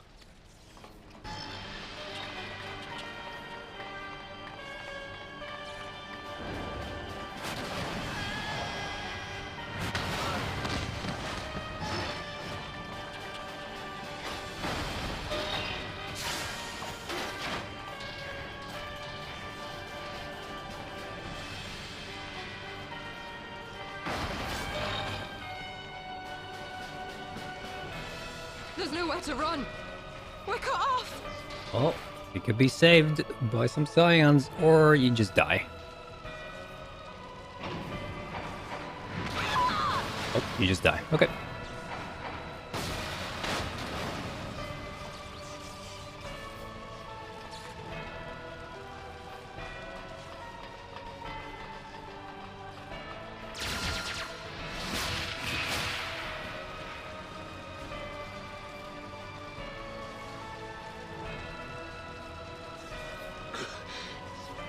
Gods help us! What are we thinking? The Empire's too big. Too powerful.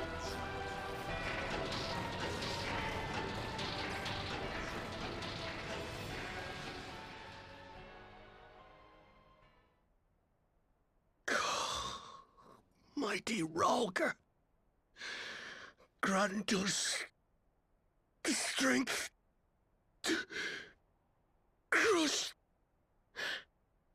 our...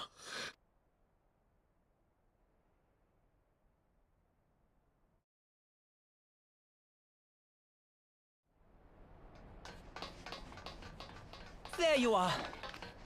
As you can see, our infiltrators did not elude me for long. Lady Ugiri is sending for an airship even as we speak. What do we do? This is a massacre! How wonderful to see you, Commander. Ilbird, I should have known. This has to end. It has to end now. Do you not see your countrymen dying? Have your ideals rendered you blind even to that? Order the retreat, and we will help your soldiers to safety. Retreat? With the moment of my triumph so close at hand? You truly are a sheltered child, Leveilleur.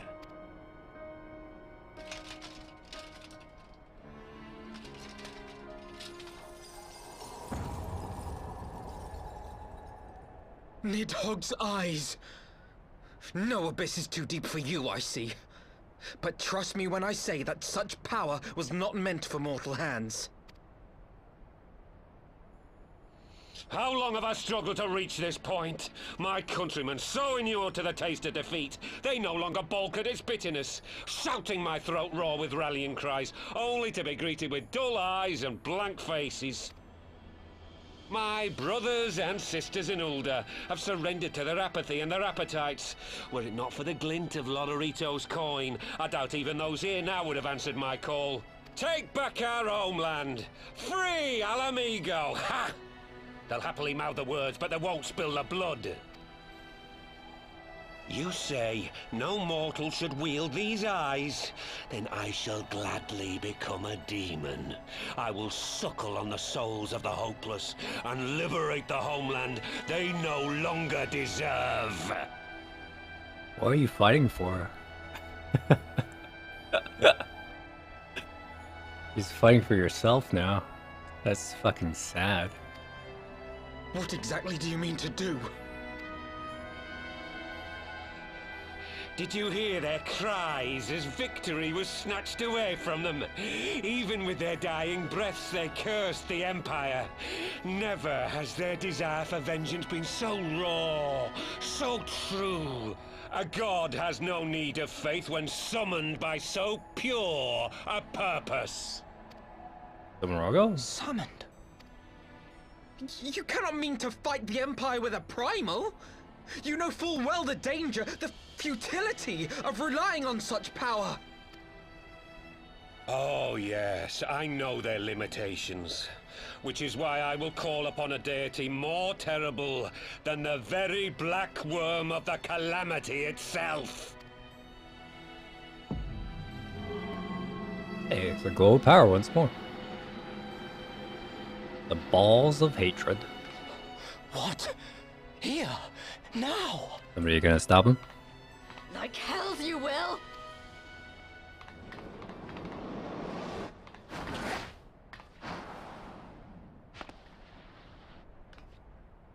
Nice jump.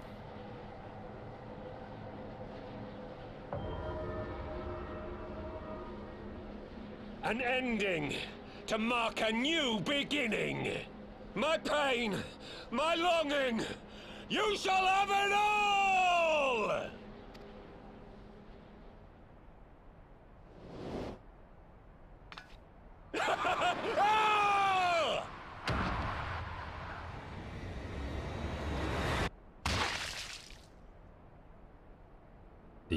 I mean, the only thing I can think of you can spawn is either Rogar or the dreaded Bahamut.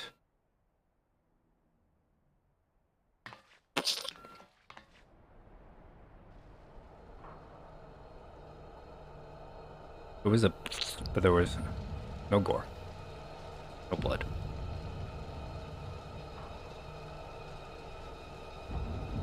Man, what did this guy fight for even? He didn't fight for his countrymen. He didn't fight for his home. He just fought for himself.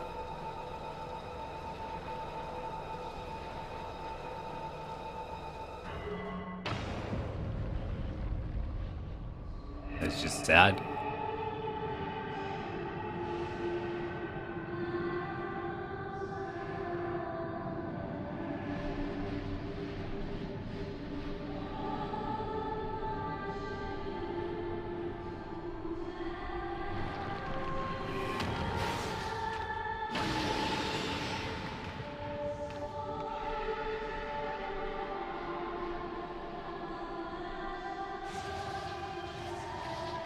This light, is it...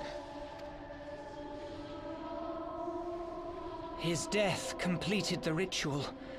The primal is taking shape. Well, can't we stop it? There must be something we can do!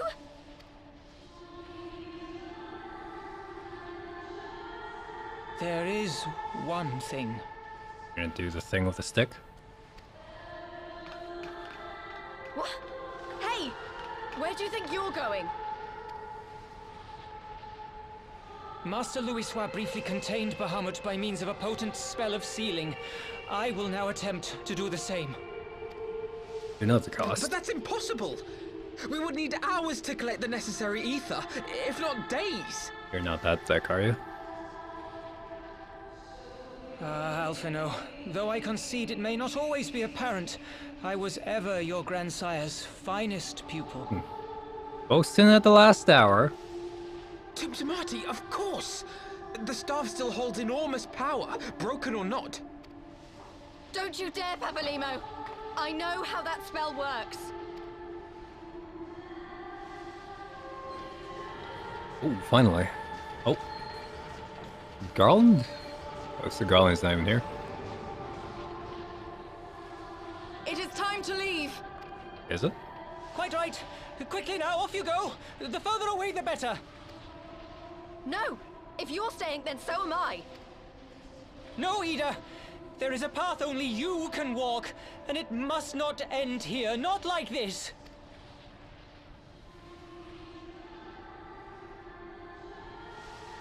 Take her! Please, you have to take her!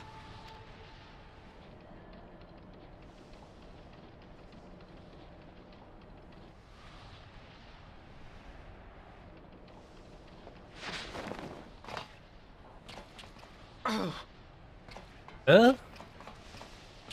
What? No! Damn it, Thancred! Put me down! Thancred! This is one battle you cannot fight. Away with you! Go!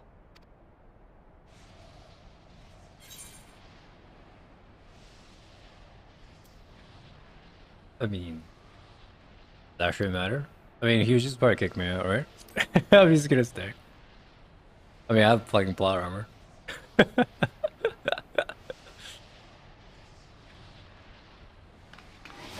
Yeah.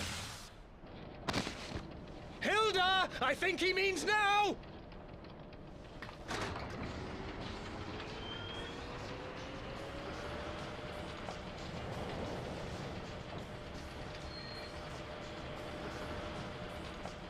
Alright, Bubble.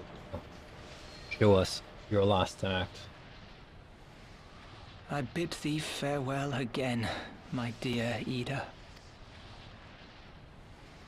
Now, let us see how good a student I truly was.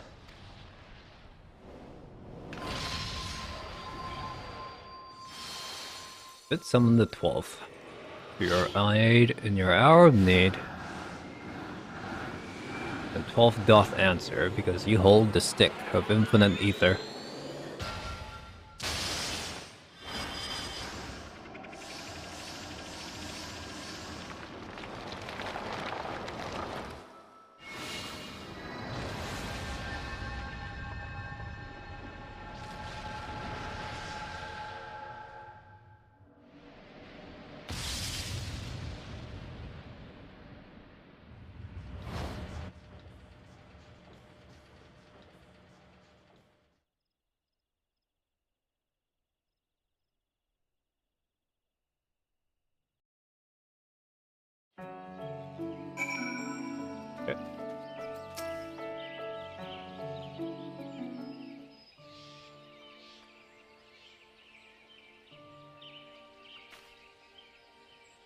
Why?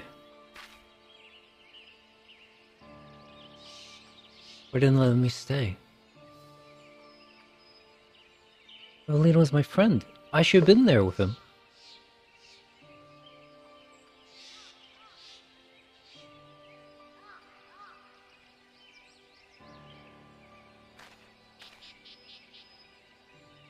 You see it in his eyes, Ida. He knew what he was doing.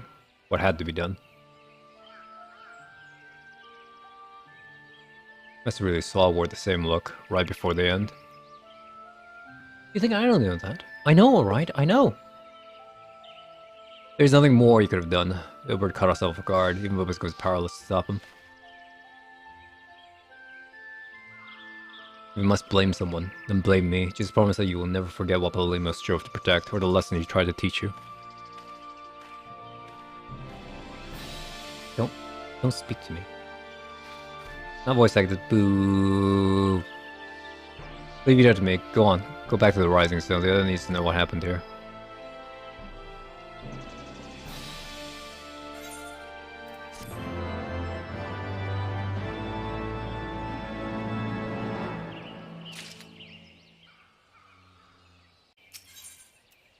Another song.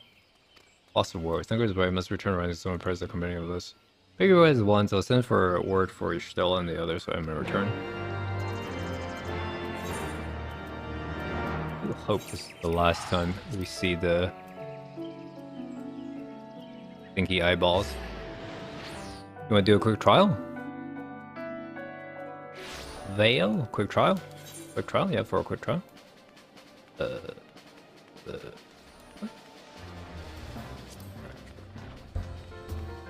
Is hard a Buhamut. By Buhamut, I meant Ifrit. Okay. I have no chakra. Boo! This raid sucks.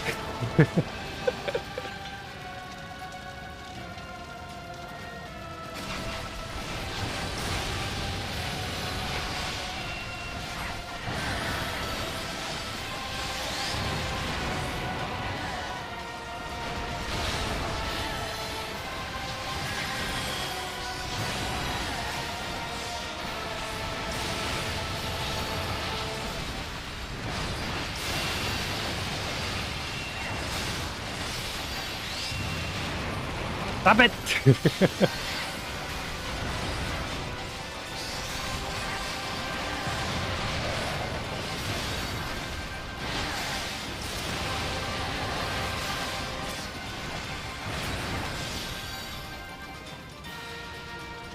Charging?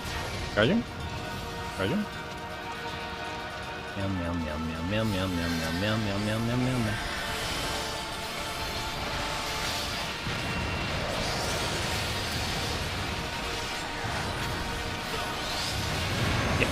That is the only counter to that stupid move.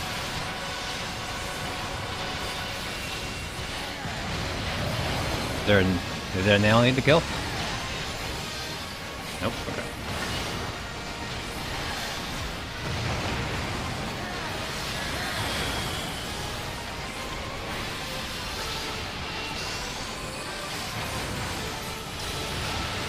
That's a lot of nails.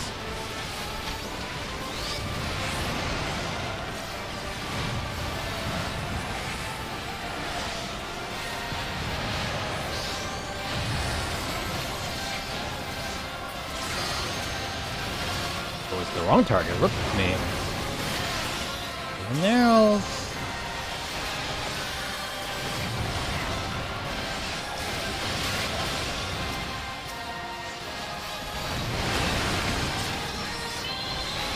All dead. What? Wait, when did I have level 3?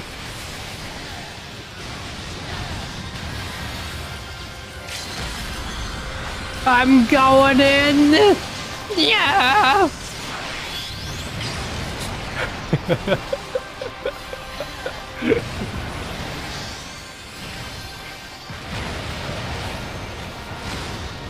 Watch me not pay attention, we'll just die randomly or something.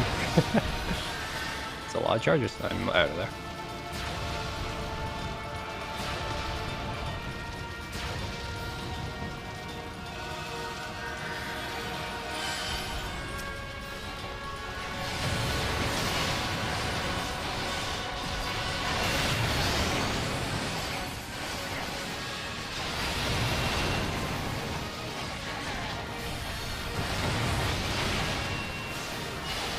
Oh, I activated a stupid ability.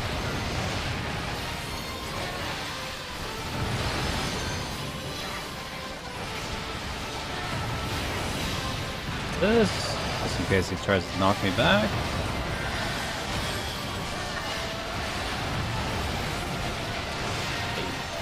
Jeez.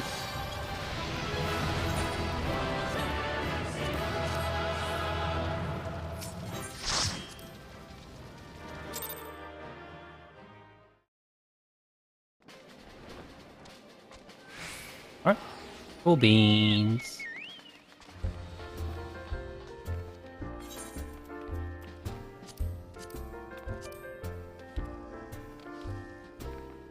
We got one last roulette left, and there's RNG dungeon.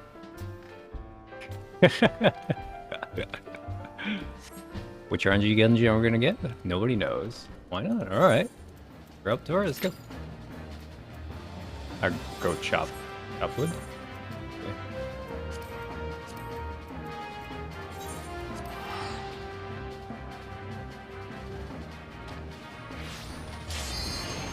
I almost made it to the teleporter. Why am I recording?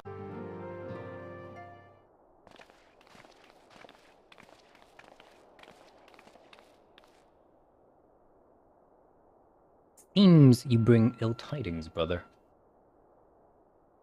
Aye, beyond the Griffin's mask, we found the grinning face of the old adversary, Hilbard. I know not how, but he had his position in the eyes of Nicog, whose dread power used to initiate a summoning ritual even as we looked on.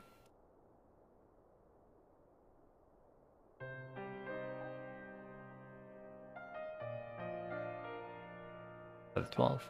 We should go back and get that stick, though. I'm just saying. I don't understand. To attempt such magic requires every ounce of one's either. Not even grandfather or Cassin hope to survive.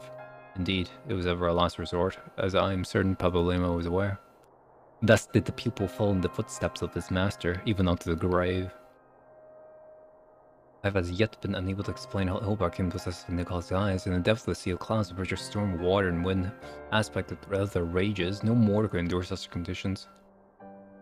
And perhaps it would work on the Asiana, but now it is not for time to idle speculation. Cryo, I need your assistance. Yes, of course.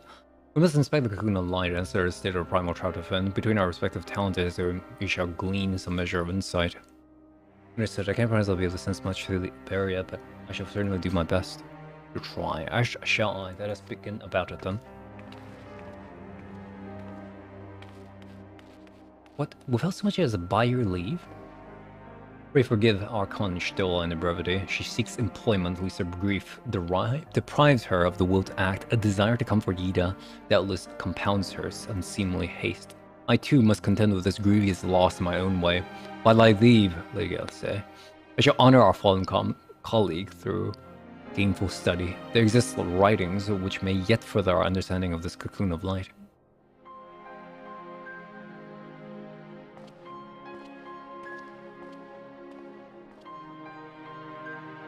Perhaps I was too quick to judge, surrendered to sadness or regret will be a poor tribute to Babalema's sacrifice.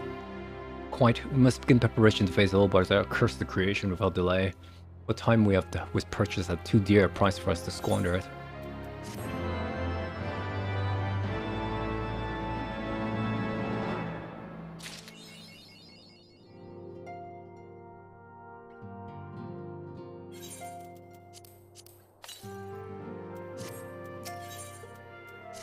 Hey, said. Yeah, I had more to tell you, but the situation in the East Shroud remains largely unchanged, meaning we still have no idea how long it will be before... Communication from Alliance, one moment.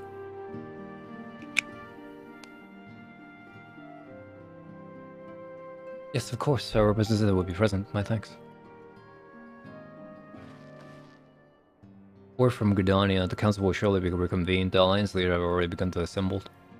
They wish to discuss the primal, of course, as of Yushtila's last report, the cocoon yet hung above the wall unchanged.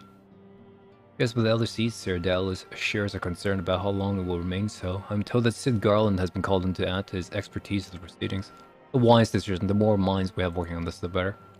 All the necessity we leave by the rising stones to touch his capable hands and make haste for the low to stand.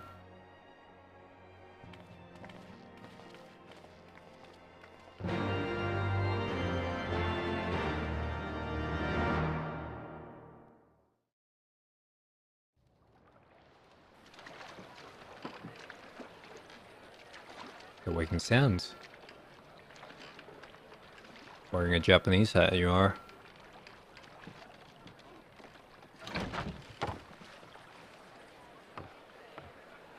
A samurai monk?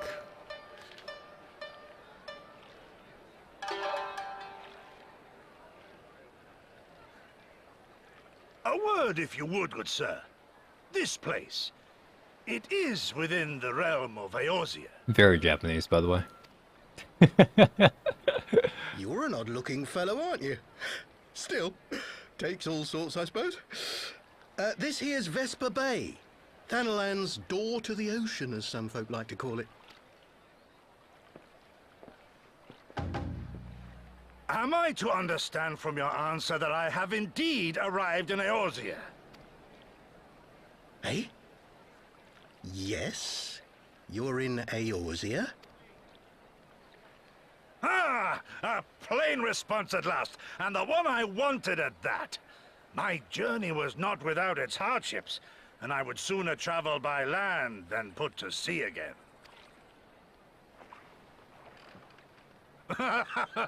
You do not believe that so small a bark could bear me across the ocean? Such timid little sailors. I had but to set my course and set my jaw till I made port.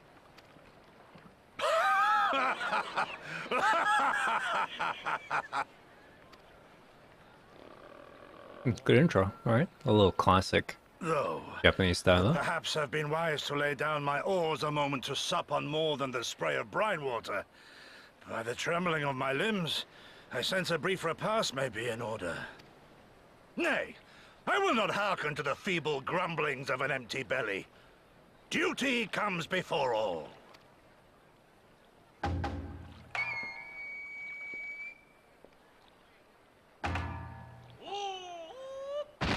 And he's done. Good man, are you all right? Somebody feed this man.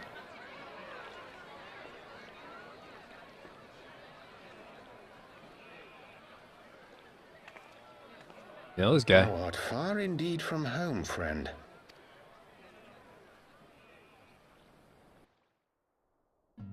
I like him.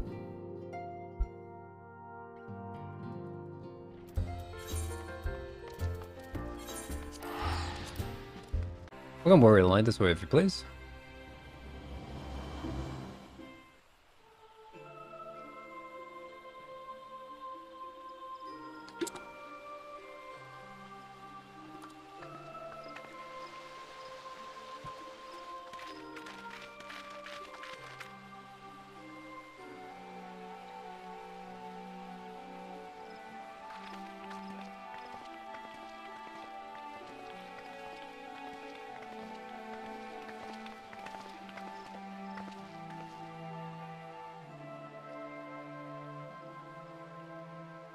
Dear friends, pray accept my heartfelt thanks for your efforts in defense of Gridania's borders. I would fain dwell longer on my gratitude for the support of the Alliance, but the situation at Belsar's Wall demands that we forego such pleasantries.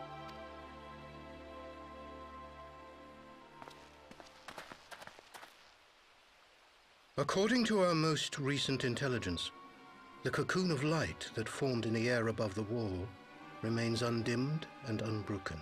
After measuring the cocoon's etheric concentrations, Archon Y'shtola has confirmed the presence of a primal entity. So we must assume that Ilbert's thrice damned god is indeed trapped within. And what news of the Imperials? They're not like to ignore such a spectacle. Sir, a Garlean airship was observed making an approach, but the vessel was destroyed when it drew near. The Empire appears to have made no subsequent attempts to reach the object.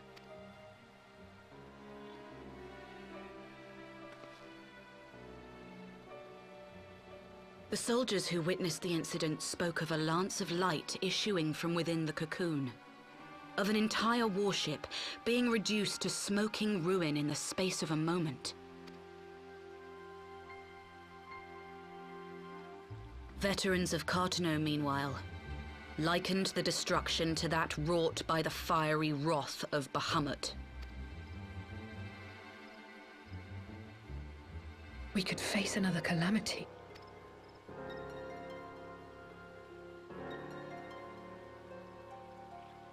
So the Primal is awake then?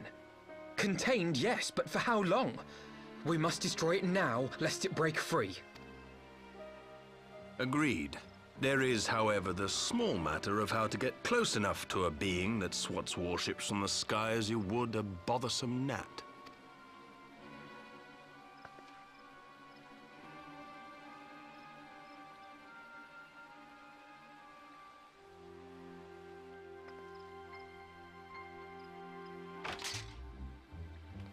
Yes? Is this truly so complex a puzzle? Or have you no stomach for the obvious solution? What in the hells are you doing here? A pleasure to see you too, Garland. Now, if you'd be so kind as to explain to these good people why you should be begging me for my assistance, that would be most appreciated.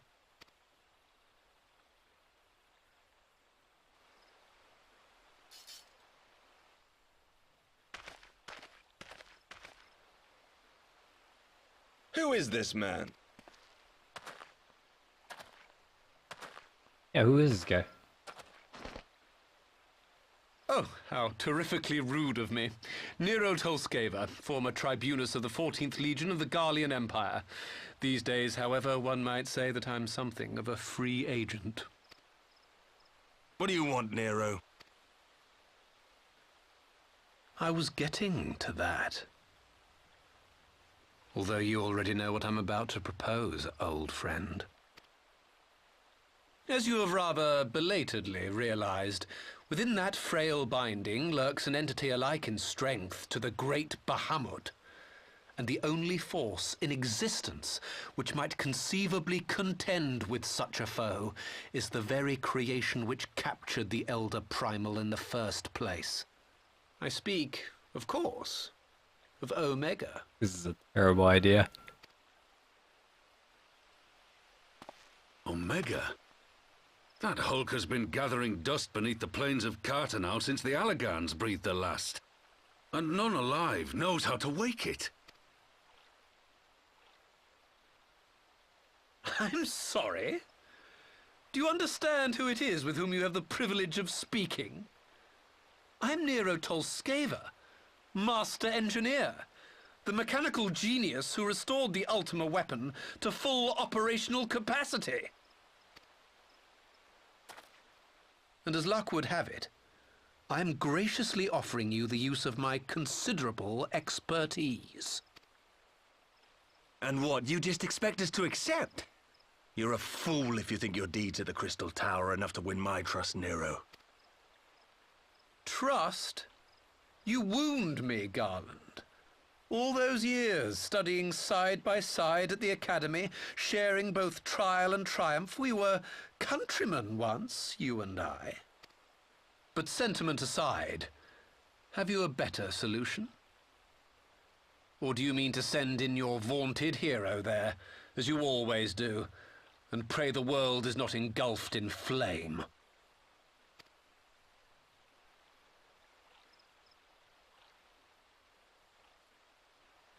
Let us approach the problem in a rational manner. Does not the fact that Omega slumbers in stasis point to the existence of some overriding technology? A means of control? I would ask a question, if I may. Nero, was it not? In the event that we succeeded in using Omega to shackle the Primal in the manner you propose, what then would become of it? Do we not risk repeating the mistakes of the Allagans? Omega is but a tool. How we choose to employ that tool is entirely up to us. Of course, if you would rather leave it buried beneath Cartanau while you continue your petty squabbles above, then I suppose that is also your choice. Spare us, Nero. The Seedseer's concern is a valid one. It's going. He who controls It's going Omega now. wields the power of the gods, the very power which led the Allagans to destroy themselves. And does it not fall to we engineers to prevent such misuse? What was your company's proud slogan? Freedom through technology? A creed you follow, is it? What say you? Do we take this villain at his word?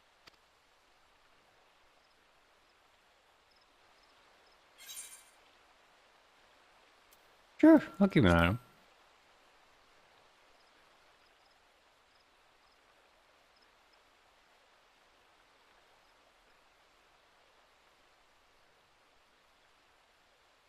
As will I. I don't like it, but then it doesn't look like we have much choice. Well, you can just send me in there and beat it up again.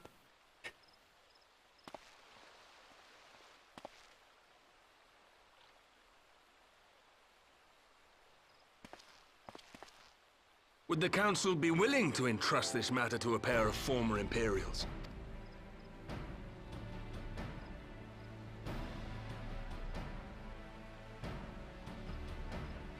Yes. The task of restoring the Allagan relic will be yours. But the responsibility for its reawakening must remain with the Council.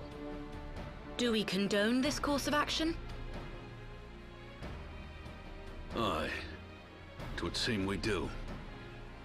Let the record show that we invest this contingent with the authority to enter Carteneau and take command of Omega. Cid, I appoint you leader of the expedition. Scions, I would ask that you assign some few of your number to escort Master Garland and supervise the other one.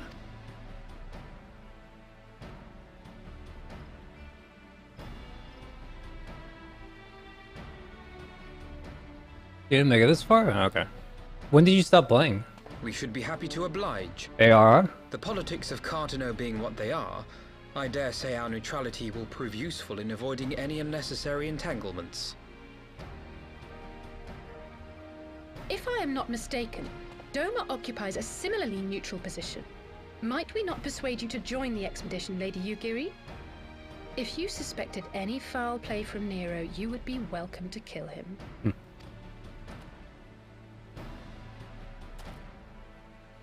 My blade is yours. Sometime. Alright. Not a moment's hesitation, eh? You'll forgive me if I do not shake your hand. You can pick between like 12 voices, but how do I say it? It's not, I don't know, voicing the character is not important. I understand how it can be bothersome, but it's like a detail that is nice if we have it, but we don't.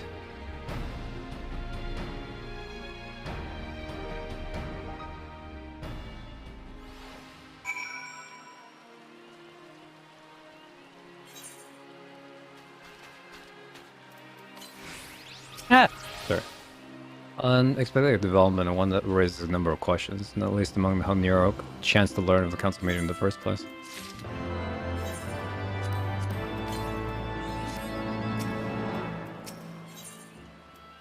Ready? Question mark, question mark, question mark.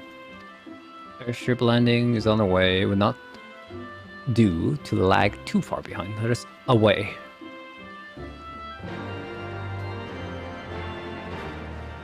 Not that high on the to-do list. Was it? Oh, not really go. The others have stepped out to the dining for a moment. At least you wonder, and you're insisted that he be allowed to inspect the Excelsior before boarding. And you let him? This is very timely offer, since the thought of the man poking about his working of a ship without proper supervision does not fill me with confidence.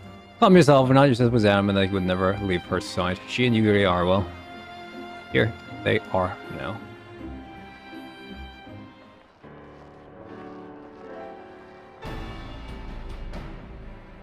Alright, I think as a run, show us that course for Carteneau. As we delay our departure slightly, recording no more than a few hours at most. Our colleagues are studying the cocoon as we speak, and I will hear their latest observations as we proceed. They seem wise to gain as clear as understood the situation as possible before formulating our plan. Oh, I thought time was against us. How foolish of me. Hold your tongue. When we want your opinion, we'll ask for it. Forgive me, my lady. I should keep my counsel until such a time as you have finished procrastinating. Alright, well, Elvenot speaks with his colleague. I shall fly the Excelsiors over to Mordana and we can convene at the Rising Stones. My apologies for the trouble, I shall visit the Stoll and the others forthwith and join you as soon as I am able. I was going to break a company and say back to the Rising Stones. You should feel safer knowing you're present to entertain our guest. Alright everyone, heading to Mordana is welcome to travel aboard the Excelsiors. I'll clear things with the girl at the counter there, let her know you're ready to leave.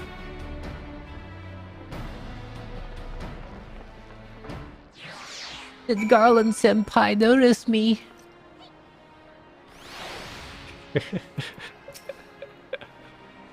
Just right this way, sure.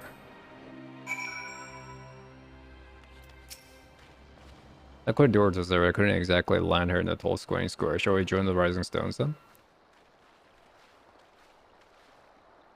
You want me to walk there? But why?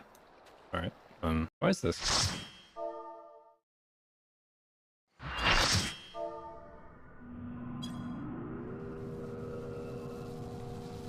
S1T7.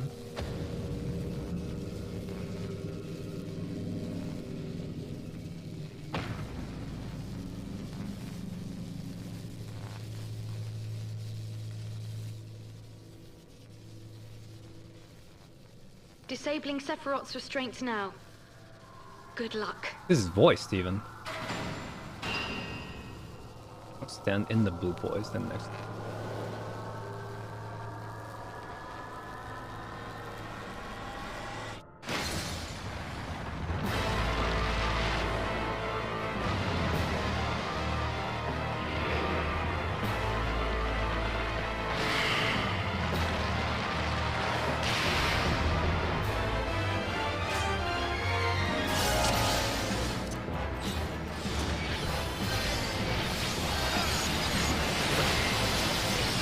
like, why can't I target it?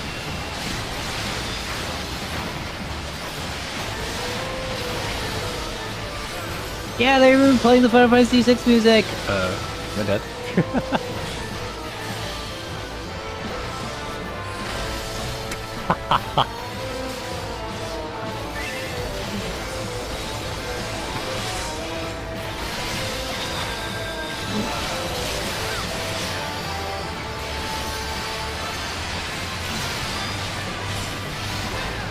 Fucking volume equalizer.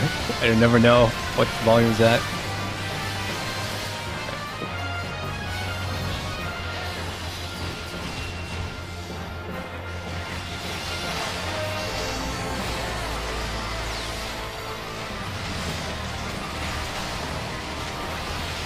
Thought it weird to mention the triple triad and then not do anything related to Final Fantasy VI. I didn't mean to do that. Whoops.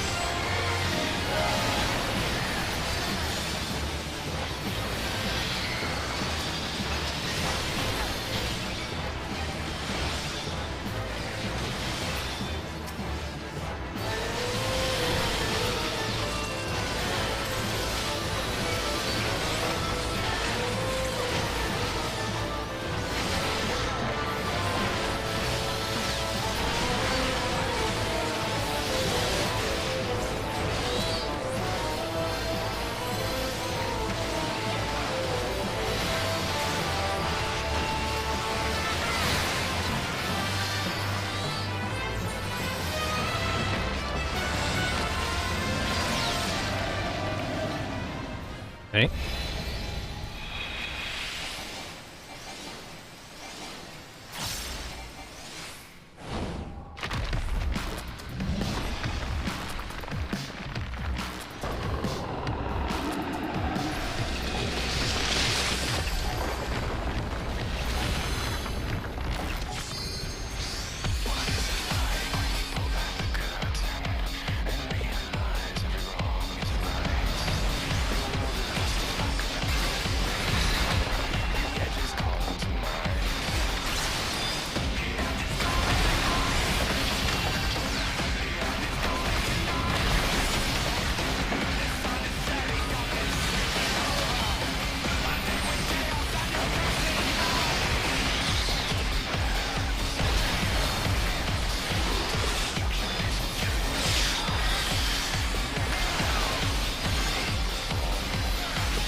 Okay, cool.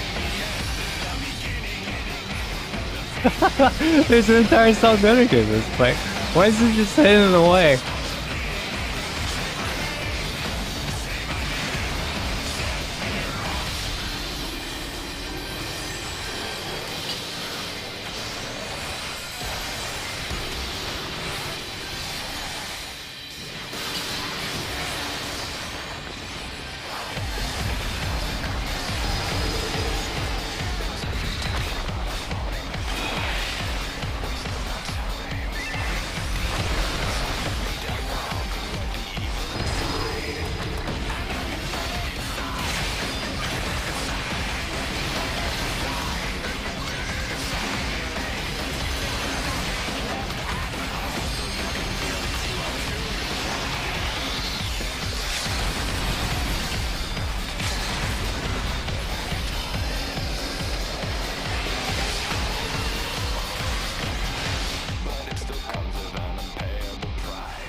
Hey, you reached level 80. Everybody left. Wow.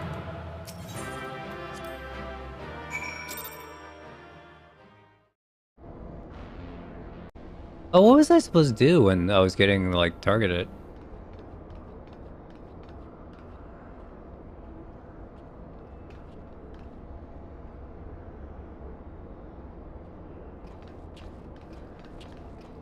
To the edge and away from the group? Okay.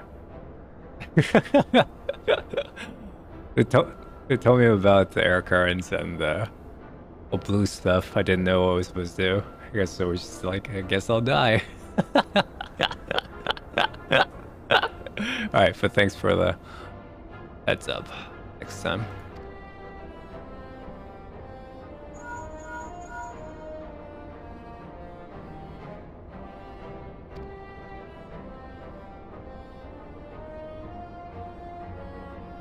I swapped tails right now.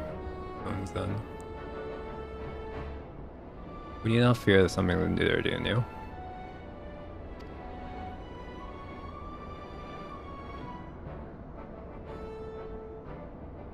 But if I run to the edge, will I still get one-shotted? God, the sunlight in my eyes is awful. I guess I could use Earth Stance. You won't? Okay.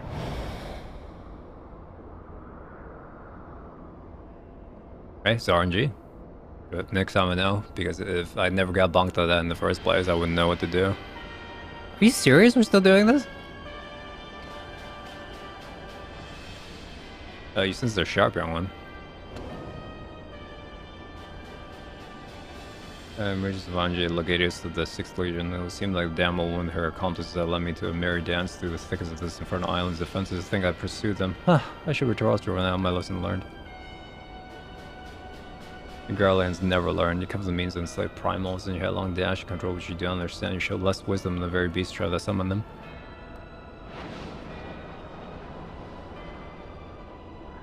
This is important, alright. No transgressing blades, children. Live, grow strong, may one day you warn my intention.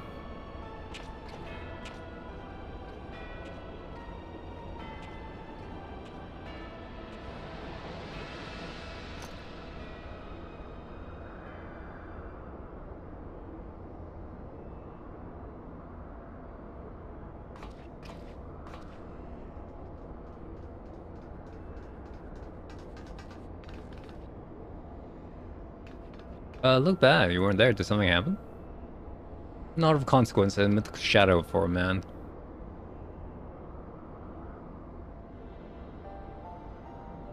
As you feel you're hiding around the mask of yours, along for hope, a developed flower, a lingering sense of regret. You just a Garland, who dry sense a desire to test your strength against a certain hero. Is that what the gifts tell you? No, just a wild guess, but I wonder if some few of my words didn't strike close to the mark.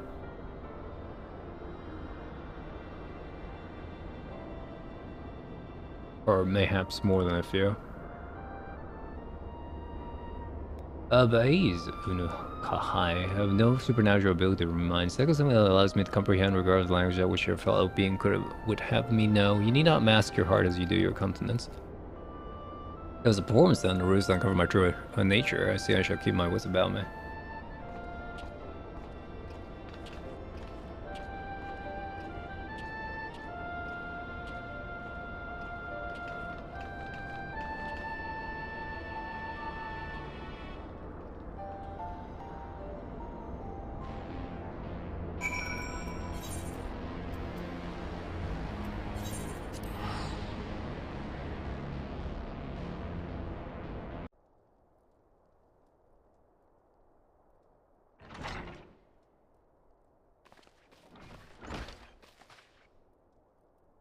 Thuzite also has skill at arms. First step to riddling the stars, the worn triad, baleful presence, in such wise do we lessen the burden of bequeathed unto us by the vain glory of Allag. However, the two icons which remain are thought equal in might of Sephiroth, and may yet exceed him. Ere thou proceed, I will counsel thee to marshal life strength and give several thought to life preparation. The guidelines afford us the luxury of time. Even now, the grasp for the means to dominate primals, blind to the technology potential for calamity. My master told me that entity known as Sephiroth was the fourth first sacred tree. Elevated the godhood by the belief of his worship. There is no power more fearsome than is born of unconditional faith on the unbending ideal. This plane your master found in you a willing student. Tell me, was it he who taught you elegant technology, potential for calamity, or those are your own words? It was but a figure of speech, nothing more. When last we met, I thought I caught a glimpse of the boy behind the mask, but it would seem your defenses are firmly back in place. Must you persist with the infuriating veil of secrecy?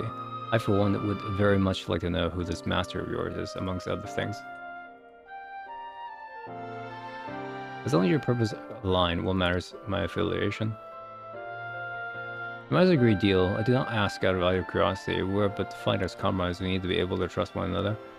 On which note, I should apologize for my earlier trickery. It was merely an attempt to get your heart to an enigmatic companion. Truth be told, it was rather glad you reacted as you did. No person in areas where any business being calm and aloof all the time, much might you wish to be. Anyways, we must best be off to send words if there are further developments.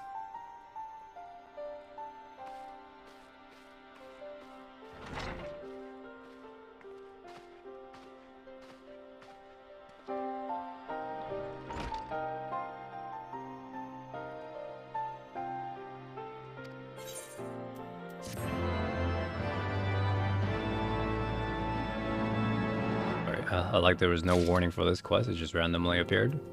Yep, this quest line, sure.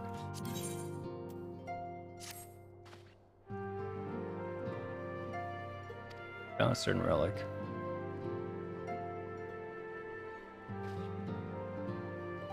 Short information. There occurs a fierce conflict that took place in the Merced between the Icon Sephiroth and the forces of Alec.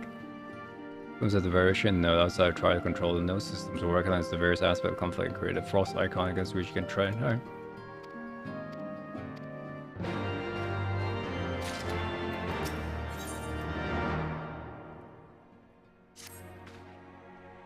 Troubled, the 6th legions will not soon surrender as pursuit of elegant technology. While it is true the 6th suffer heavy losses in attempting to breach Azal's defenses, the legion is still very much a force to be reckoned with. But their own devices will not be long before the legate has moved it. Very excuse the interruption, but a call to Linkor only come from one of my fellow child. Archon, you stole out news. We're quite certain they've broken through. Yes, of course. We shall leave immediately. It would seem the thing I fear the most have come to pass. The Guardians have succeeded in dispelling the barrier Realange placed upon the entrance of the research facility. We must intercept and destroy them, but they require the means to control power entities. Archon, there's still a request that we assemble at what's seen intrusion. Pray depart on the journey when I've informed more on the other side of this development.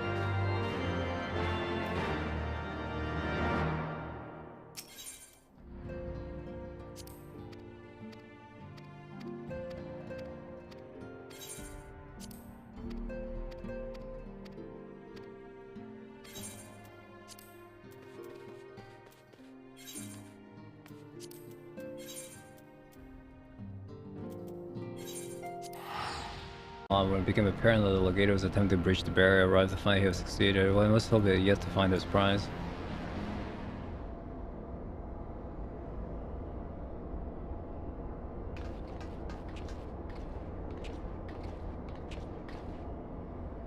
Olmed, Unukalahai, and thank you for answering my summons so quickly. Bobskin. We shall all be glad of your presence when we meet the 5th Legion as all discerned. As you may be aware, the facility houses some of Alec's most advanced technology. According to Realange, it sought to deny Empire is easily engrossed by weaving a war of singular potency. Not singular enough, it would seem. I'll be surprised if the Legate has not reached core laboratory already. It's passing strange. Your world war in accordance with the most closely guarded teaching of the Archmage of Shalom, and not was left to chance, not. It is well known the children of Garlemon have no talent for arcane manipulation, nor have the Empire more than a cursory knowledge of sorcery. That they would succeed in rivaling a complex of skinned magecraft with such surpassing swiftness is passing strange. That it is, Realange, but this is a mystery for another day. Algon still has the right of it. Before else, Mamu's safeguarded knowledge was enabled Algons to harness primal energies, or particularly concerned is the Genesis expression, or ethereal chemical formula allows the scholars to create substances from nothingness. No such formula once came in for the formation for a negative master, perhaps? The affirmation with this immortal, yes, and knowing exactly what prize the Legatus now seeks to enable us to predict this position. Do you not see? We have been gifted the perfect opportunity to remove the head of an entire legion. I don't think you're quite so bloodthirsty, Uno Kahai. Surely safe from the secret would surely take precedence over slaying Legatus, is it? Trial statements reflects my own. The other two objects need not be mutually exclusive. What did you say, you Urianje? Urianje? Oh, forgive me, my thoughts were bound up in idle imaginings. In answer to that question, my lady, I'm content to be led by thee in this matter.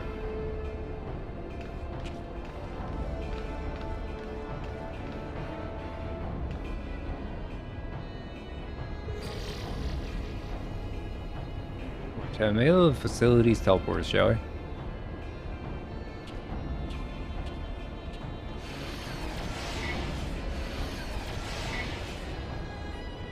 You do on the matter of the barrier.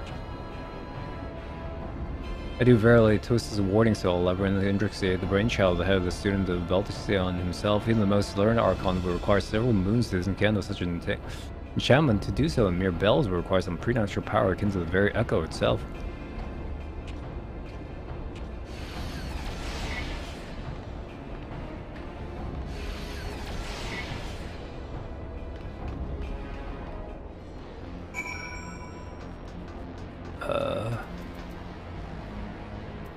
Open it?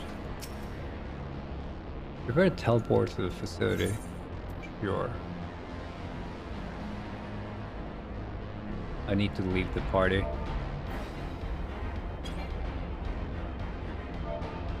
Wait, what?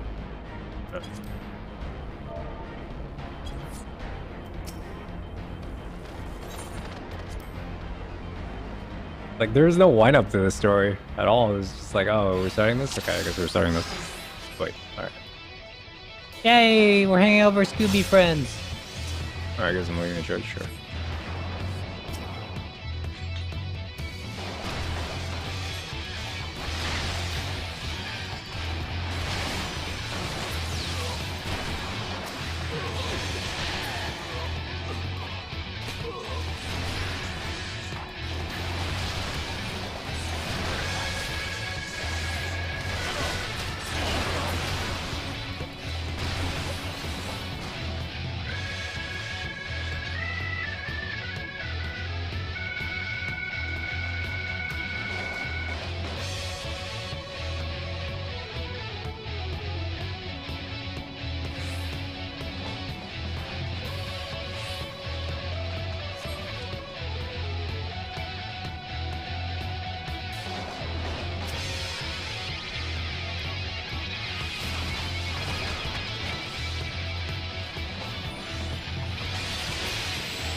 What?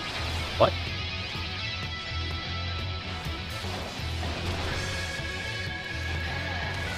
I need no assistance. Oh, okay, bye. So much for my friend does.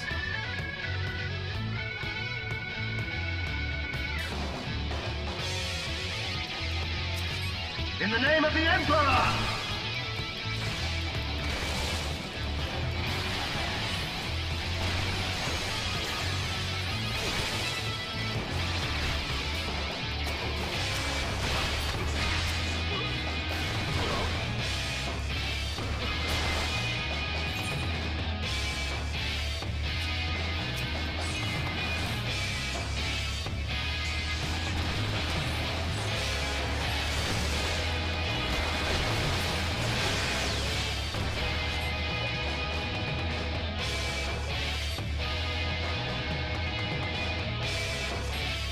Where's Miss Braun? Okay.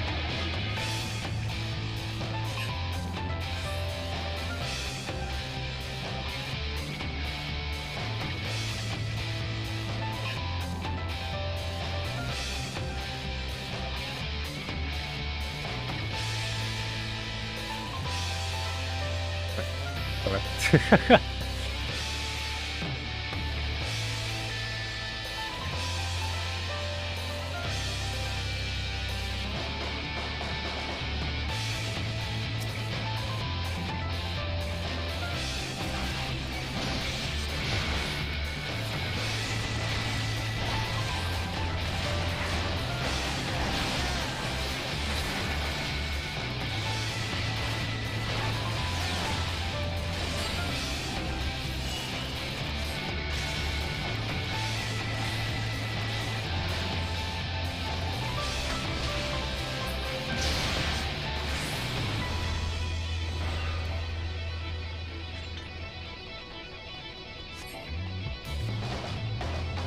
I was wondering what happened to the Legatus up here.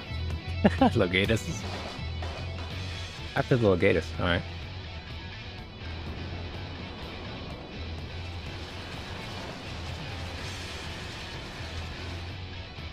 Here they come.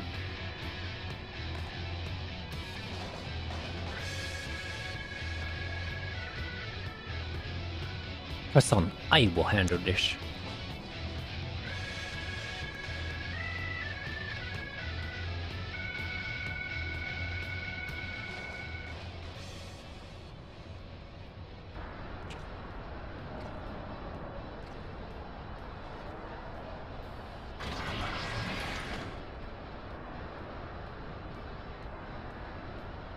I suppose bones of their work now extract the marrow.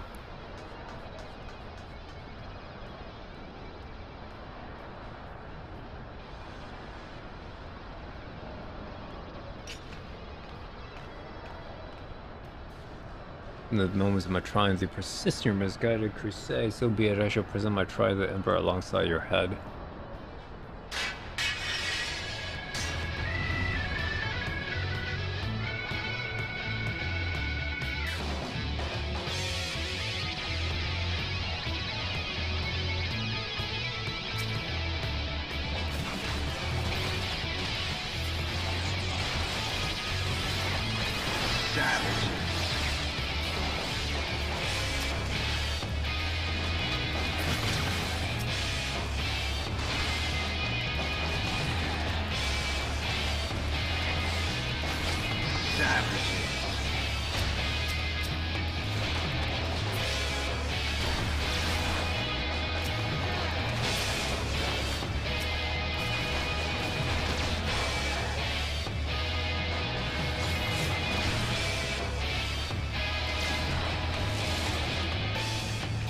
Hey, you fucking weep, come back here.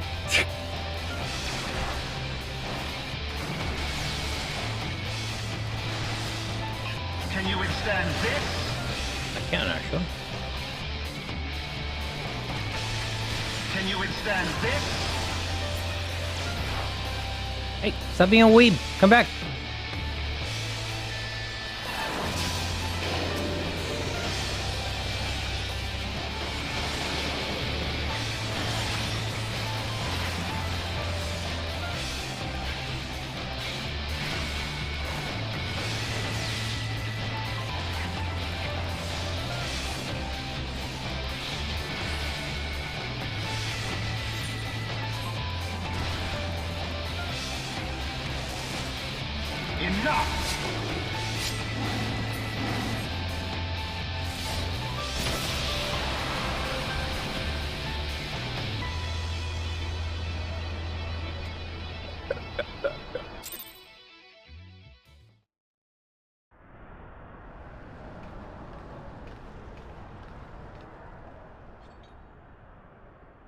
That was good.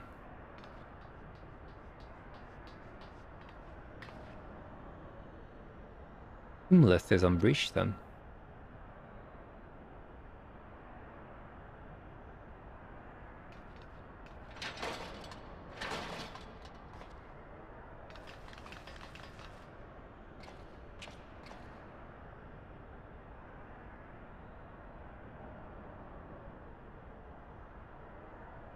Trial. My wounds and I slow my base should you seek to bar my path. You would slay me, no doubt, and it will be your final act.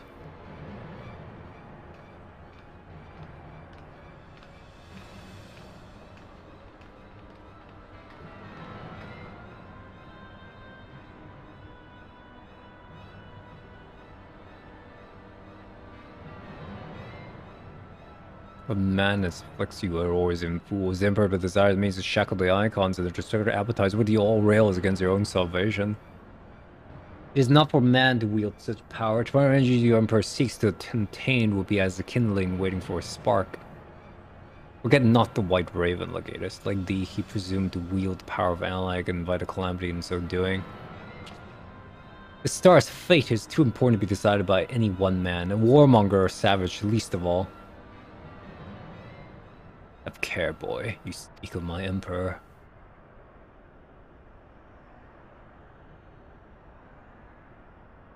Dying here in defense of his honor will not further his cause.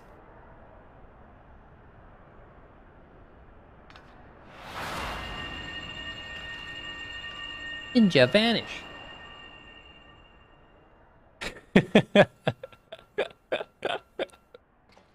Oh well, I appear not to be dead. Ow.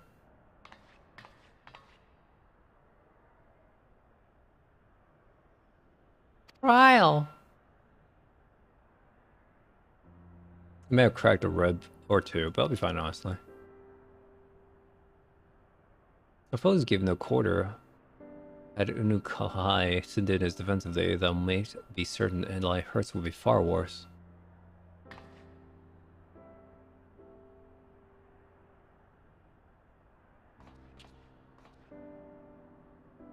It could do no less. Mistress Kryl is here at my behest after all. Good Alec is safe for the present though. It's doubtful little Gatos will soon return to Garlem until the prize to cover its life in his grasp. We must redouble our efforts to protect this place. Kryl and I will place the additional seals upon the tumulus.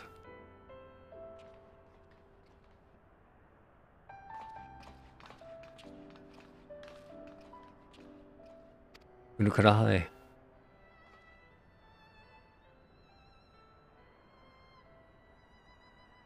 I appreciate you staying by my side. Thank you. Twist not.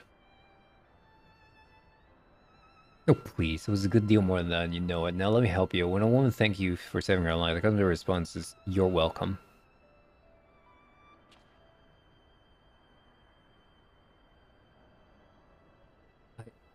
You are welcome.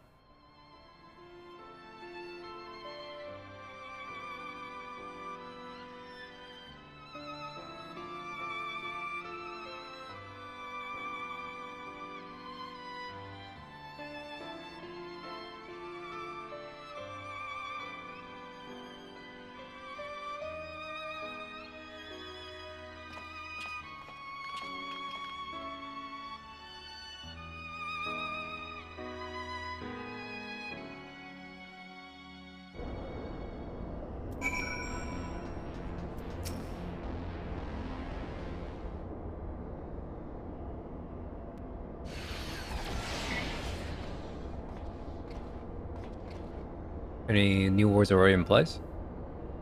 I closed yet toy upon enchantments. I came onto the in secret that I might question the outside their hearing. Me? I would speak of the one who undid my subtlest magecraft. He invited Imperial Legate into the vicinity in hopes of engineering the man's demise at the hands of Warrior of Light. You accuse me of masterminding this day's events. As I may have been thy master's, but the deed was thine. As this lured the Legate's 6th Legion into a trap for which he was not intended to emerge, 'tis plain to me now that thy seeming optimism in proposing this elimination was feigned, and that his death was the object of thy plan from the first. And yet proof this. Thy own words betrayed thee. Thou didst speak of the Empire's desire to claim the Genesis expression, the existence of which even the learned Mistress Kryl was ignorant. Whence then did the Legatus come by such definite knowledge? There's the matter of my unraveled ward. None save one possessed of another worldly knowledge could have so swiftly effected its solution. That no thee of another blessed of such. Assuming these accusations are merit, what then? Oh, many times and oft doth the pursuit of truth lead men down darkened paths. I take no issue of thy purpose, this but thy method I will call into question. In the Garlean Empire we have a common foes. Hadst thou deigned to share thy intentions with what was going to Mistress Kryl, it is like we would have closed the trap with less risk of life and more success.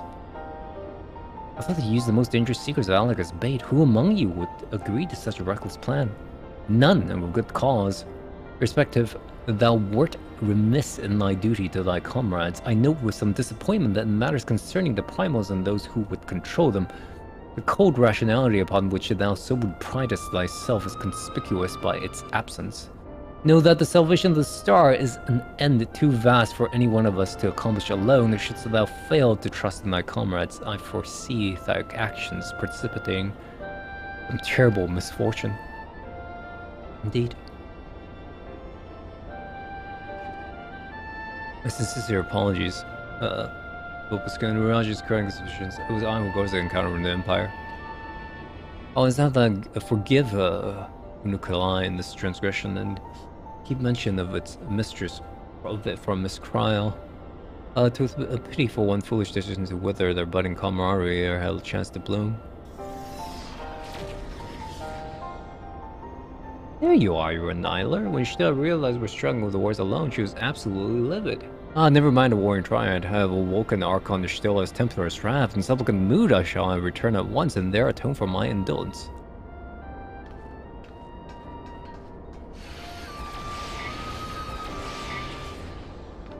Come with us, it's time to return to the Rising Stones.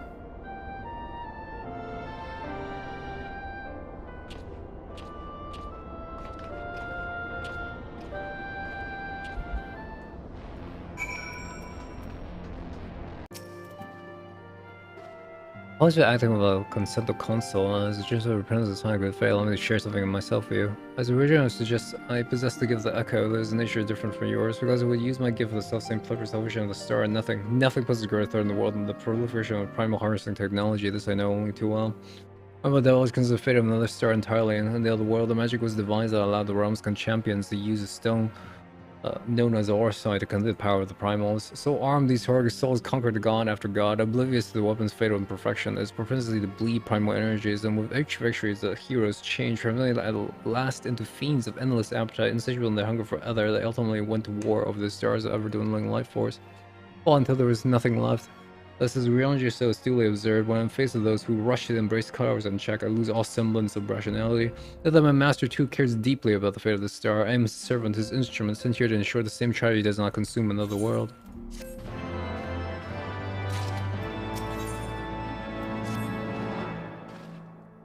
We're light. If this world is I must proceed forward planned. Another pillar of the warring triad must be toppled. The question which has already been answered. The Encounter Legate is Archon still detect erratic etheric waveforms emanating from the vector containing the icon Sophia, known simply as the goddess in former times. Such can only mean one thing. She is close to awakening. Let us return to Azizla forthwith, put an end to this primal deity, at least to rise again in all her terrible glory.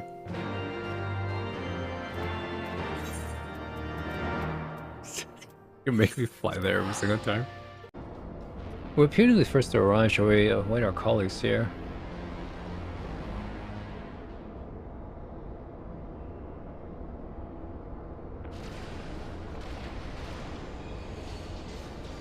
The 6th Legion have returned. Unukalai, yes?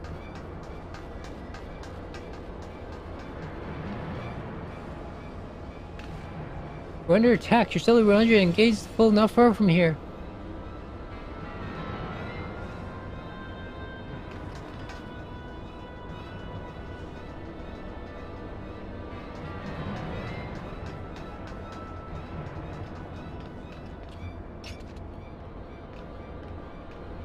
Now I need to fuck? Of course, the demurrage. Huh. Realize my shield plus tested to seem the elegants have not been lax in their recruitment.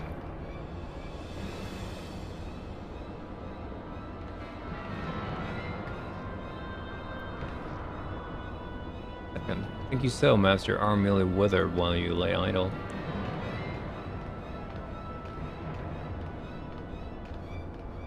So your tongues would have stalled them long enough.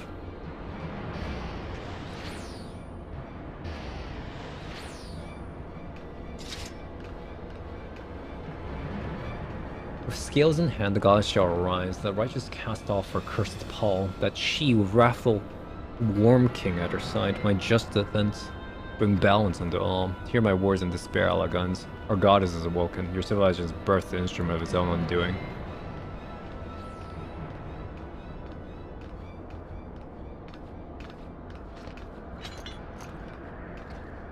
It's well that you hear Vovskun. I should like to know that our stones were saying. You understood their words, did you not?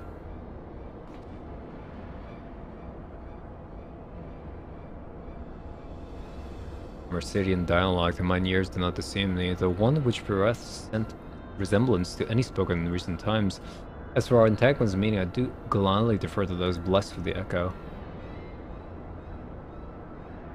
Shield seems to think we're Allagans. You recite the sound of the verse of prophecy. A claimed goddess is awoken. Is that about right, Vobiscra?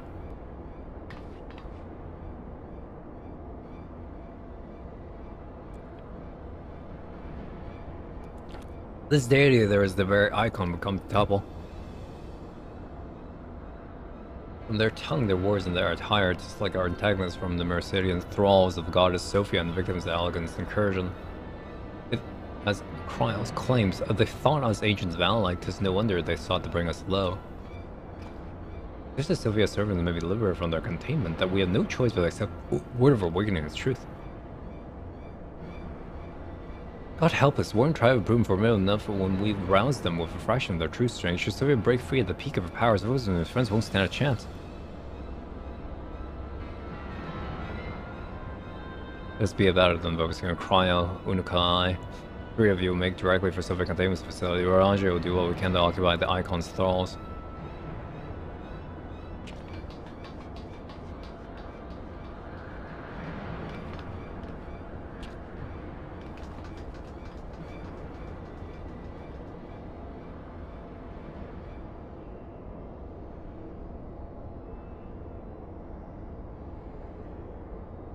And Mrs. Crown, do you perchance recall the words of the prophets in entirety?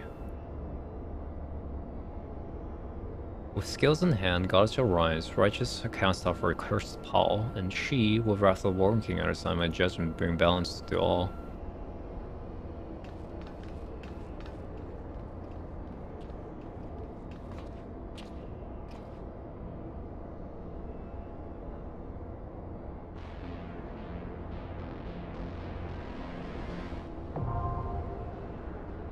E1 T6.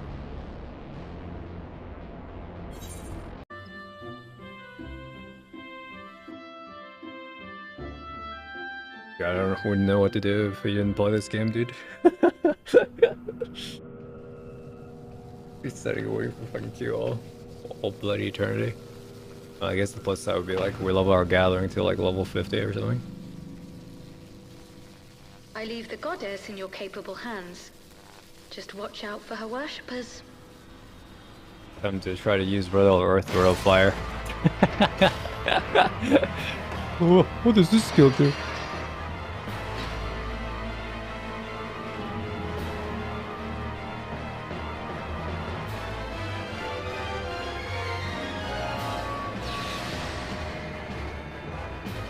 Oh, they're all part of the Kefka final boss thing. Bell's on the outside. In the second half, they'll ring and push us to the other side. Try to make us fall. Second half?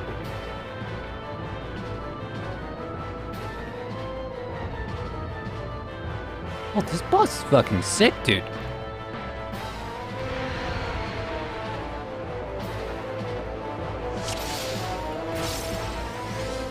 Do this. Be my food. Ah, what?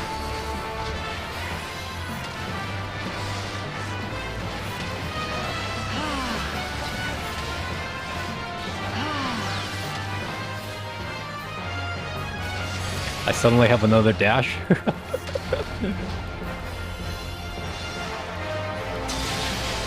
Garrett? Okay.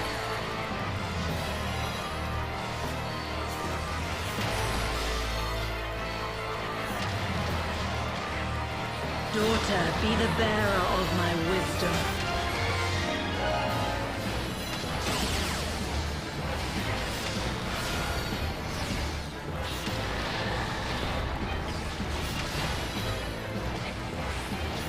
Know you the full weight of death.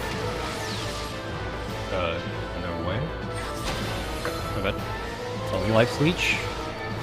Or I'll try the life leech before she disappears.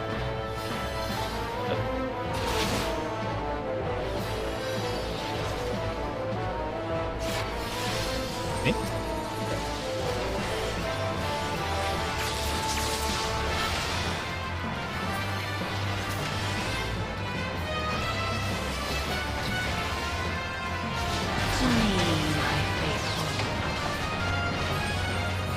Focus? Alright.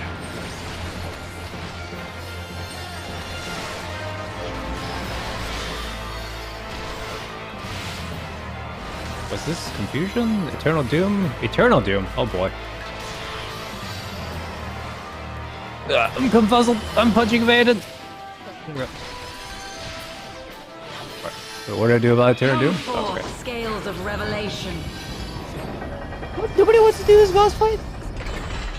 I would know the weight of your soul. Oh god. Okay. All right. Okay. All right. Okay.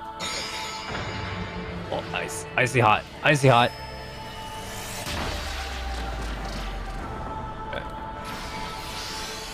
Alright, not doing the monk thing, sorry. You bring equilibrium. I shall tip back the balance. Yeah. Come on.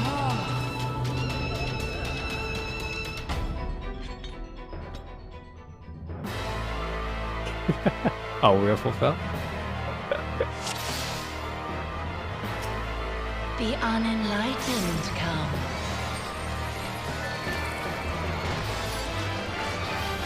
She is very confused.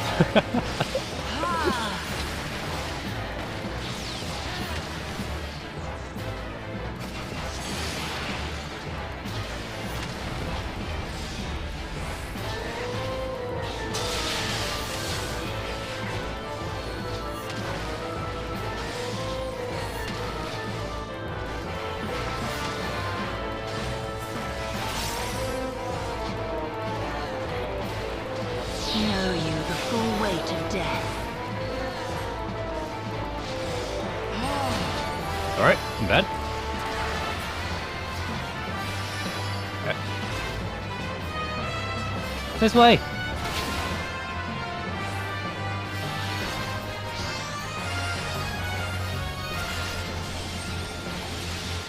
Lawyers?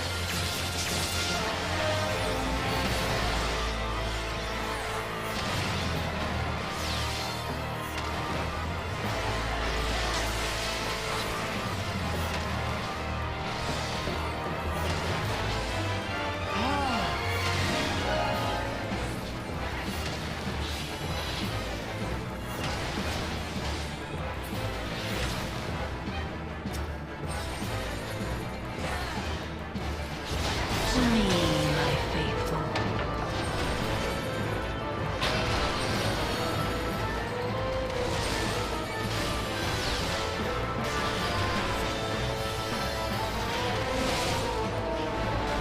That was so small because I made the menu so small, yeah.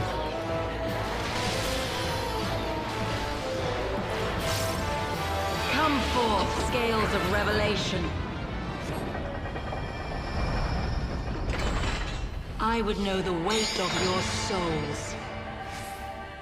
Does that work if I do this? Oh, it does work. Okay, interesting. I gotta use that skill more, but it's so situational. Only ever use this versus certain range. Equilibrium. Does that mean it's the way she'll pull it? Back the balance. Oh.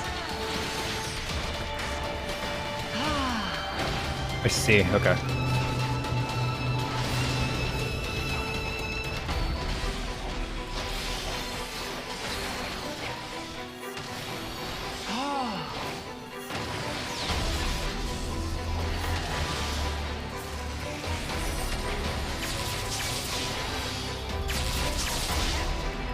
Sin must be balanced with suffering.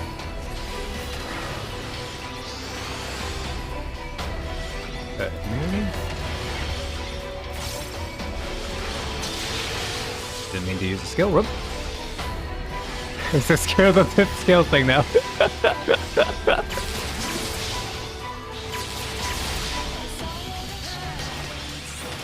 Daughter, be the bearer of my wisdom. Okay, this one did not done.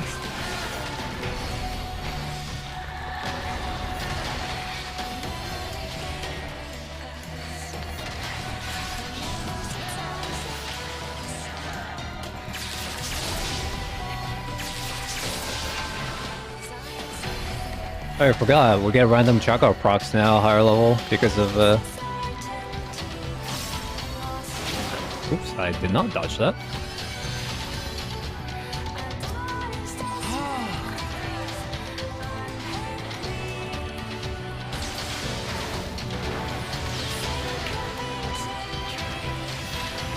Wait, what? What does that mean?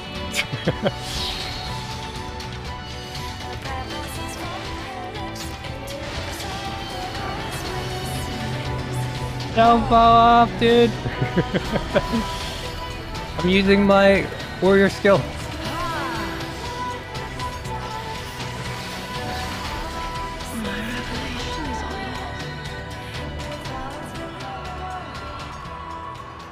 Literally jiggling breasts. I'll go back.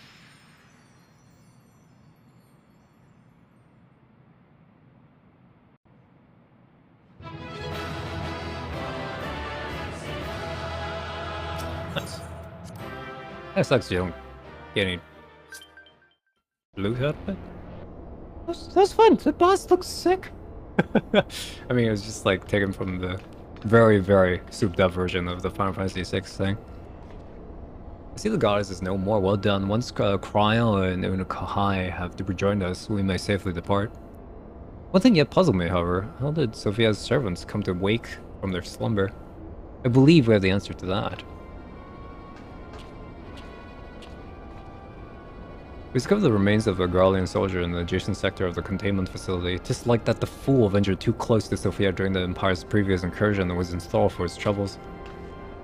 Another reminder, if any were needed, as the incalculable threat posed by these things. The goddess would not even have been conscious where she claimed the man's will, and yet his mistake granted her the means to release her servants would have resulted in her own liberation, have we not foreseen her hand to intervene? I didn't much wonder that the Icon's pawn was capable of so effectively manipulating the facility's containment systems. How came he by such rarefied knowledge? The two is easily explained. During our investigation, Cryo discovered a flaw in one of the mechanisms which held the goddess in check, a flaw which had plainly been added intentionally. Upon examining the facility record and repair, we were able to piece together the story. It was a time towards the end of the third astral era when the people of the Nercidium faced extinction at the hands of the Algan Empire. Sophia, being of incomparable cunning, was said to have communicated certain plans to her servants through the medium of a trusted oracle. Following the oracle's suggestions, they duly conspired with a rebel faction with Finn Alak, who we believe agreed to temper the prison intended for Sophia, and then the goddess and her thralls chanced to be captured, though we suspect that this had always been their plan.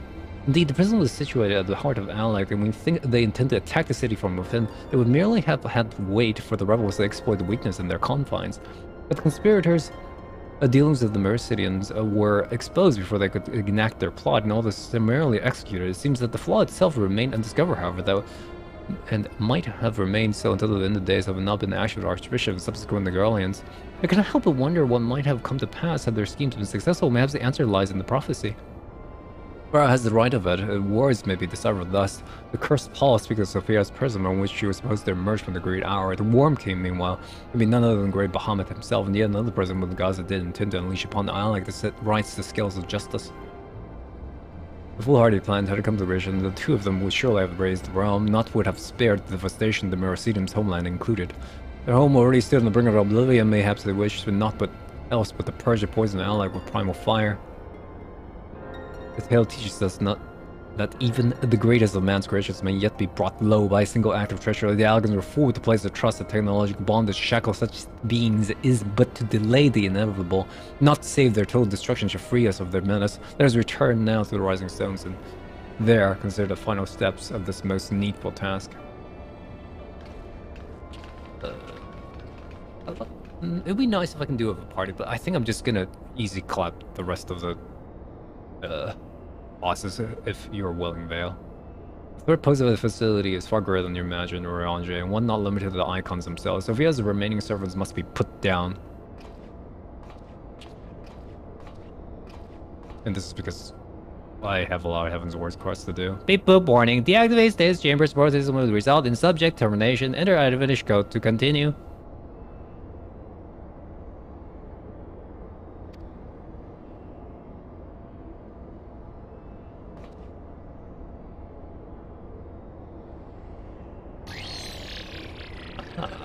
Ain't that interesting. Advantage code accepted. Subjects terminated.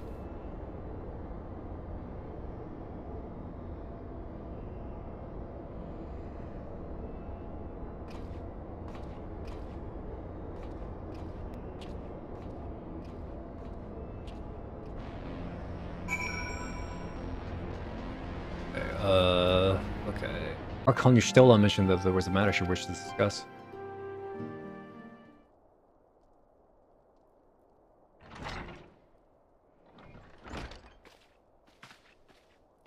Well, Memvosgun, you will forgive me if I seem curt, but I would settle an account with our young friend. While conducting a final sweep of the Sophia's containment facility, we discovered that all of the remaining thralls have perished in the data centers. This was your doing. Aye, it was. I choose to act upon the knowledge revealed within the tombstones we recovered. The true purpose of those prisons is far more horrifying than we first assumed. The Elegans were not simply observing the icons and siphoning away their energies. We were conducting experiments in preparation of a far more ambitious project. If you recall, both the fiends and the goddess were imprisoned within the massive spherical structures. These spears were the prototypes which paved the way to the successful construction of an artificial celestial body. You speak of Delamon. Aye, the icon's cage are unmistakably of the same design as the Red Moon. To be plain, the researchers contains a seeds of 3 calamities which might feasibly be visited upon its chosen target. Eliminating one of them necessitated the destruction of the goddess' slumbering thralls, a distasteful task and befitting of one such as a warrior of light. Thus, it dissolved the problem to free myself. So there's that, and then there's Bahamut. Then what's the third one? You made it your case. It is apparent that we were not in full possession of our facts, nevertheless. Your notion of what may or may not be expected of Obiscun is presumptuous in the extreme. When the warrior of light chose to join the Science, he did so in the knowledge that he would be required to face and destroy not only the Primals, but also their fanatical servants. That which you term a distasteful task is an essential part of our calling, a burden which even every Scion is sworn to shoulder.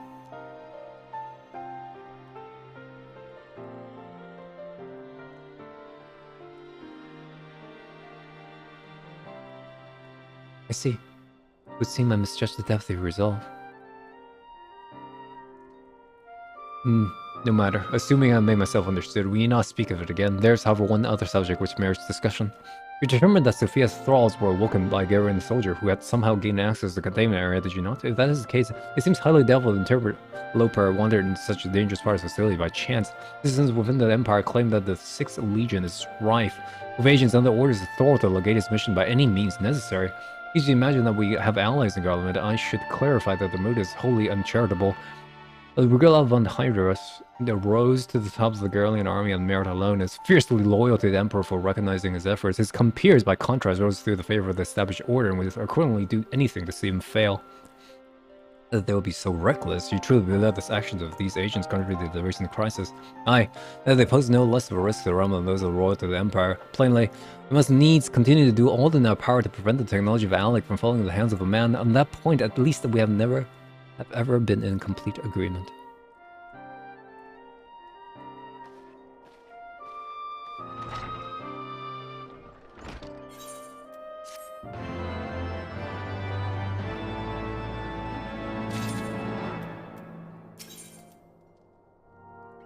One of them is the hard version, which you would just click on for the sake of clicking on it. So if the blue quest goes away, so that. Yeah.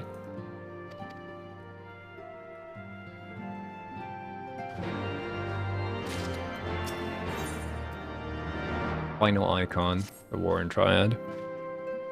One pillar of Warren Triad, the Zuvan.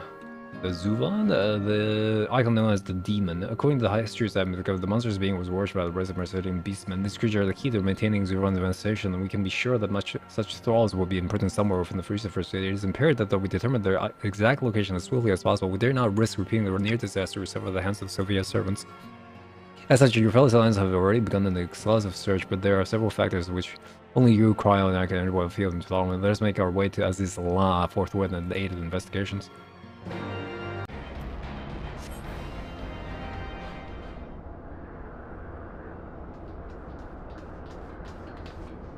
It's good to call you because it's swarmed by Imperial troops, but the sense that we judge them, the soldiers of the 6th Eye. Once more doth Regula von Hydrus stretch forth his hand to seize the foreign foods of Ally, and once more have our meticulous wars been swept aside like so many cobwebs. In the midst of some wars were destroyed from within by the pulsating energies of an icon.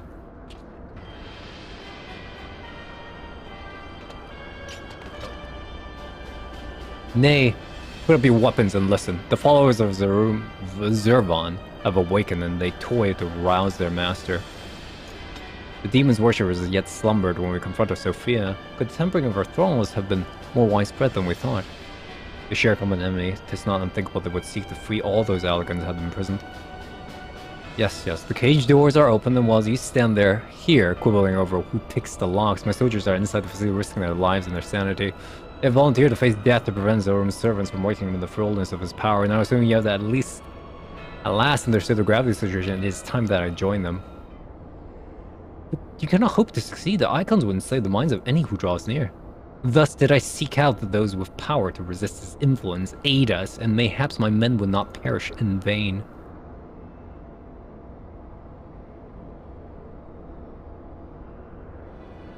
You propose an alliance. I've delved into the depths of this place and found its technology is wanting. These mechanisms have failed to hold their prisoners, such broken artifacts are unfit to bring before the Emperor. Twice have you bested me in combat. Would you now lend me your that strength and stand against our mutual foe? Because as opposing your reckless schemes that Yziel was lost to us, you expect us to simply forgive and forget all that has come before. I expect you to put aside your emotions and use your better judgment, but of course I am dealing with savages. I will not stand here and justify the death of the Ice Maiden. We pursued our ideals and you pursued yours. Such was the result, and mayhaps you might consider another point.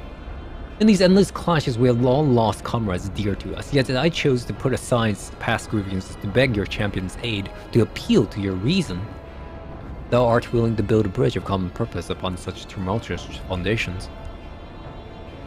I too am hesitant to accept this arrangement, Archon Stola, but the offer has been made to the Warrior of Light, and 'tis his involvement which shall ultimately sway its outcome. I shall abide by Vogel's decision. Must be stopped.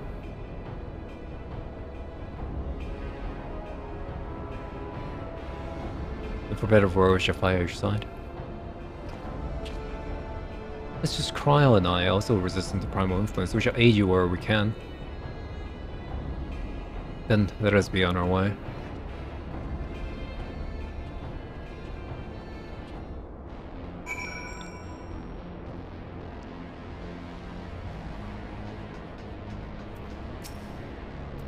If I pass through the reservoir, we should not lag behind. This is a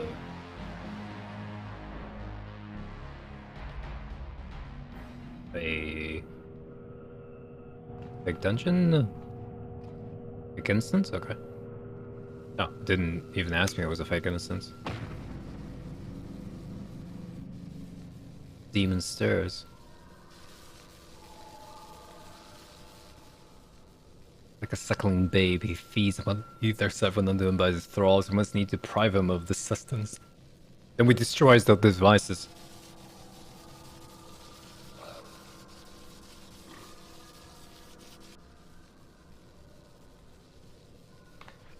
Hold, witness your soldiers.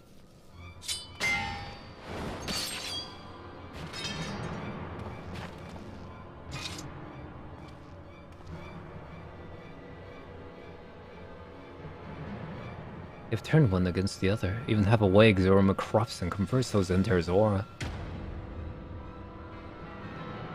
Yeah, that's the top of Kafka. The three of us then could focus Goon. Uncle I, we rush in together and each civil general. We cannot give them a chance to rally a defense. There are 4 mechanisms by my count. If I can avoid the Icon's Mayas, my blade would make short work of the last one. We, all of us, have pledged our lives to... Keep your lives. I would rather you tend to my fallen. Some may yet survive with their minds intact.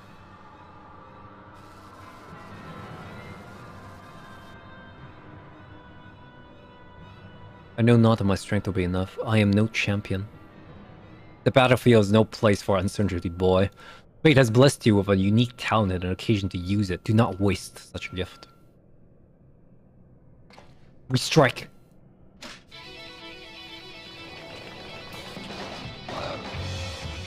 We're just cutscening? Oh, we're just cutscening. Here's why it wasn't a single player instance thing.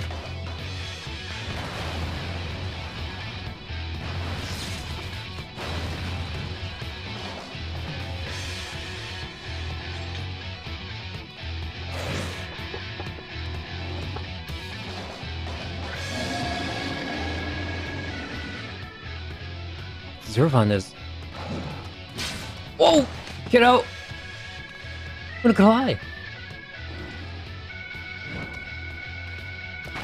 Roar.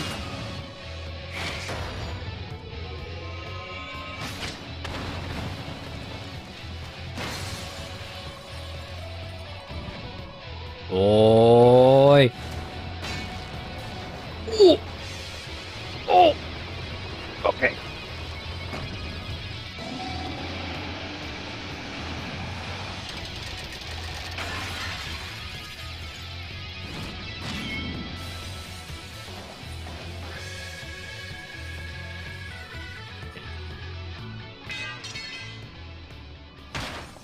I think this is side content.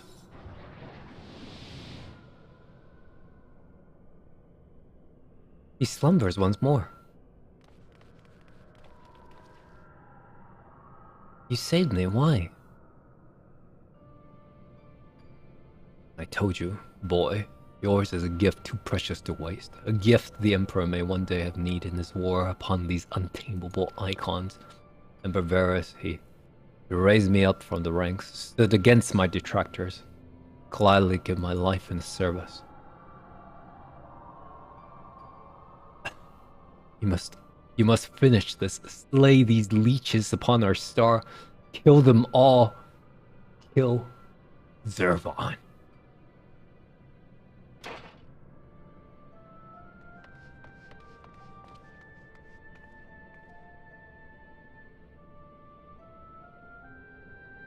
His needs withdraw and prepare ourselves at the cost of his very life. This legatus has prized, opened for us a window of opportunity.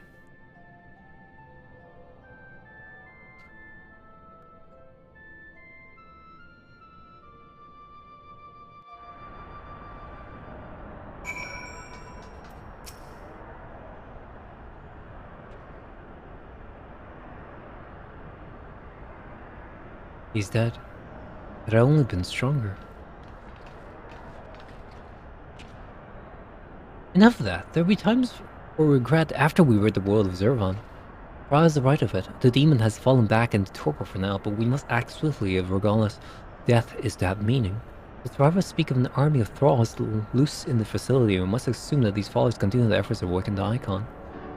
Let us then concentrate upon diverting them from their task. Mrs. Crya and the Master Unukahai prithee secure the controls of Zervan's shackles and limit the restoration of his might. Hakan Stilla and I shall forge ahead and strike down those thralls as we seek to harry you. Warrior Light, lie as ever, the most perilous duty. Ere to lead thy trusted companions and extinguish from this realm the fires of the demons himself.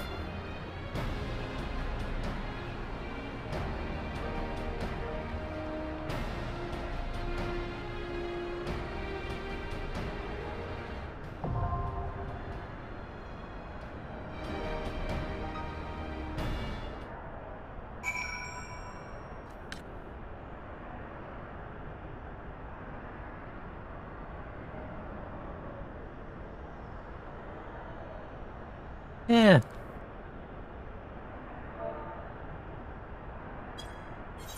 Okay.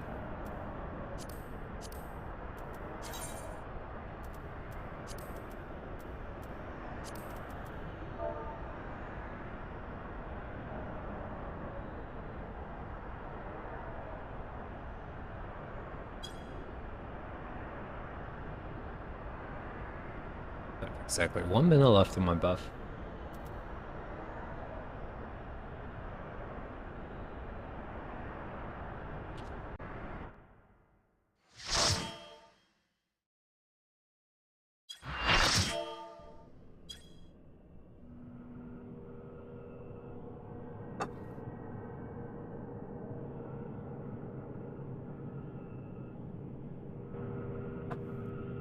There's been enough sacrifice for one day. We must take the chance we've been given and defeat Zervan now.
Good and evil, the war eternal.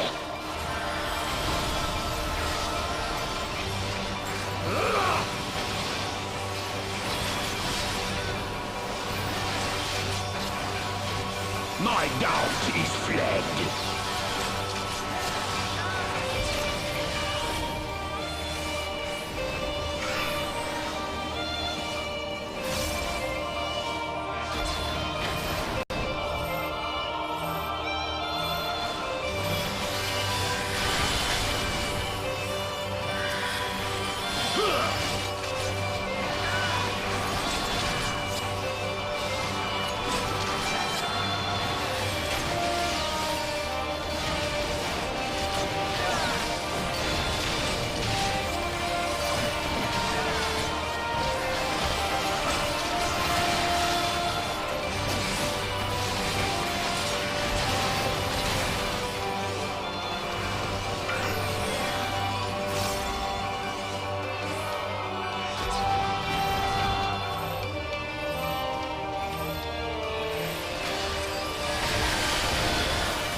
I shall rise above all. Bear witness to my will.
Bow to mine infallible judgment.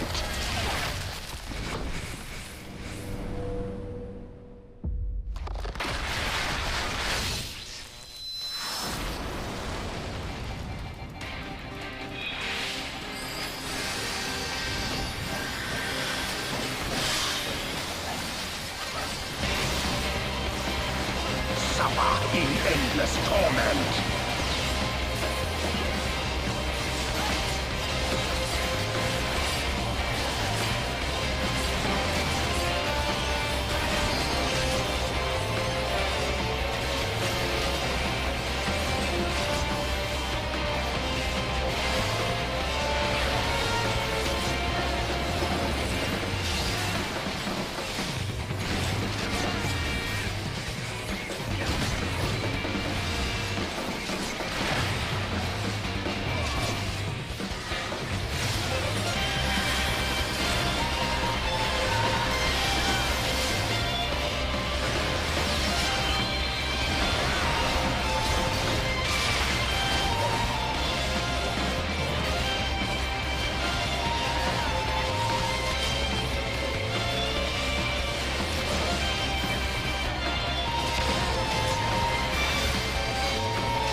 in endless torment.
The Guru is always ours. We hope that that'll be the last of war seeing the likes of Zervan.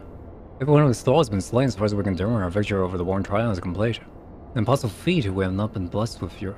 Have we not been blessed with your cooperation? Let us not forget the efforts of Regula von Hydrus and his men. Without their noble sacrifice, the demons would have woken forth soon and possessed far more formidable energies. Your bodies full of now come the survivor on the return journey to the Garmond. It is known that the Imperials recognize no god that will honor the dead in their own fashion. When next we meet, our fleeting alliance will surely be forgotten. It was an interesting exchange nonetheless. They spoke of their present ruler as a man who values self-sufficiency. Varys befriended Regula in their youth, it seems, and was highly impressed by his martial prowess. His common knowledge of Regula's rise to Legatus was in great part advocated by the Emperor himself.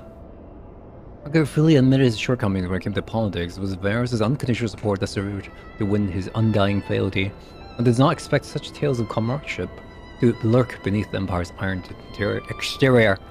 Contrary to all expectations, man that died a hero. Witnessing the way you all leapt into danger without hesitation, it would seem I am surrounded by heroes.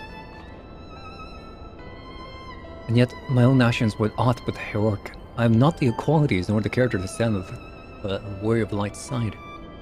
What a curious thing to say. Are you truly concerned that you do not measure up to some arbitrary requirement? If you knew the path I walked to reach this place, then you would understand why I dealt myself so. Return with me to the Rising Stones, and I shall tell you of it.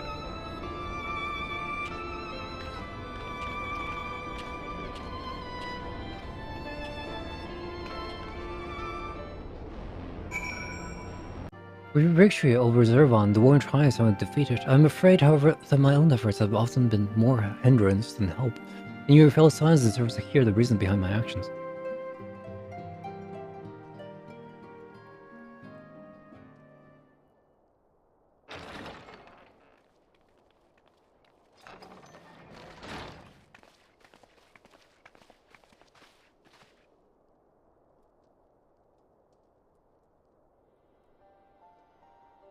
I promise to tell you of my journey, of who I am or where I come from.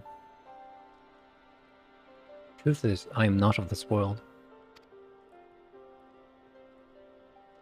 I was born on a different star, a child whose power the Echo was too feeble to save his dying world. A child who, unlike you, never became a warrior of light. When all I knew stood on the brink of destruction, I was yet half-grown. Had I been born a handful of years earlier, history may have written a different tale. The seeds of other heroes that have yet to fully sprout may not have withered and perished. The star I failed to save is the world known to you now as the Void.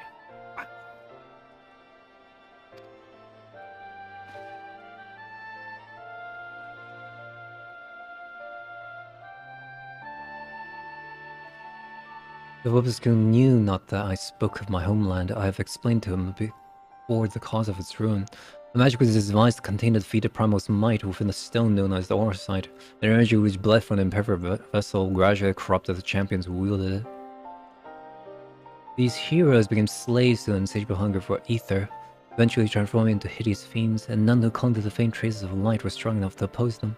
Even next turned upon each other in a war which drained the land of ether in ever greater amounts, until one day the star was suddenly swallowed in the flood of darkness, the entire world unmade in an instant. The voices you encounter here in this realm are the twisted remnants of once mortal beings who gnaw on the motes of life force remain.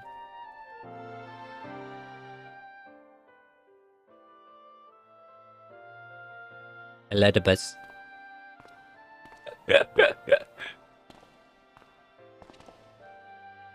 And as I lay dying, beaten, broken in my failed last stand, 'twas a white-robed Asian who found my tormented spirit and bore me away to the rift betwixt world. Elizabeth has been my master ever since.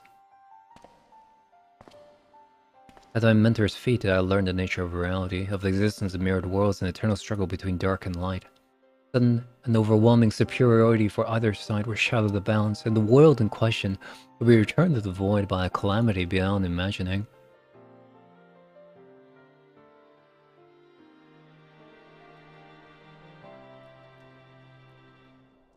As the self-appointed custodian of this balance, my master warned me that the source, the first of all worlds, slips perilous closer to oblivion.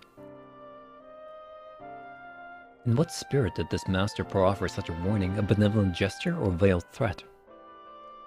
To these questions and more do I mean to coax forth answers, and yet no matter his intention, that Heidelin doth teeter on the knife's edge is an undeniable truth. Knowing this, what choice was given you to make? I choose to join my master and act as his instrument on this star. The tragedy that befell my home cannot be repeated. I won't see this world saved. And yet I hesitate at the most crucial moments. What right have I to stand along the true warrior of light? In thy own words, thou wert called before thy time, and offer that thou dwellest overmuch on the question of what makes the hero. The search for answers leavest thee paralyzed by doubt. Heed me, Master Unukahai. Thou needest not to believe thyself a hero to perform great deeds. 'Tis the deed itself which earnest thee the hero's mantle. Aye, the ideals you hold can be less important than having the faith to act upon them. Regardless, the loyalty to the Empire guided his actions until the last, and though we did not see eye to eye on many things, his final deeds can be called not less than heroic. Personally, I find the faith in my commands allows me to act unhindered by uncertainty.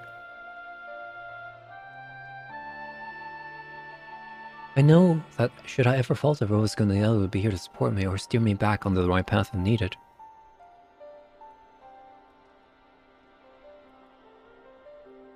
I see. In the days leading up to the world's destruction, I was entirely alone. I never knew what it was such comrades. I cannot imagine the loneliness must have felt, but look around you now, Unukahai. You're not alone anymore. Wink.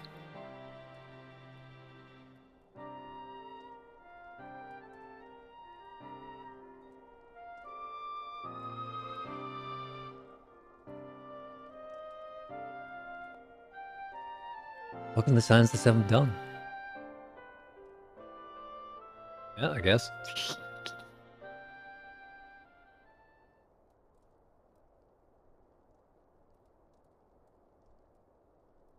I will fulfill my promise to save the world, and when I stumble, I shall be glad to have your hands there to steady me. My apologies, this is difficult for me. For so long have I spoken from behind a mask. Oh, come on, don't put it back on. We should all feel comfortable speaking without such concealments. I should hope you appreciate the irony of that statement, Tyriange.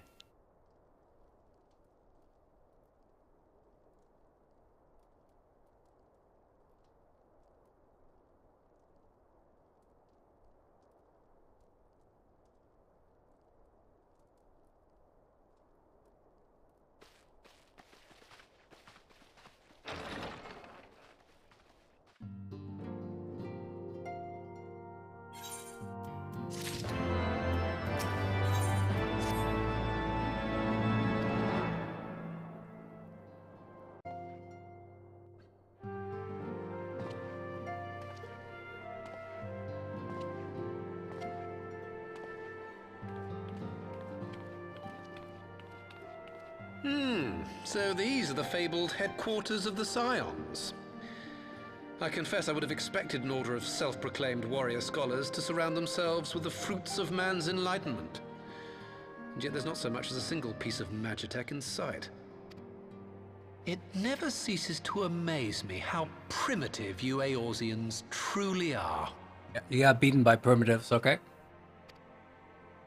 Oh, I'll have you know that the Rising Stones is home to the very latest in magitech innovation.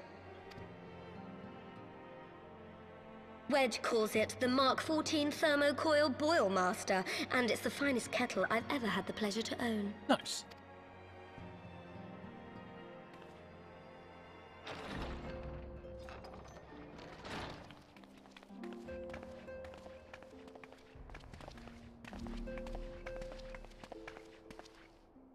We are returned.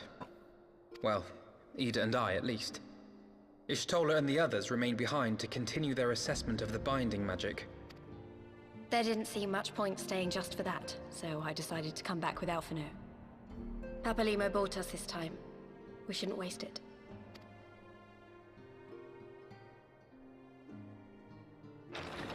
By your leave! Hey! Good gods, that voice could fell a gigas. This is the Rising Stones, domicile of the Scions of the Seventh Dawn. I enter at the invitation of one Lord Urianger. I spy you there, Shadow Walker. You always were a hard one to find. Yugiri, do you know this man?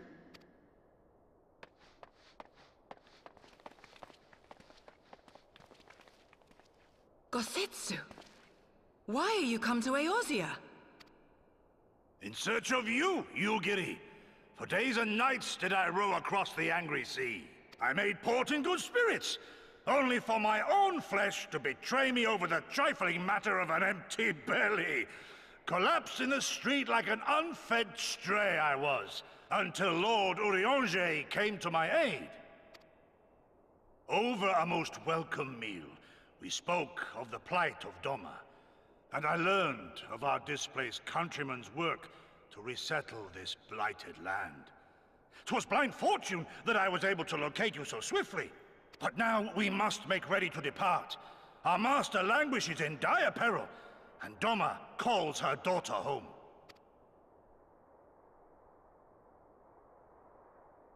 It is not so simple, Gosetsu. There are obligations which bind me here. You refuse?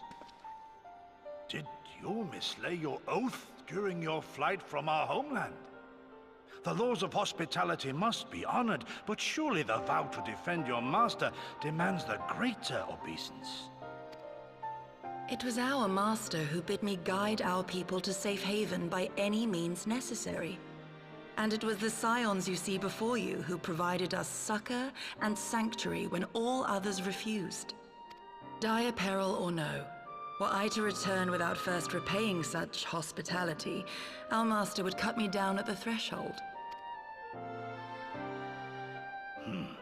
Mayhap that is so. There is more. A crisis threatens all within this realm, Eorzean and Doman alike, and I go to play my part in its resolution. I will not bring shame upon our liege by abandoning my people or my duty.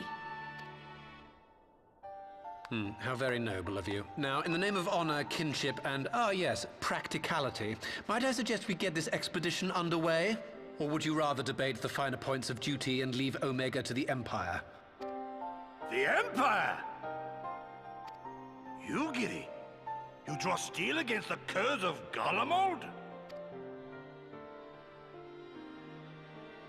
Then why did you not say so? My blade is oath-bound to fall upon the ranks of the Imperials wheresoever they march. Lead on, Shadow Walker, and may the enemy tremble at our coming.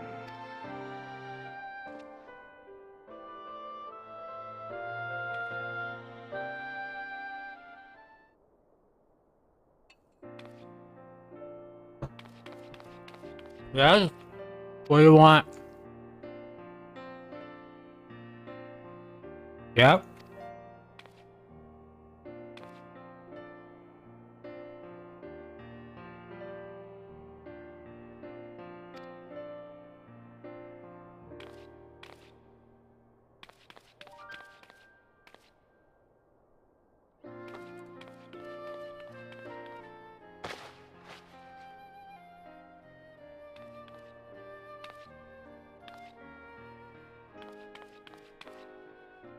Huh, nice. Well done. The fit should be just right. It's snug but not too stuck, you know what I mean? So how does it feel? You're not just saying that, are you? I can tell you how much this means to me to have crafted something worthy of warrior aligners. Well, let's just say it makes all the practice worthwhile. I also sold the blood power of charm to, you know, bring you home. May it always protect you. Remember that charm. It's gonna be important.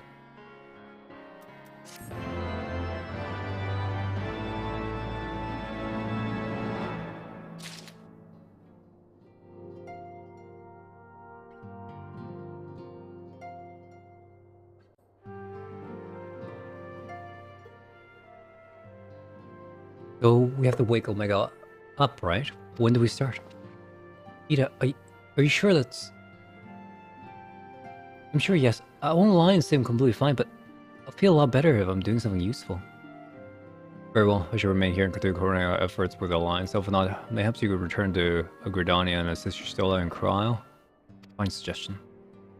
First, let's form the Cardinal Exposition Party. Nero and I focus on rousing Omega, while Vovisco and Yida and our Domon friends take care of security.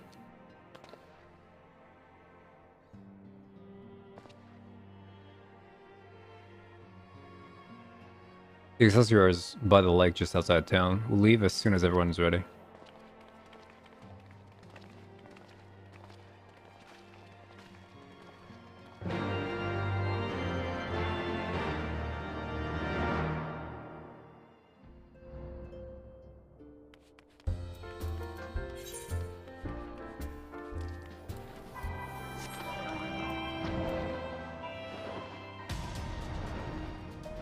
We haven't far to go. With any luck, we'll be in Cardinal before Gosetsu graces this deck with his dinner. Once there, however, the best be on guard, given that Elaine Royale was still active when Omega was discovered. You can be sure that the Empire has long been aware of his presence. Nero deemed the obvious solution to the threat posed by Numerical, and it is impossible that Garamond might do the same. If your weapon's ready and your wits about you, something tells me we're ready, flying into the fight.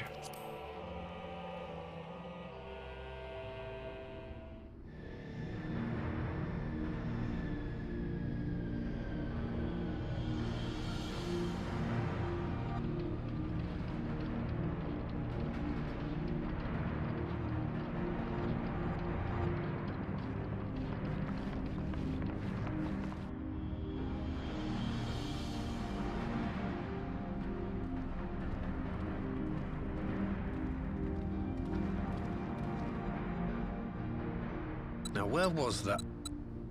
Ah!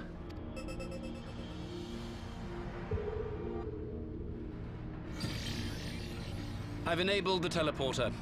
One brief jump and we shall arrive in Omega's control room.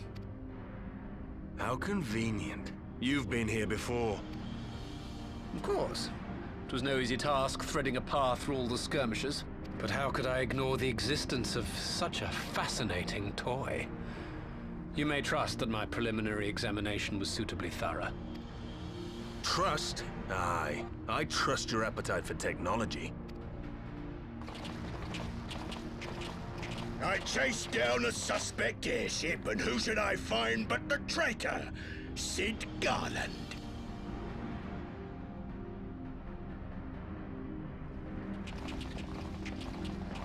Searching for something, engineer? Something big? It's close, isn't it? It's like all my name days have come at once. Of all the scouts the Empire could have sent. Take care of that brute, will you?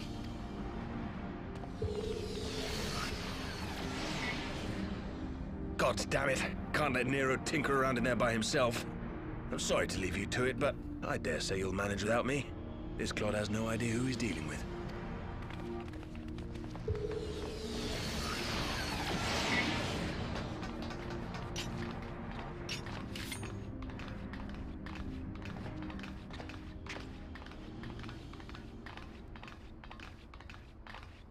I am Gosetsu, Samurai of Doma. You will rue your choice of opponent this day. He sounds a lot less British there.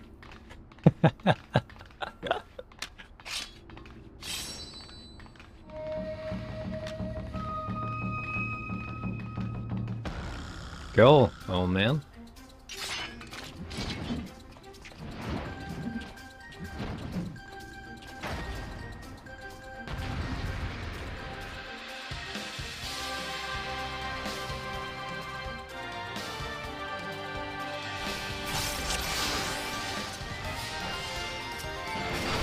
It's all over now. All ogre now. No retreat. No surrender. With soul and steel.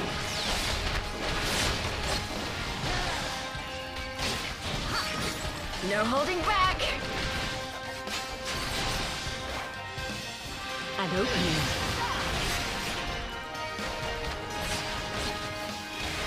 That's great. Fine one. Waiting for you guys. Look upon a samurai of Doma. This one'll sting.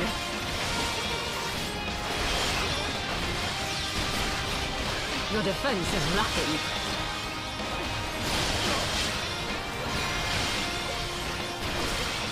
Tis my right to strike.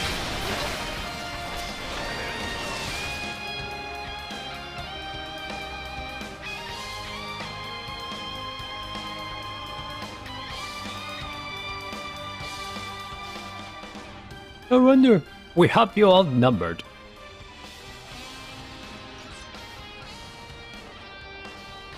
Wouldn't be the first time.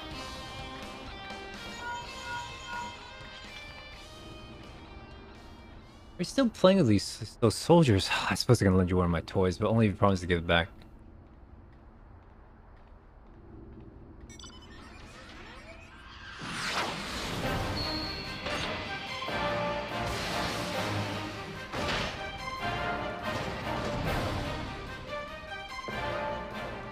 The red bear on that end is nonsense.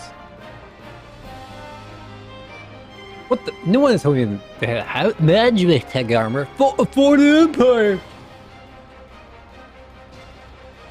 2.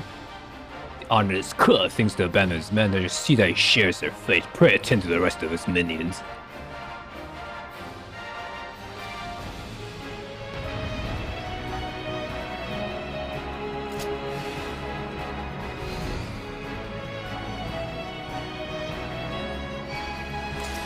It's all over now. All over now.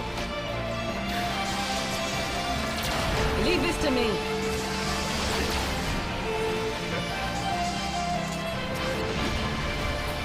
Tis my right to strike.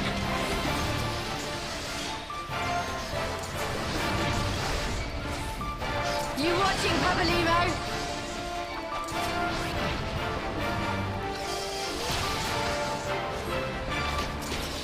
No retreat. No surrender.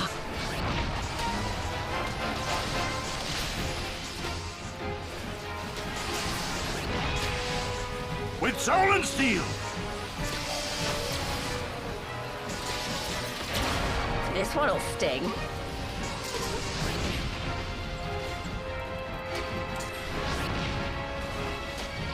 Line up. Your defense is lacking.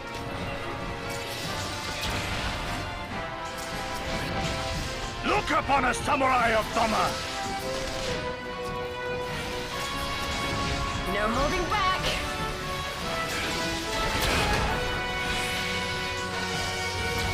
Should not waste that rope. An opening.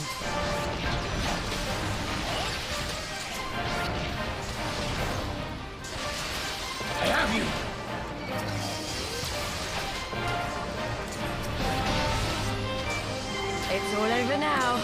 Oh, ogre!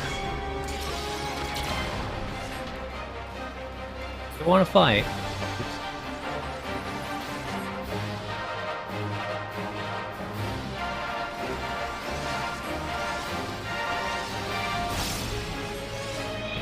You're about to get...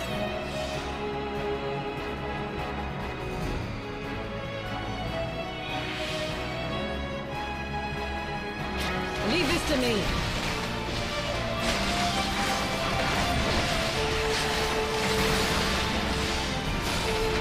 Tis my right to strike! You watching, Papalymo?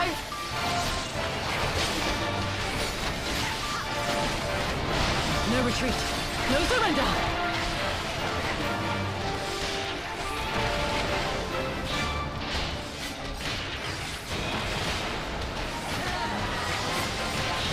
You are quite annoying, sir.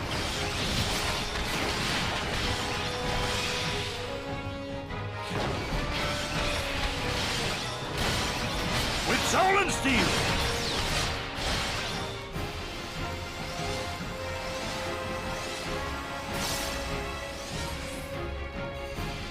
Don't let him run!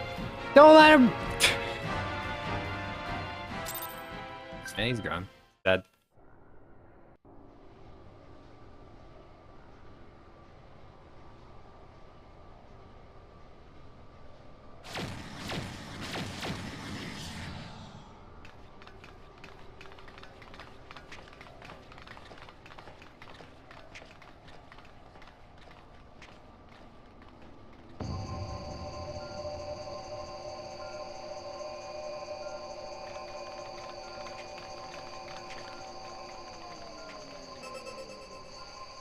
Temporal stasis disengaged. All systems operational. Garland?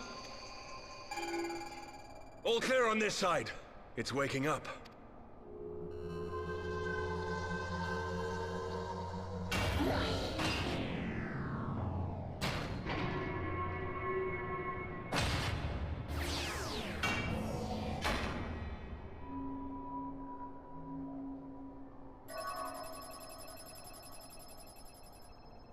Remarkable. Omega sensors immediately detected the presence of the cocoon, even at this distance.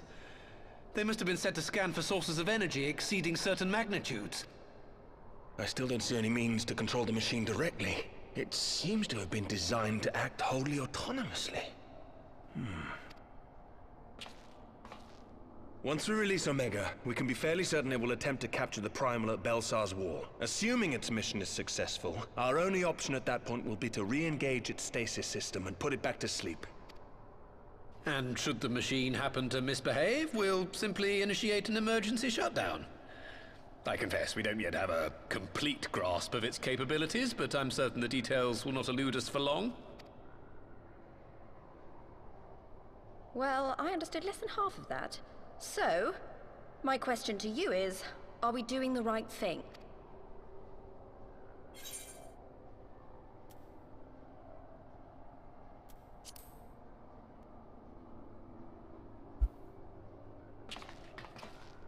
I suppose not.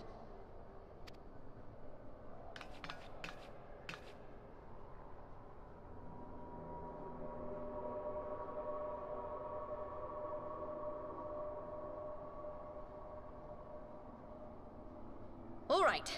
Step aside, Sid. Is this the thing I need to press? Yes, that's the one.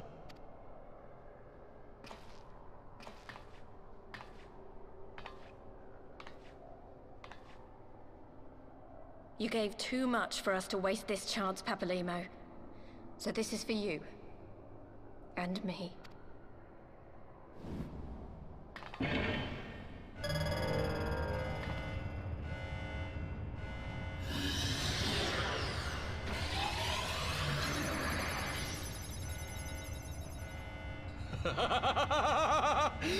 Yes!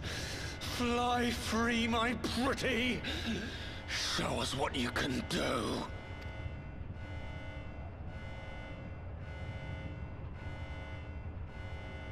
The launch sequence has begun. Omega is loose.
Thanks, bud.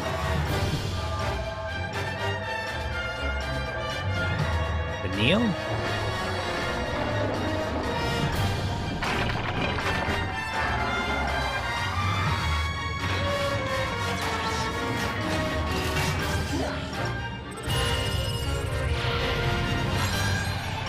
Try that?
Nope.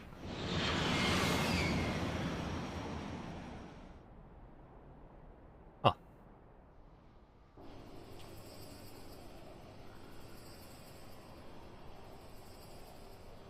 Don't tell me we have to deal with both. That would be quite unfortunate. Huh? Omega has stopped transmitting. But that shouldn't be. I didn't engage the stasis system.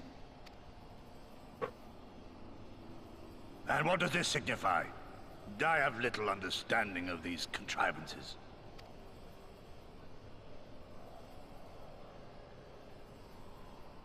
The launch went exactly to plan, but all signals emanating from Omega have ceased. This may indicate any number of things, but we will need to join the Scions out in the field if we are to ascertain which one.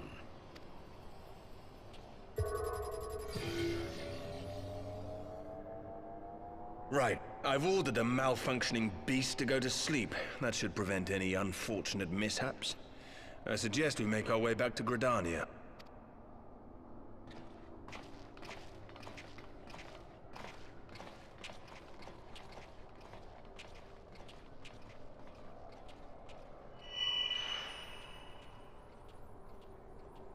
Omega destroyed the cocoon.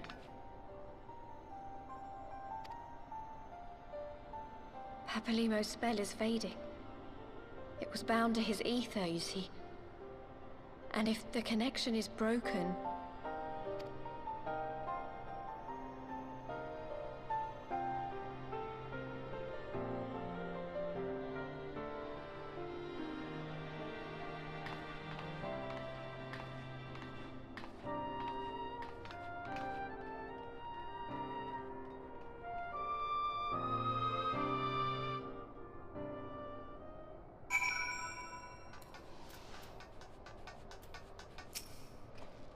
I'm not sure why we lost kind of Omega, but I need to find out. Let's be on our way.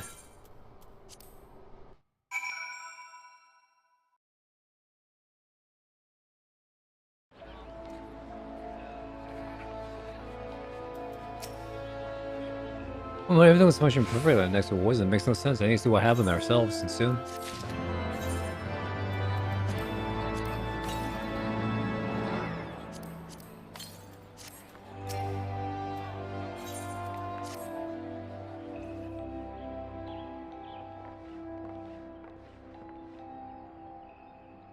Words can ill express how glad I am to see you all unharmed. When Omega came hurtling towards the cocoon, everything dissolved in chaos.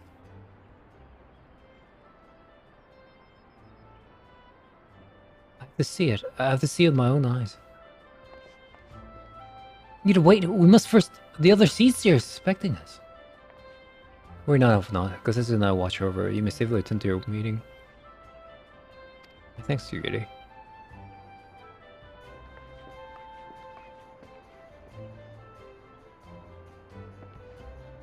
Guys will reconvene a short while ago. That's my case for a Lotus stand. All there are eager to hear your testimony.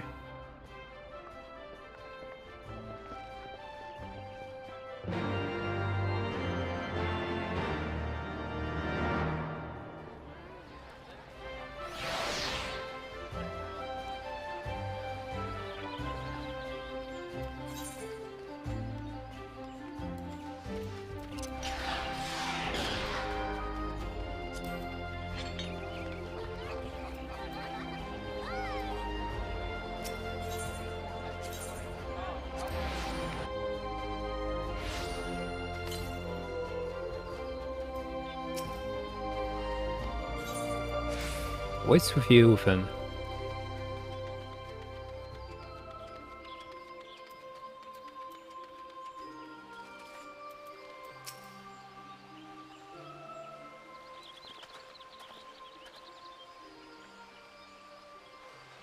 My friends full eagerly have awaited your return. Feeling that you could have discharged the duty entrusted to you, most humbly do we thank you for seeing it done. You're too kind, Elder Sisir. As I recall, we as good as demanded the right to try, but tell me, how did the battle unfold? We succeeded in winning Omega, aye, but we lost control of the weapon shortly after it was launched. For our position in the control room, we were blind to all that followed. What words could do justice to such a scene? None of my choosing, as much as certain, but I can give you the facts. The cocoon hatched even as Omega arrived, and from its midst arose a great dragon. The pair duly set about each other in the skies over Albania.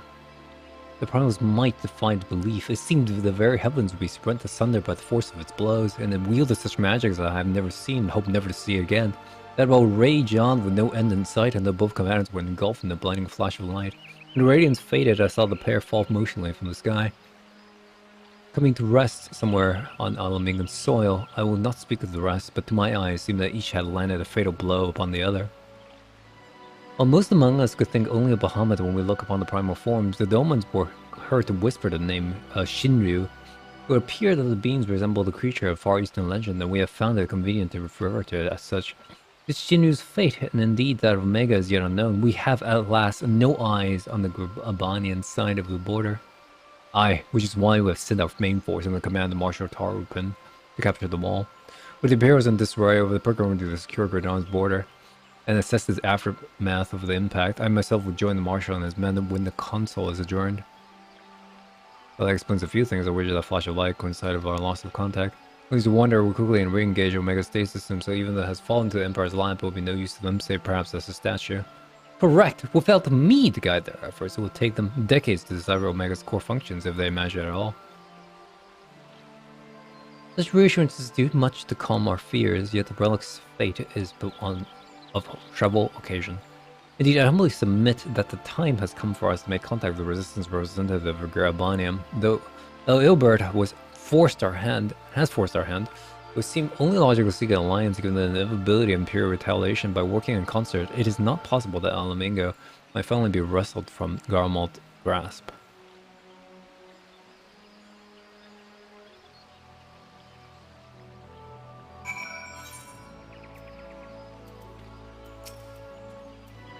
Mostly exhausted, Ornia suggests we retire directly running stones. I wonder if I may first make a small detour. Ishtala and the others have gathered at the Amorsex Dyer's fire, and I imagine that you too would be interested to see what become the wall now the cocoon's gone. We decided to move on.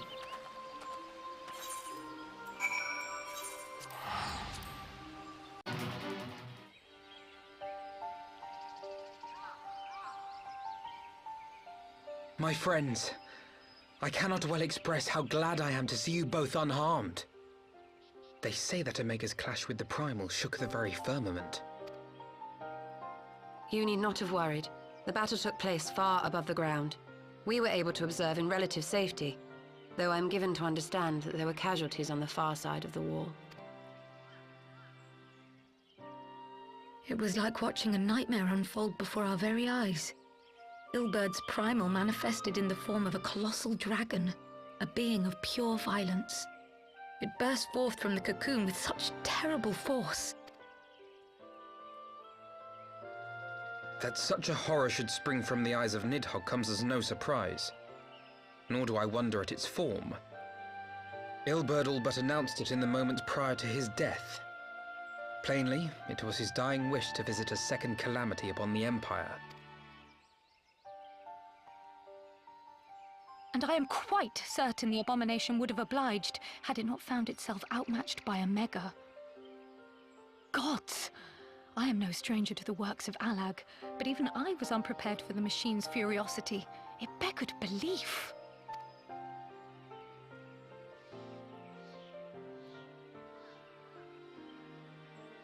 And how fares poor Ida in the midst of all this? Have you spoken with her? She is up on the platform, lost in thought. We deemed it best not to disturb her, but mayhaps she would welcome some company after all. Shall we?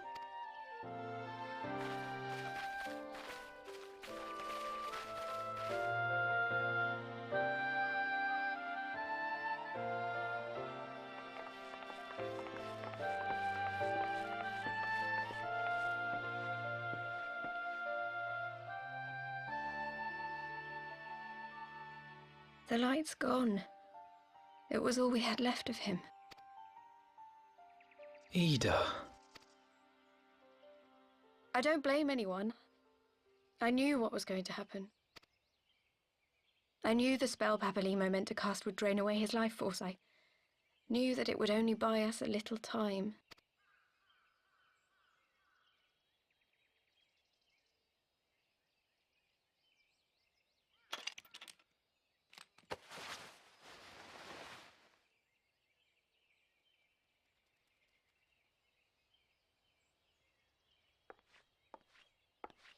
Ida, there is no need to explain.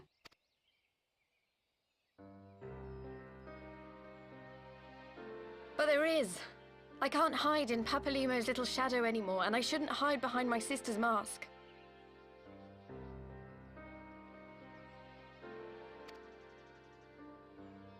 "20 years ago, on the day the Empire marched into Mhigo, I was still just a child, not even 5 summers old.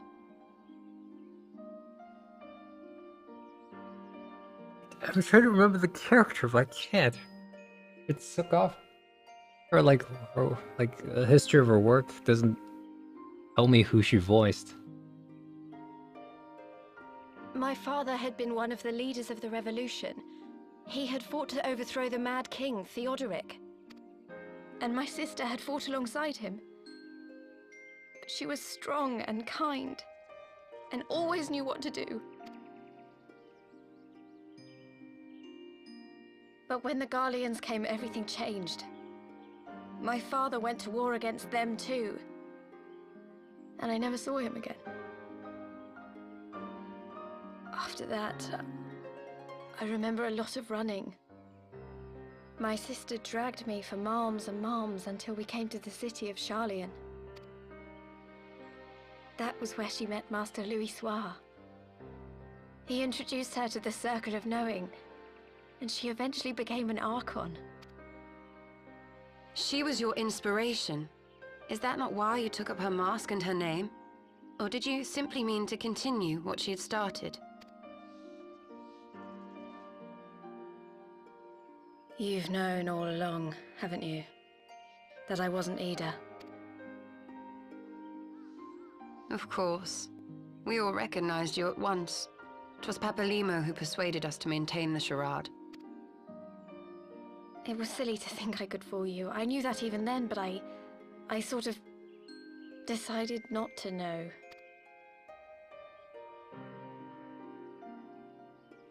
Ida died 6 years ago, on a mission to smuggle refugees out of Mhigo. They say she was overwhelmed by Imperial soldiers when she stayed behind to save a little girl. She was so strong. There must have been a lot of them.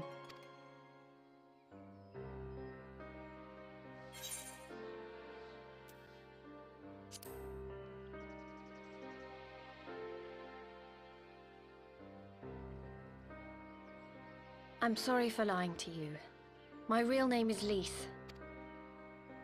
When Papalimo brought me Ida's mask, it was meant as a keepsake, but I decided I wanted to be his new partner, to keep alive all the good that she had done.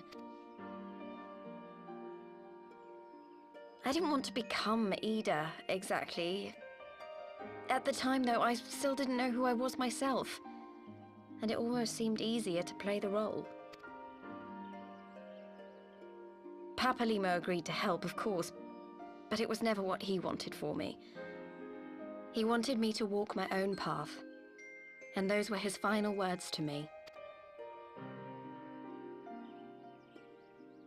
The Archon's mark he gave me is faded, and my last excuse along with it. Oh, I'm trying to remember if she ever went to on a mission against the Primal. So this is it. Whatever I choose to do from now on, I do as Lise. And I choose to continue my family's fight. I want Mhigo to be the country that Ida and my father always wanted it to be.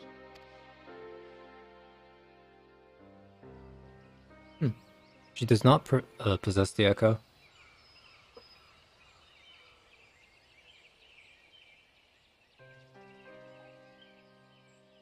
War is upon us once more. Do you regret standing against the Empire?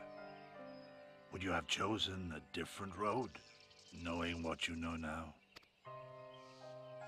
To claim that I never doubted the decision would be a lie. But I made my choice, and I have defended it with blade in hand ever since.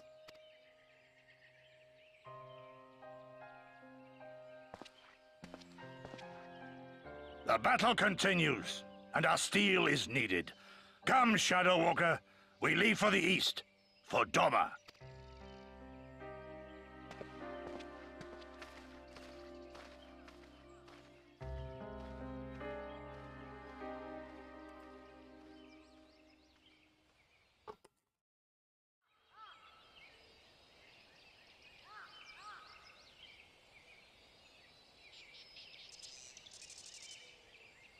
It's very easy to remove her ask after so long. Lucy, the Scared begun to come to terms with how Elena was lost, that one act made plain her determination to move forward. And should she ever falter, we shall be there to support her on the road she has resolved to walk. Let us return to the Rising Stones. We have quite a story to tell Tataru and my sister.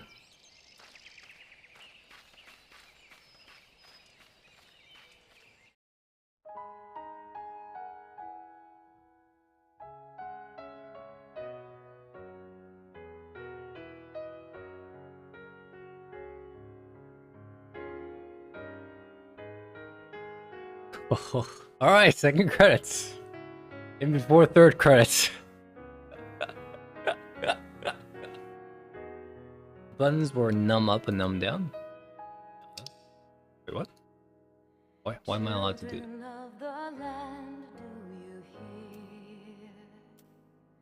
Heck. Echoes of truths that once rang clear.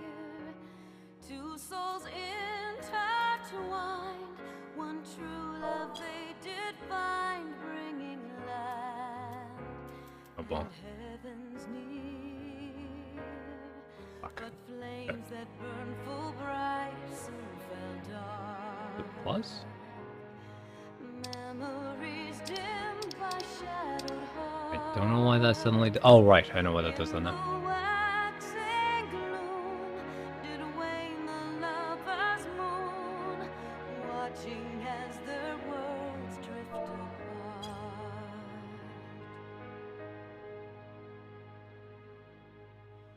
One Oh, wait, soul's what? cry, a passion welling within.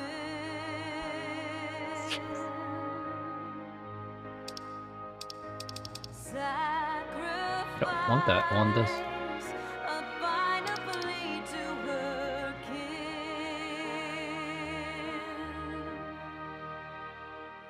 Yet this bond of hope by treachery was broke, scattering her words to the wind.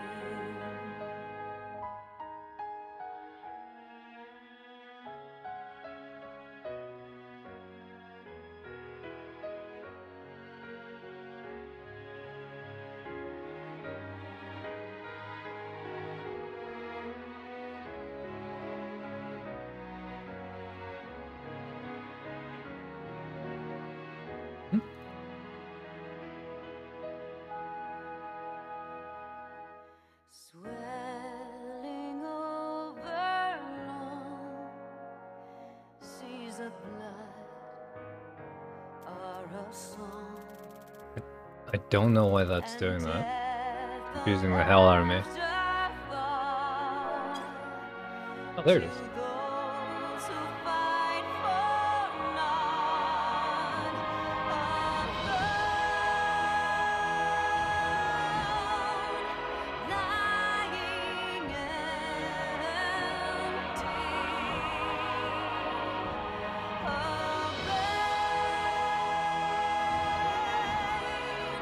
incomplete.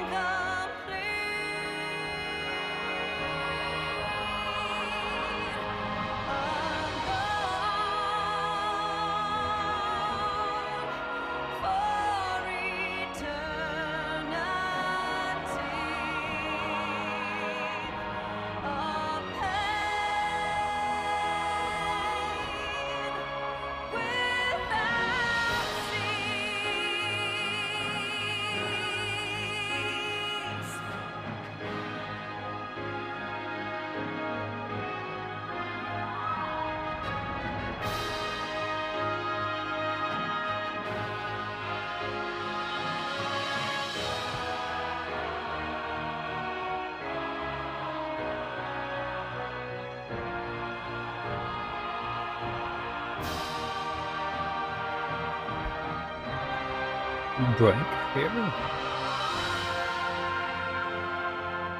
Children of the land and service,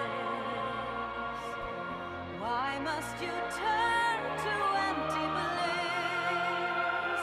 Tell me why break trust, why turn the past to dust, seeking solace in the abyss. Tell me why create a circle none can break? Why must you let go the life you were bestowed? This I fear I'll never know.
Why only this picture?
Won't let me run.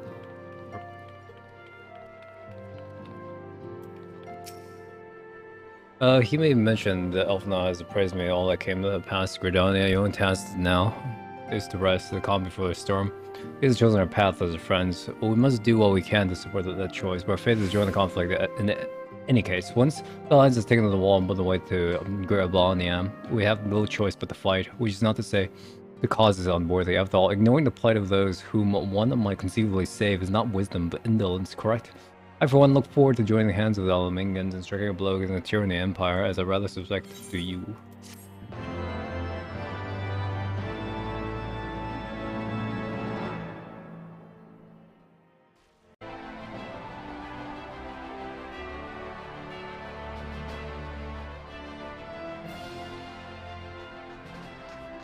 Quick march. The Imperials will soon come to their senses. We must be ready to face the retribution.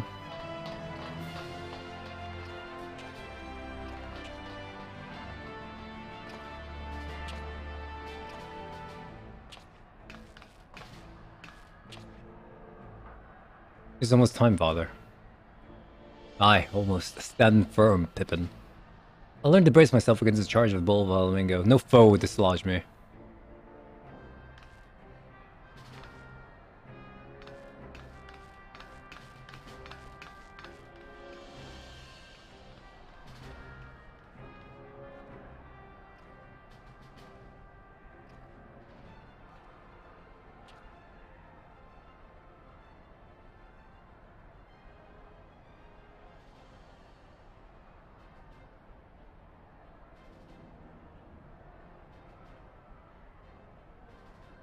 Very well, Bilbert. I'll take our homeland back. For the both of us.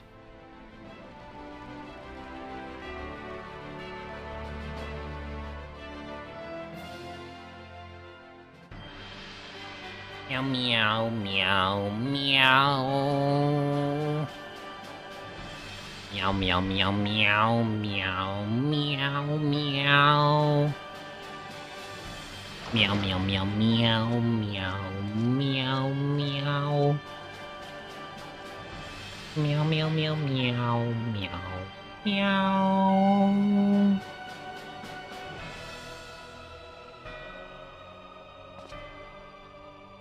My Lord Viceroy, our scouts have confirmed the preliminary reports. Belsar's wall have fallen to the Orzian alliance.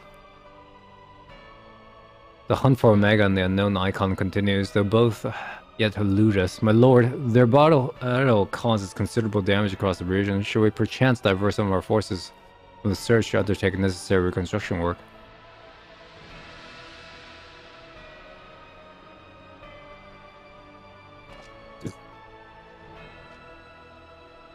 Forgive me, my lord, I did not intend... Your will be done.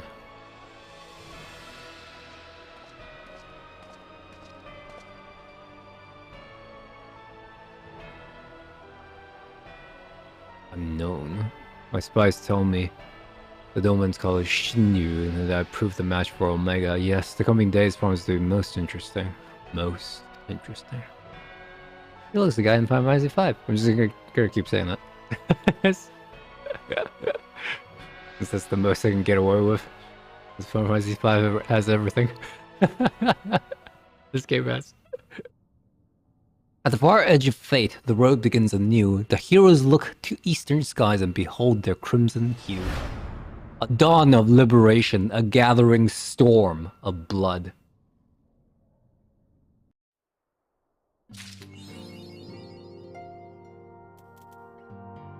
I'm still...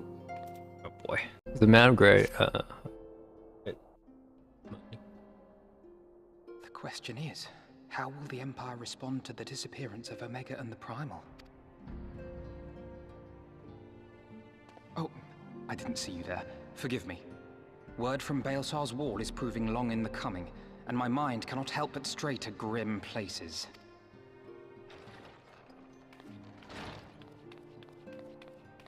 Alphino, a message from the Alliance. It's about time. Pray summon the others at once. Yes, sir.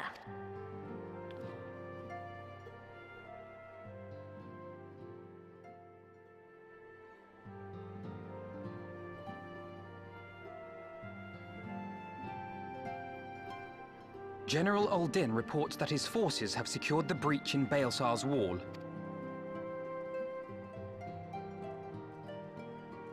And what of the Primal and Omega? There is still no sign of either at this time. He writes that they will begin a more thorough investigation shortly. And, as expected, he wishes to petition the aid of the Scions of the Seventh Dawn. As expected. The Alliance's decision to capture a part of Baelsar's wall is open to interpretation.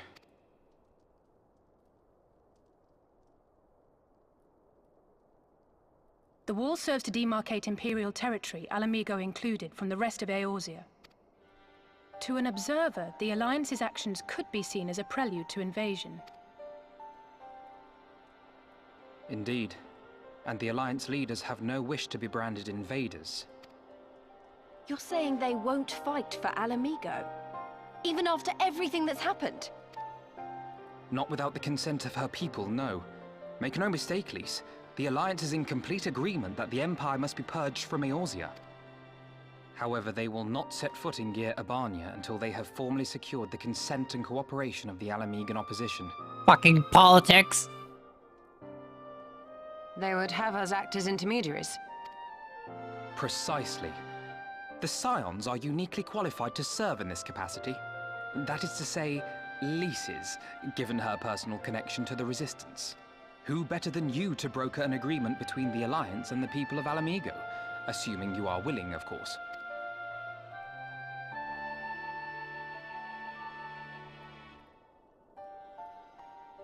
Of course I am! You know I'd like nothing more! You're gonna haunt me in my dreams.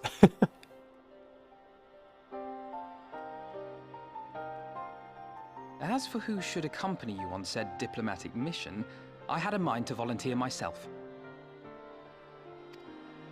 Well, that covers the talking part. But you just know there'll be trouble along the way. Are you available? Huh.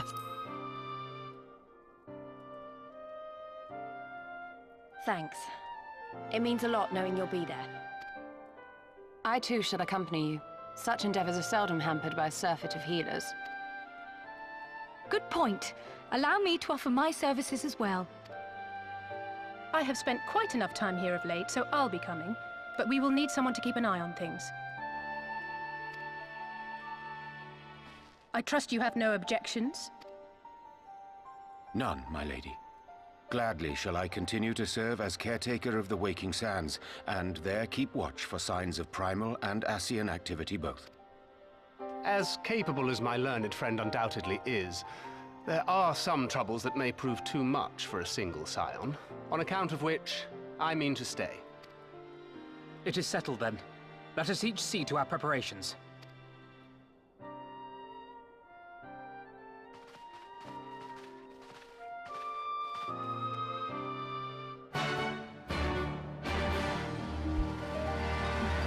Waiting for the tire drop. I'm not fucking going to bed until I see the tire drop.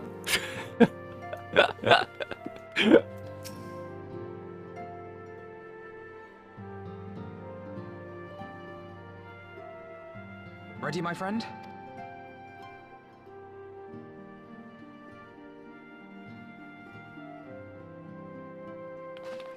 Well then. Tataru, I leave the rising stones in your capable hands. Don't worry, Alphino. I'll see that the place is still standing when you come back.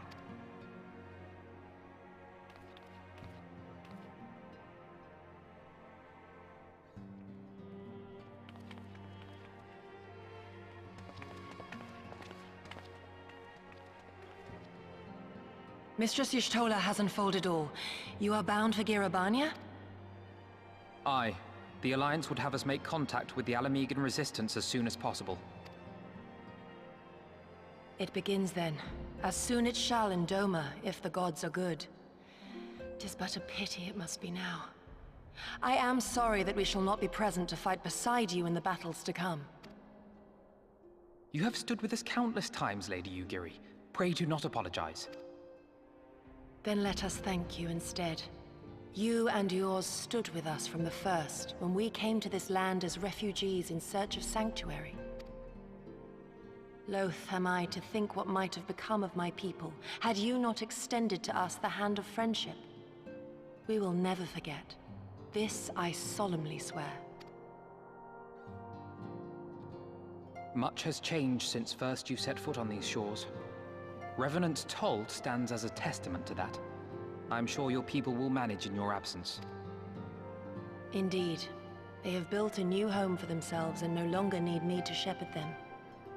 The time has come for Kozetsu and I to return to our master, to our home. I know how you feel. It's time I went home too. Though our battlefields be 1,000 mounds apart, our purpose is one. That all men hearken to the clarion call of freedom, of liberation, from Eorzea to the far east, that they may rise up and cast down the curse of Garlemald. Take care, you hear me? When all of this is over, we're going to celebrate. Together. Just you wait. I should like that very much. Fare you well.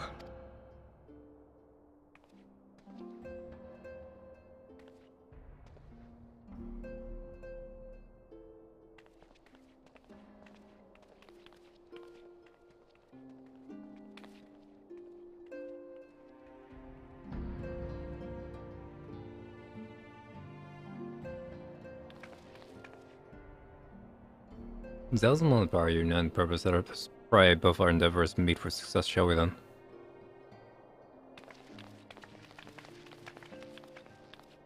Wait, not just yet. I've forgotten something important, Lise. Could you come with me? What now? Alright, done if you insist. You're about to get ambushed.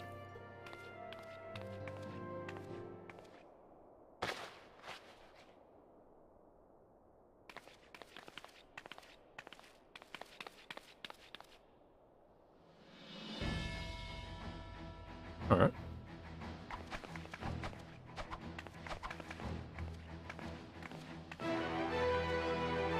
Yep, that is Lisa's style. What do you think? I deigned it to be light and loose in an outfit tailor-made to the needs of a skilled fighter like Lise. We never ceases to impress, much more than so may have stopped introducing you as to the science reception and start referring you as our pronumberous seatress. It's lovely, Tuther, thank you. I feel like I could take on the Legion. Why do you like it? With that, I'll delay you no longer. Safe travels. Onward to get Albania. The first stop is the Amarisai Fire in the East Round.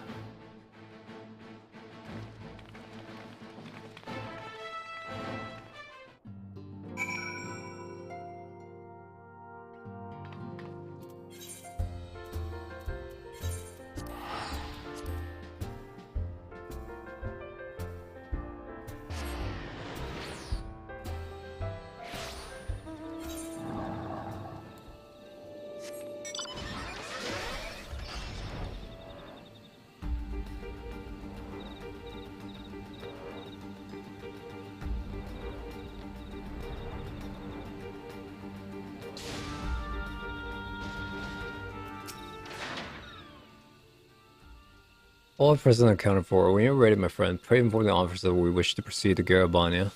The officer? Hello, officer? That was someone down. We're totally expecting you. Should I summon someone to escort you to the wall?